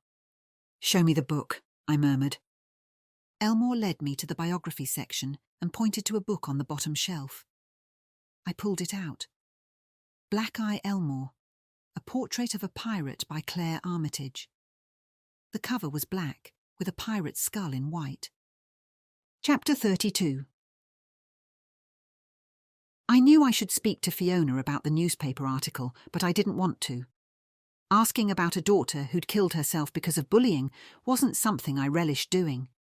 It was a delicate matter, to say the least, and my sensibilities were heightened. I didn't want to upset her. How would I approach it? And what was I trying to find out anyway? I thought for a moment, then realised I needed to research the school and any connections with Pauline and Roy. When I got home that night, Elmore reminded me about his biography. I flicked through it. but there was little point in reading it properly, as Elmore gave me a summary, pointing out what he felt was untrue, which was most of it. Instead, I opened my laptop and searched for the author, Claire Armitage.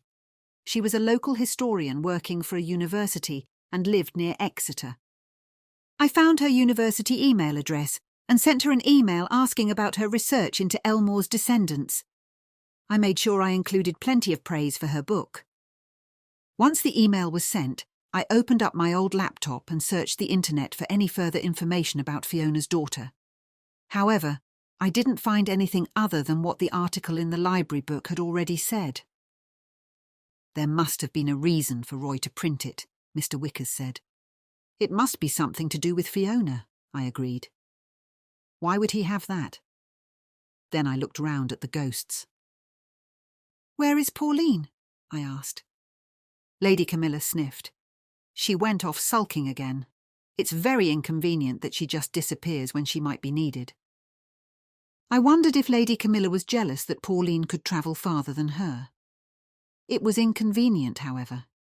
How could I solve Pauline's murder when she wasn't even around to answer my questions? I sighed. We'll just have to manage without her, I said. Somehow. It wasn't until the next afternoon that Pauline reappeared in the tea room. Annoyingly, it was during the afternoon rush. The other ghosts went straight over, and they all stood, or rather floated in a huddle, in the gift section. I couldn't hear what they said, and I was so distracted that I had to get the customer whose order I was taking to repeat what they wanted. Once I reached the kitchen, I pressed the turquoise stone on my ring, and Lily appeared. I need to speak to Pauline, I whispered. Get her, will you? But tell her to come to the staff toilet. We can't speak here. As I spoke, I had one eye on Carol, who was nearby preparing orders. Lily nodded and vanished. I excused myself for a toilet break, went into the cubicle and locked the door. A moment later, Pauline appeared. However, she was soon followed by the other ghosts. I felt as if I could scarcely breathe inside the tiny cubicle. Pauline, had you met Fiona before you came to Sidmouth? Pauline considered. No, I don't think so. What about when you were a teacher? You said you taught thousands of pupils. How many parents do you remember? Pauline thought for a moment. Not many, only the very difficult ones, though those add up over the years. I opened the printout of the newspaper article and showed it to Pauline. Did you teach at St. Martha's Comprehensive School in Wroxham? Yes, for a couple of years. Dreadful school. She skimmed the article. Wait, I remember Beatrice. I was her form tutor. Pauline looked at the photo. She killed herself? I had no idea. So you weren't there when she killed herself? No, but I left midway through that school year. My mother was ill and I was trying to look after her, going to Sidmouth at the weekends as well as working full-time. In the end, something had to give, so I quit my post. Mum didn't last much longer after that, but I got to spend a few months with her before she passed. She reread the article, more slowly. There was a lot of bullying in that school. I remember it being particularly bad. I wasn't sorry to leave it. She looked up at me. Could this be a coincidence? I don't know, but this could be the motive we've been looking for. Fiona had the opportunity to poison your water butt, but as far as we knew there was no motive. I sighed. Remember how Fiona's been insisting that she was the intended victim? She's been holding this in for 15 years. She blamed me, Pauline whispered. She did more than that, I murmured. She never forgave you. I scanned the article. I must tell O'Malley. Fiona's bitterness, her grief curdled into anger and resentment, had never healed. She had joined the swimmers, made friends with Pauline, even sat in her beach hut, and all the while she'd been plotting her murder. I took out my phone and searched for articles about the school from the year of our article, and the following one. School defends anti-bullying policy. Parents call for greater safeguards after teen death. I stopped at a smaller piece buried in the letters page. My daughter was failed, wrote Mrs. F. Harwood. The people who should have protected her did not. I will not forget. That's it, I whispered. She said it, plain as day. It has to be Fiona. I didn't know, murmured Pauline. She stared at the paper, the words seeming to pass straight through her, as though they were too heavy to take in all at once. For a moment she looked smaller somehow, her outline wavering as the truth settled over her. This was no longer a question of gossip or rivalry. This was 15 years of grief shaped into something lethal. Then I thought of the book the article had been tucked inside. Wait, I said. Those books that Roy borrowed were all Agatha Christie. But why those 3? I stared at Mr. Darby, then Mr. Collingwood. They both shook their heads.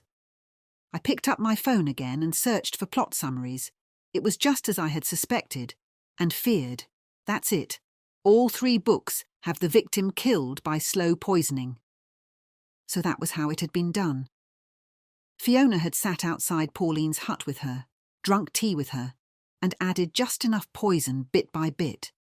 A slow drip, until the past finally caught up with Pauline. Spoiler alert, isn't that the term you use these days? Mr. Wickers said in a dry tone. I ignored him. What if it isn't only Pauline? What if Fiona has targeted other teachers from the school? There was a bang on the door and I jumped. Are you all right? Called Carol. Yes. Sorry, I'll be out in a mo. I just heard you talking to yourself and wondered if you'd got stuck in there. No, just talking to myself. Bad habit, I know. OK. Mr. Wickers disappeared through the wall, then reappeared a moment later. She's gone. I need to speak to O'Malley, I told them. Chapter 33. I left O'Malley a message after his phone went to voicemail. I thought about going to the police station, but a wave of customers came into the tea room, which scuppered that plan. I'd have to sit tight until the evening and the remembrance gathering. Would Fiona turn up? She'd promised to bring flowers, though she'd said she wouldn't stay. I made my way to Jacob's Ladder Beach, wondering how on earth I could resolve this. When I arrived at the beach, a few people had already gathered near the huts. Maria, Nigel, the librarian I'd spoken to the day before, Aunt Ruby, Francis, still wearing his police uniform, and a number of people I'd never met. Then I saw Fiona, holding a bunch of large yellow daisy-like flowers with a black centre, chatting to a man in his 70s. She was dressed in black trousers and a floral top, and seemed the picture of innocence. She didn't look up until I was a few feet away from her. Trinity, she said, as promised, some flowers. She handed me the bunch. I hope it goes well. She took a step back, then turned and began to walk away. Wait, I cried, and she paused. I'm so glad you've come, Fiona, I said. We should talk. After the remembrance gathering, of course. Reluctantly, Fiona rejoined the group, standing a little apart. Lady Camilla inspected the bunch of flowers I held. These are black-eyed Susans, she said. According to the language of flowers, they represent justice. Knew it, said Pauline. She did kill me. She scowled at Fiona. Get your cousin to arrest her, Trinity. He's in uniform and everything. All in good time, I said. Fiona glanced up. Did you say something? Just thinking aloud. I was certain now that she was guilty. If only O'Malley had been here, I could have spoken to them both at the same time. I think we should start. She gave a forced smile. I mounted the steps and turned to face the gathering. The sooner this bit was over with, the sooner justice would be done. Thank you for coming today, everyone. We're here to remember Pauline and Roy, both taken from us too soon. Would anyone like to say a few words? A woman climbed the steps and stood next to me. I work in the library, and I wish to make a tribute to Roy. He was a lovely man and so helpful in the library. He'll be sadly missed. My condolences to his family. Another man I didn't know came forward and spoke about Roy. Then another. "Will no one here say something nice about me?" Pauline complained as he descended the steps. "Would anyone like to speak about Pauline?" I tried not to sound desperate and glanced at Aunt Ruby with pleading eyes. Behind her, I saw Fiona edging away. Aunt Ruby stepped forward and joined me. "I'd like to remember Pauline," she said. "She was gracious in allowing the members of the swimming club to use her beach hut to change in." She paused, clearly trying to think of something else to say. Eventually she said, "So, my sincere condolences to her family at this difficult time." Pauline huffed. "Is that it? I can't believe this farce. Didn't anyone actually like me?" She started to sniffle. I decided to get this over with and catch up with Fiona. "Let's have a minute's silence to remember Pauline and Roy," I said. "Then we'll throw flowers into the sea in remembrance of them." "Can't do that," called a woman at the back. "Can't do what?" "Throw flowers into the sea." Why not?" "Pollution," she said flatly. "But they're—" "OK then, I'll just leave the flowers here by the beach hut." We stood silent for a minute. Then I placed the flowers by the door of Pauline's hut. "Thank you for coming, everyone." I saw Fiona leave as soon as I'd spoken. I didn't wait for the crowd to leave, but hurried in the direction Fiona had taken. If I was quick, I could still catch her. There was only one way she could have gone. Up the slope leading to the gardens at the top of the cliff. But there was no sign of her. "Go on," I said to the ghosts. "Find her." They scattered. After a few seconds, Lily called, "She's this way." Her voice echoed faintly across the path. I followed her instruction until I spotted Fiona on a bench overlooking the sunken garden. The stone patio overflowed with summer flowers, but the air felt cold around her, as if something had drawn all the warmth out, and Pauline's ghost hovered beside the bench. Fiona looked up at me. "This is about Pauline, isn't it?" she said. "Yes." I moved closer. "You know why I'm here, Fiona. I know what you did." She blinked, then held my gaze. "Go on then. Tell me what I've done." "You killed Pauline, and you also killed Roy because he found out what you'd done. He worked out you'd been reading Agatha Christie books where the murderer used poison over a long period of time." Her face didn't move. Lily drifted to my shoulder. "Be careful," she murmured. "She's frightened, and furious too. You told me you shared tea with Pauline, that you drank it from the same pot. That's what you said." "Yes." Fiona lifted her chin. "That wasn't true." Her left eyelid twitched. "My guess is you poured her cup first, and you never drank yours. Pauline showed every symptom of belladonna poisoning in the weeks before she died. Only her, though. Never you." Fiona looked away, as if she was looking for a way out. "I don't know what you're talking about." "You do. You dosed her tea bit by bit. Working in a florist's, you'd know all about flowers, even the poisonous ones." "You can't prove any of that," she whispered. "No, I can't," I said quietly. "But I know why you would do such a thing." Pauline's ghost flinched beside her. "Please don't say it, Trinity. I don't want to hear it." "Years ago, Fiona," I said, "you wrote a letter to the paper. In it, you said, 'My daughter was failed. I will not forget.' Pauline was her form teacher. Pauline didn't intervene, did she?" Fiona bent and put her head in her hands. A moment later, she looked up. She told Beatrice she was weak. Her voice had changed. It was sharper, harsher. That she should stop complaining and just get on with things. Do you know what it's like to hear your daughter repeat that every single night, until she started to believe it?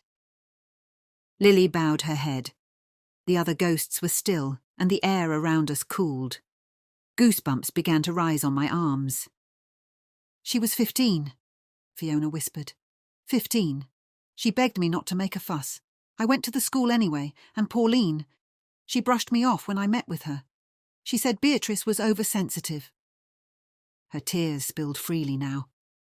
And then they found her. My girl, gone because no one listened. She was silent for a moment. I thought I could live with it, she continued. Then I moved here and saw Pauline, laughing and ordering people about as if she hadn't destroyed someone's life, 2 lives. And all I could hear was her voice telling Beatrice that she was weak. So you decided to punish her, I said. I wanted her to feel what Beatrice felt, just for a while. To shake her out of her complacency and make her think. She kept drinking the tea. I kept adding drops. I could see her getting ill, but she was still smug and self-satisfied. She still didn't care about what she had done, so I kept going. It made me happy to see her suffer. And one morning, I decided to give her extra. By the bench, Pauline's ghost shimmered. I didn't know, she murmured. God forgive me, I didn't know. You could have talked to Pauline, I said. You could have told her what happened and asked for an apology, but you chose poison. She would never have listened. She never did listen. I heard footsteps behind me. O'Malley emerged on the path and stood next to me. And Roy? I asked Fiona. He found out, didn't he? She gave a small, humourless laugh. You weren't the only one investigating Pauline's death. Roy looked at my library loans and saw the books about slow poisoning that I'd borrowed and found the news articles about Beatrice. So you killed him to shut him up? He didn't believe me when I said it was an accident. I don't either. She stared at me, her face empty of expression. O'Malley took a careful step forward. Fiona, you must come with me. Slowly she rose from the bench and picked up her bag. For half a second, I thought she'd simply go with him. Instead, she reached into the bag and pulled out a long kitchen knife.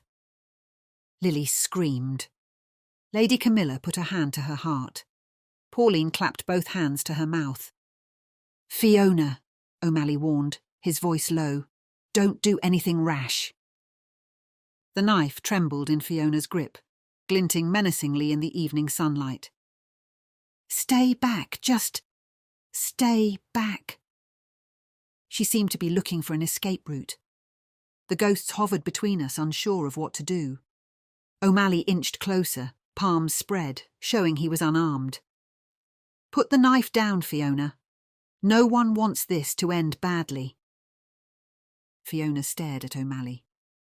For a moment I thought she would lunge at him with the knife, but her shoulders sagged and her arms fell to her sides. The knife slipped from her fingers and hit the path with a dull clatter.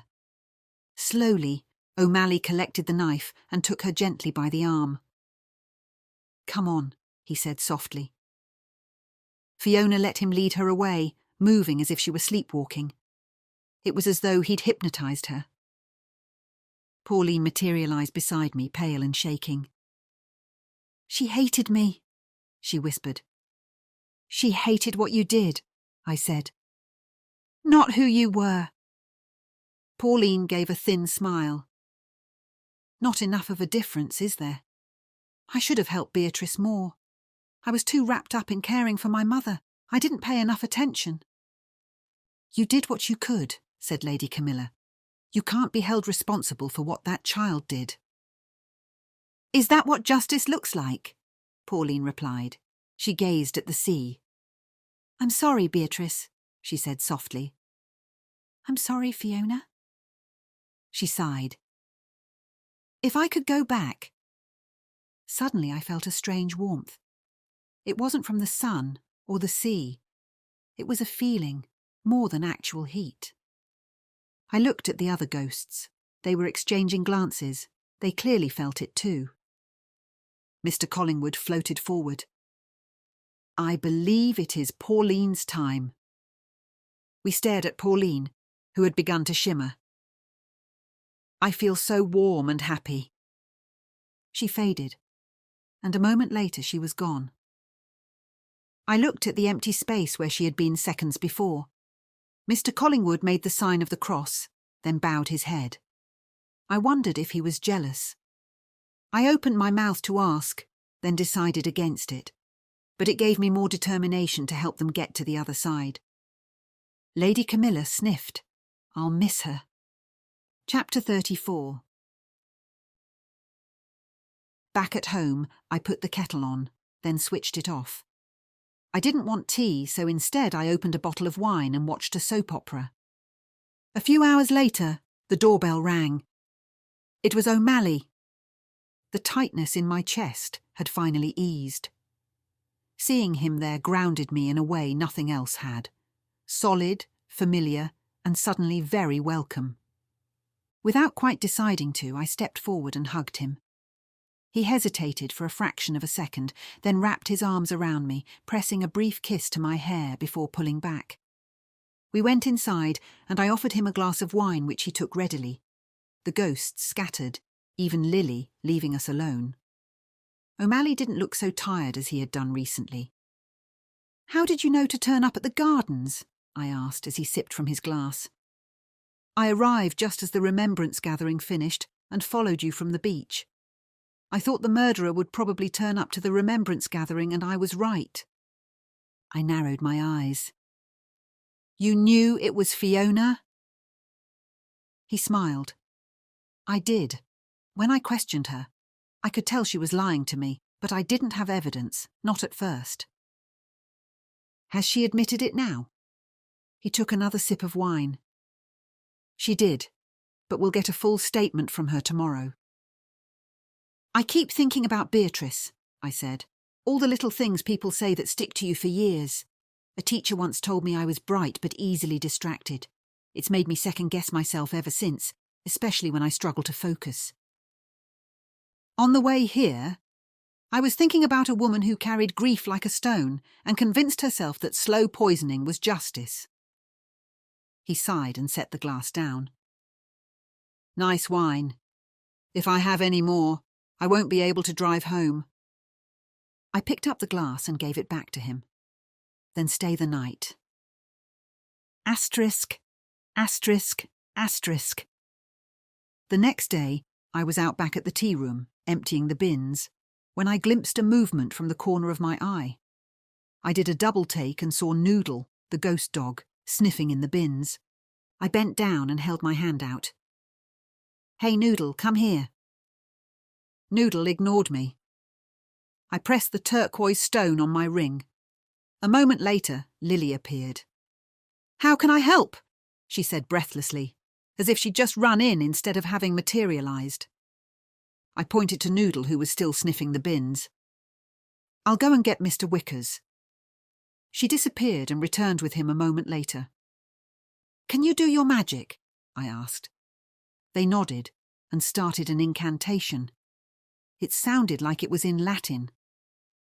I stepped back, suddenly awed by what they were attempting to do. Noodle looked up at them, and a faint shimmer appeared in the air, like heat rising from a sun-warmed stone. It widened slowly, light folding in on itself, until a soft oval shape formed and the edges wavered. Within it, the air looked bright. However, it didn't look big enough for the dog to pass through. The ghosts must have realised that too, because their incantations became louder and faster. The portal grew bigger, and Mr. Wickers gestured with his hand. Noodle rose, and it seemed like he knew what was happening. I looked into the portal, but it was as white as a cloud. Then I heard a deep male voice coming from it. "Freddie! Freddie!" it called. The dog's head tilted, then it barked and wagged its tail. "Come on, Freddie, I've missed you!" Freddie ran to the portal and dived in. As soon as he had passed through, the portal closed. I turned to Mr. Wickers and Lily. "That was amazing. Did you hear the owner calling for him? His name was Freddie." Lily giggled. "I did. Didn't we do well?" Mr. Wickers grinned and executed a flamboyant bow. "You're very welcome, dear madam. Anything for those little animals." Poor Freddie had been sniffing around for such a long time, Lily said. "Now he is at peace, back with his owner." I wiped away a tear from my eye. Then I went inside to wash my hands and contemplate what I had just seen. How many people had seen into the other side? I imagined the reunion in my head. Owner and dog reunited. Chapter 35. A week later, I was on a different mission. Professor Claire Armitage, Elmore's biographer, had replied to my email and agreed to meet me. It took me a while to find her house. It wasn't on a road with houses laid out nicely in rows, all with clear numbers. It was a house with a name, no number, and a low-key entrance. In other words, hard to find. I stood where the house should be, looking around, and eventually spotted a royal blue doorway with a brass plate beside it that said Angelis. "Finally," I muttered, and lifted the brass knocker. The ghosts all piled in, not waiting for the owner. I supposed I'd hear their observations when I got inside. It didn't take long for Professor Armitage to answer the door. She was a petite woman in her 40s, of a similar age to me but much shorter. She had a sharp bob which accentuated her features and wore bright red lipstick. She gave me a warm smile. "You must be Trinity." "Yes, that's right." I held out my hand and she shook it. "Come on in," she said. I followed her to the kitchen, which was impressive. The whole house was. Even though it looked a bit higgledy-piggledy from the outside, it was huge inside. Half the kitchen was a conservatory which let in so much light that it felt as if you were outside. Professor Armitage indicated a large pine table with chairs round it. "Do take a seat. Cup of tea?" Just water, please. I serve tea all day in my tea room." "Ah, yes. You said you run a Regency-themed tea room in Sidmouth. What a delightful idea." She smiled warmly. She filled a glass, then moved round the kitchen counter and put it in front of me. "Thank you." I felt rather awkward. From what I could tell, Professor Armitage was an eminent historian. The very fact that she had agreed to see me was a little overwhelming. And where were the ghosts? I hadn't seen hide nor hair of them since they'd gone inside. I ran my finger over the stone on my turquoise ring.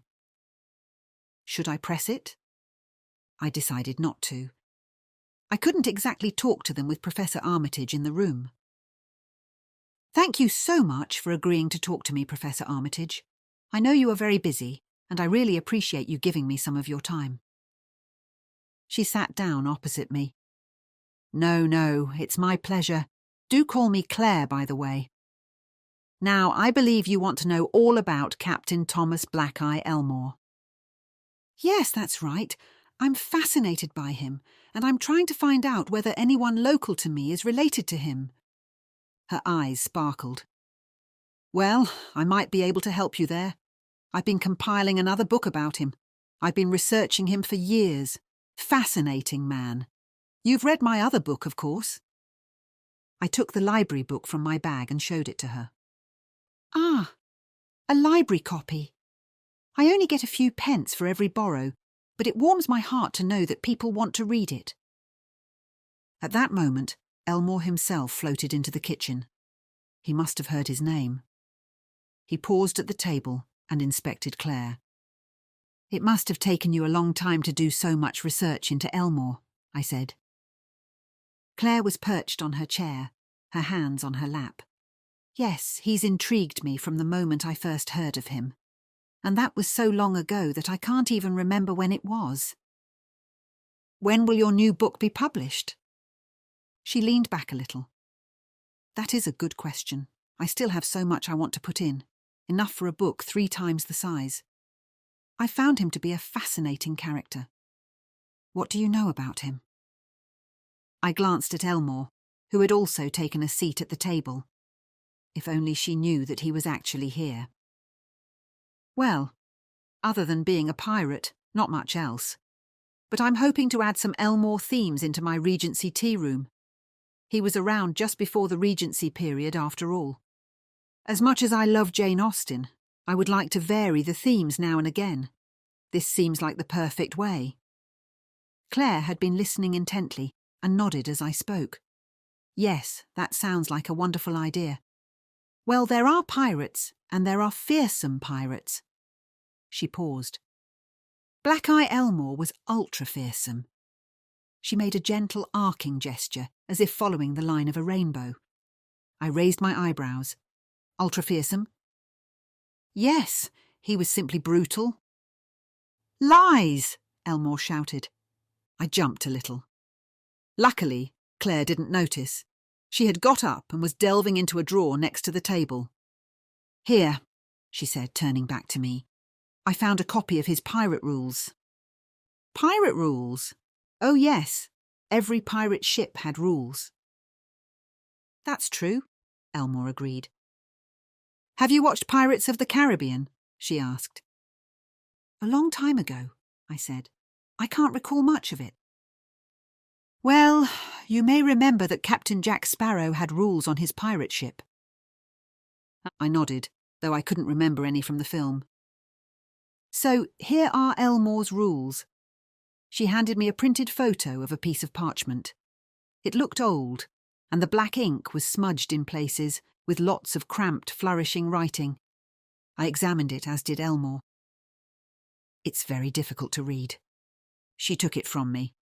It is. I'll read it out. She started to read. All spoils shall be split the following ways. Half to the captain, a quarter to the first mate, and all other crew will have an equal share of the remainder. That's not what I said, exclaimed Elmore. He floated above Claire, reading the rules. We only kept a small amount. All else went to the poor. My rules were 1/10 to run the ship, and the rest to the poor. Claire continued reading. All spoils must be brought to the captain within 2 days of capture. Any crew member who does not heed this will be thrown in the sea. No! Elmore barked. How in blazes did she get hold of that list? That's not me writing. Not by a long tide. That is indeed cruel, I said. How did you come across this document, Claire? The museum archive is not sure how the document was obtained, but they assure me that it is authentic. Authentic? 'Tis as authentic as a smuggling ring that keeps receipts. So you discovered this document which you believe is authentic. What else have you discovered about Elmore? Plenty. The best source of information is a letter written by his first officer, Josiah Briggs. He wrote it to his lover, a woman called Betsy Knight. Betsy Knight, I repeated. That was the name of the ghost who was guarding the treasure map and who Captain Elmore had said was one of his sweethearts. Yes, it seems she was one of his many lovers. They say sailors, or in this case pirates, have a girl in every port, and Betsy was Josiah's girl in Sidmouth. Sidmouth didn't have a port, but I kept quiet. Professor Armitage seemed the sort of woman who didn't like to be corrected. She was, after all, a professor, and I didn't even have a degree. Elmore had been listening intently. Betsy and Josiah, he said. Betsy, I repeated.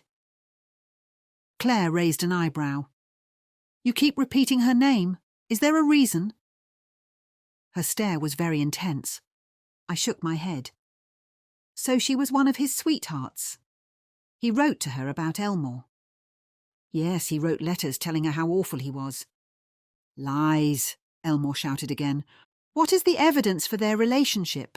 I asked with a small smile. Just the letters, but there are a few of those. They were found in a house in Sidmouth about 60 years ago and given to the museum. Since I was researching Black-Eye, and I am an academic, they've lent them to me. But the letters are just his opinion, I countered. We have no reason to believe it's false, and it's a primary source from the time itself.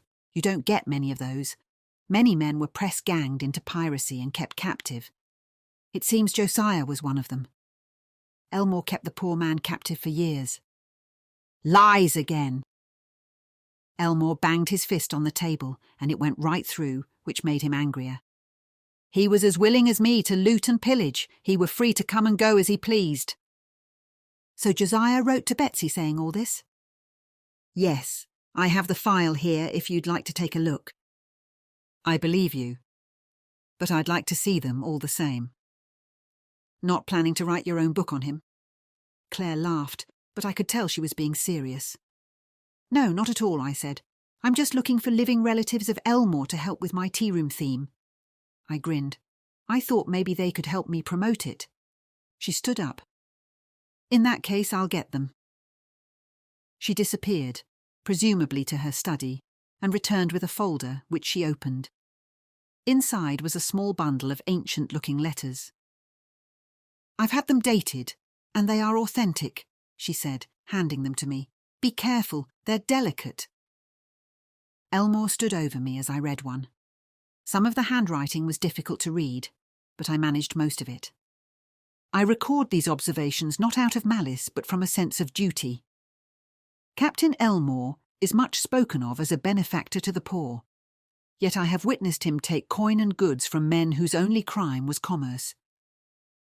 He cloaks such acts in the language of fairness, but the effect is no different for those left ruined by his attentions. I fear that posterity may mistake his charm for virtue, and so I set down what I have seen, that the truth may be weighed with care. I picked up another. Elmore's so-called generosity is nothing but theatre, performed so that lesser men may praise him. I do not trust his smiles nor his promises, for they are as shifting as the tide. All lies, every word of it, Elmore roared. That blackguard Josiah, I'd gladly send him to his grave twice over. That's all very interesting. I put the letter down. What if this was all made up? Professor Armitage gave a small laugh. Why would Josiah make up these stories? I shrugged. Maybe he was not the man we think he was. Professor Armitage gave a dismissive wave of her hand. There's more. There are countless stories in the newspapers at the time of rich people who were robbed by Elmore. Really? Oh, yes. Here, I have a transcript of one. She handed me a piece of paper.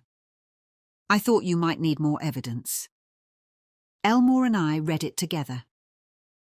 Monstrous acts of piracy and violence on the coast of Devon, dated Saturday last. It is with no small degree of alarm and righteous indignation that we report the latest atrocity committed by the infamous pirate and scourge of the southwest, one Captain Thomas Black-Eye Elmore, a man whose name inspires dread in the hearts of seafaring men and gentlefolk alike. On the night of Thursday last, the despicable Elmore, long wanted by the Admiralty for crimes too numerous to list in full, did make landfall with his crew of ruffians at a secluded inlet near the fishing hamlet of Beer, not far from Seaton. Under cover of darkness and storm, they advanced inland to the residence of Sir Reginald Turnham, a respected landowner and justice of the peace. With blasphemous oaths and drawn blades, they forced entry into the house, breaking windows and overturning sacred objects. They struck Sir Reginald senseless, terrified his wife into a faint, burned family portraits, and slaughtered 2 hounds kept in the parlour for protection. Lady Turnham later testified that the pirates laughed and toasted one another while the house was ransacked. They carried off gold plates, a chest of foreign coins, and even a child's christening gown, reportedly for use as tinder. Several villagers reported hearing cries of pain and gunfire as the pirates retreated, and it is now confirmed that a farmhand named Joseph Pike, aged only 17, was shot in the back when he attempted to alert the church watch. The leader of these monstrous villains is described as tall, broad-shouldered, with a black patch over his left eye and a silver buckle at his throat.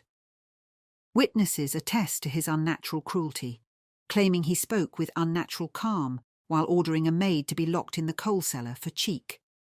The Admiralty has declared Elmore a traitor and enemy of the Crown, and a bounty of £200 is offered for his capture, dead or alive. The Mayor of Sidmouth has convened a town guard, and several revenue officers are said to be gathering at Exmouth in pursuit. It is urged that all coastal settlements take heed, reinforce their watches, and shelter their valuables, for this devil in human guise shows neither mercy nor honour. Well, if all that is true, then Elmore was indeed a fearsome and terrible pirate, I stated. I glanced at Elmore. Are they true? I asked Professor Armitage. Course it ain't true, said Elmore. I'd never shoot a man in the back, never. Professor Armitage looked shocked at my words. If it's true, the newspapers were not known to lie back then. The newspapers might not lie, but their sources might. True, she conceded, but we have no reason not to believe the accounts. Are there no other sources of information about Elmore? I asked. Any letters about him written by other people, or proof of what he was like? None that I've found, but of course you never know. These things turn up from time to time, but unfortunately most people who would have met him back then couldn't read or write. There was the sparkle in her eyes again. I've got something else to show you. The reason why you're here. She stood up and disappeared into another room. I wasn't sure why, but I got the feeling there was more to her than there seemed. You know, said Elmore, I think she'd be a witch. My eyes widened.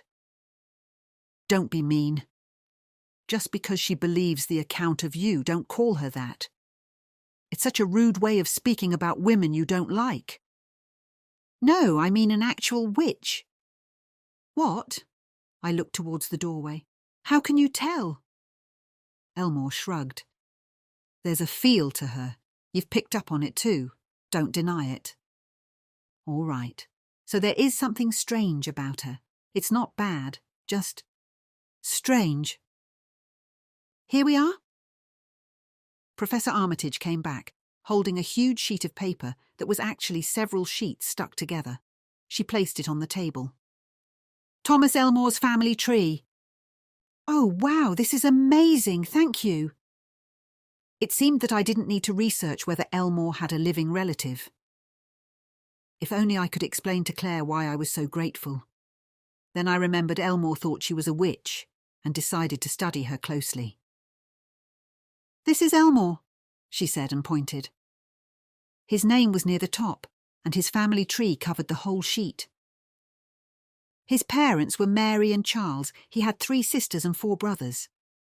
Aye, and I didn't get on with any except Billy and Nancy, Elmore said. Now, Elmore never married, or at least there's no record of it, but his brothers and sisters did have children, although Frederick died aged 2 and Gregory aged 16. How tragic. Yes, but that was good going for back then. Child deaths were an unfortunate part of life. I glanced at Elmore, who nodded. His sisters all married. I've traced each one of them, and I found all his ancestors. She ran her finger down one branch of the family. I traced his sister Mary's family, not to be confused with his mother Mary. Lo and behold, today there is one living relative, Richard Elmore. Wow. Richard Elmore could be the key to getting the treasure map from the Swan Inn. Have you spoken to him? I asked. Oh, yes. Although he's not very interested in being the only living relative of an infamous pirate. That didn't bode well. What sort of man is he? Nothing like his ancestor. He's retired and he was a civil servant. Civil servant? Elmore's lip curled. Works for the government, does he? Where does he live? Just up the road in Seaton. Seaton was the next big town along the coast towards Dorset. Do you think he'll talk to me? Professor Armitage shrugged. Perhaps. He spoke to me, but he just isn't that interested in history. Strange, really. Can I have his contact details? I'd like to talk to him. Of course. She went to a drawer in the kitchen, returned with a small notepad, and copied his details from her phone. She tore out the sheet and gave it to me. I can't see any harm in passing them on. Saves you the time tracking him down on the internet. Thanks. How long did it take you to do all this research? A couple of years. Not full-time, obviously, but fitting it in when I can. I love things like this. Something to get my teeth into. And they do say Elmore had a large stash of treasure hidden. Whoever finds that will be very wealthy. I studied her. She knew about the treasure. Was she doing all this to get hold of the treasure? Did she know about Betsy's ghost and the map? I thanked her and left not long after. I'd got what I needed, and it could have taken me years to find out what Claire had shown me. I doubted I could have fitted it in with running the tea room. As I drove home, I discussed what we had discovered with Elmore and the other ghosts. I'm pleased we've found a living relative, but how do I take Richard Elmore to the pub and get him to present the ring to Betsy? And what will happen to the ring once Betsy has it? The treasure map will be released, said Mr. Wickers. You have the enchanted moonstone ring to give to Betsy, and then we can find the treasure and move to the other side. I have an idea, said Lily, clapping her hands. Invite him to the pub. Say you are staying there for some reason, like your pipes have burst. Then just, I don't know, tell him you need to practice acting or something. Acting? I frowned. Leaving that aside for a moment, what if he won't come to the pub? Kidnap him, Elmore said. I did a double take. He was serious. I'm not kidnapping anyone. That's a crime. Not in my day, it weren't. I thought you were supposed to be a good pirate. Good pirates don't kidnap people. He shrugged. Don't they? Ah, well, maybe I were a bad pirate after all. And anyway, what makes you think Professor Armitage is a witch? I asked, hoping to diffuse the situation. Lady Camilla clearly didn't agree that kidnapping was normal back then, judging from her expression. I was definitely getting witchy vibes from her, said Mr. Darby. I was too, Lily said. Do you think she might be able to help you to get to the afterlife? Doubtful. Lady Camilla sniffed, then pondered. Although since it was a witch that put us here, it could be a witch that gets us out. Well, if I need a witch at any point, I'll consider her. My preference is to get Richard Elmore to the Swan Inn and then ask him to help us. Elmore opened his mouth to speak. No, Elmore, I am not kidnapping anyone. Elmore folded his arms. It's the simplest way. It isn't, I said firmly. I turned the car onto my street, energised. Right then, first step, get Richard Elmore to the pub. No witchcraft, no kidnapping, no pirate schemes. We'll see, Elmore whispered. I heard that. I smiled to myself. This was far from over, but at least I wasn't doing it alone. The end, for now.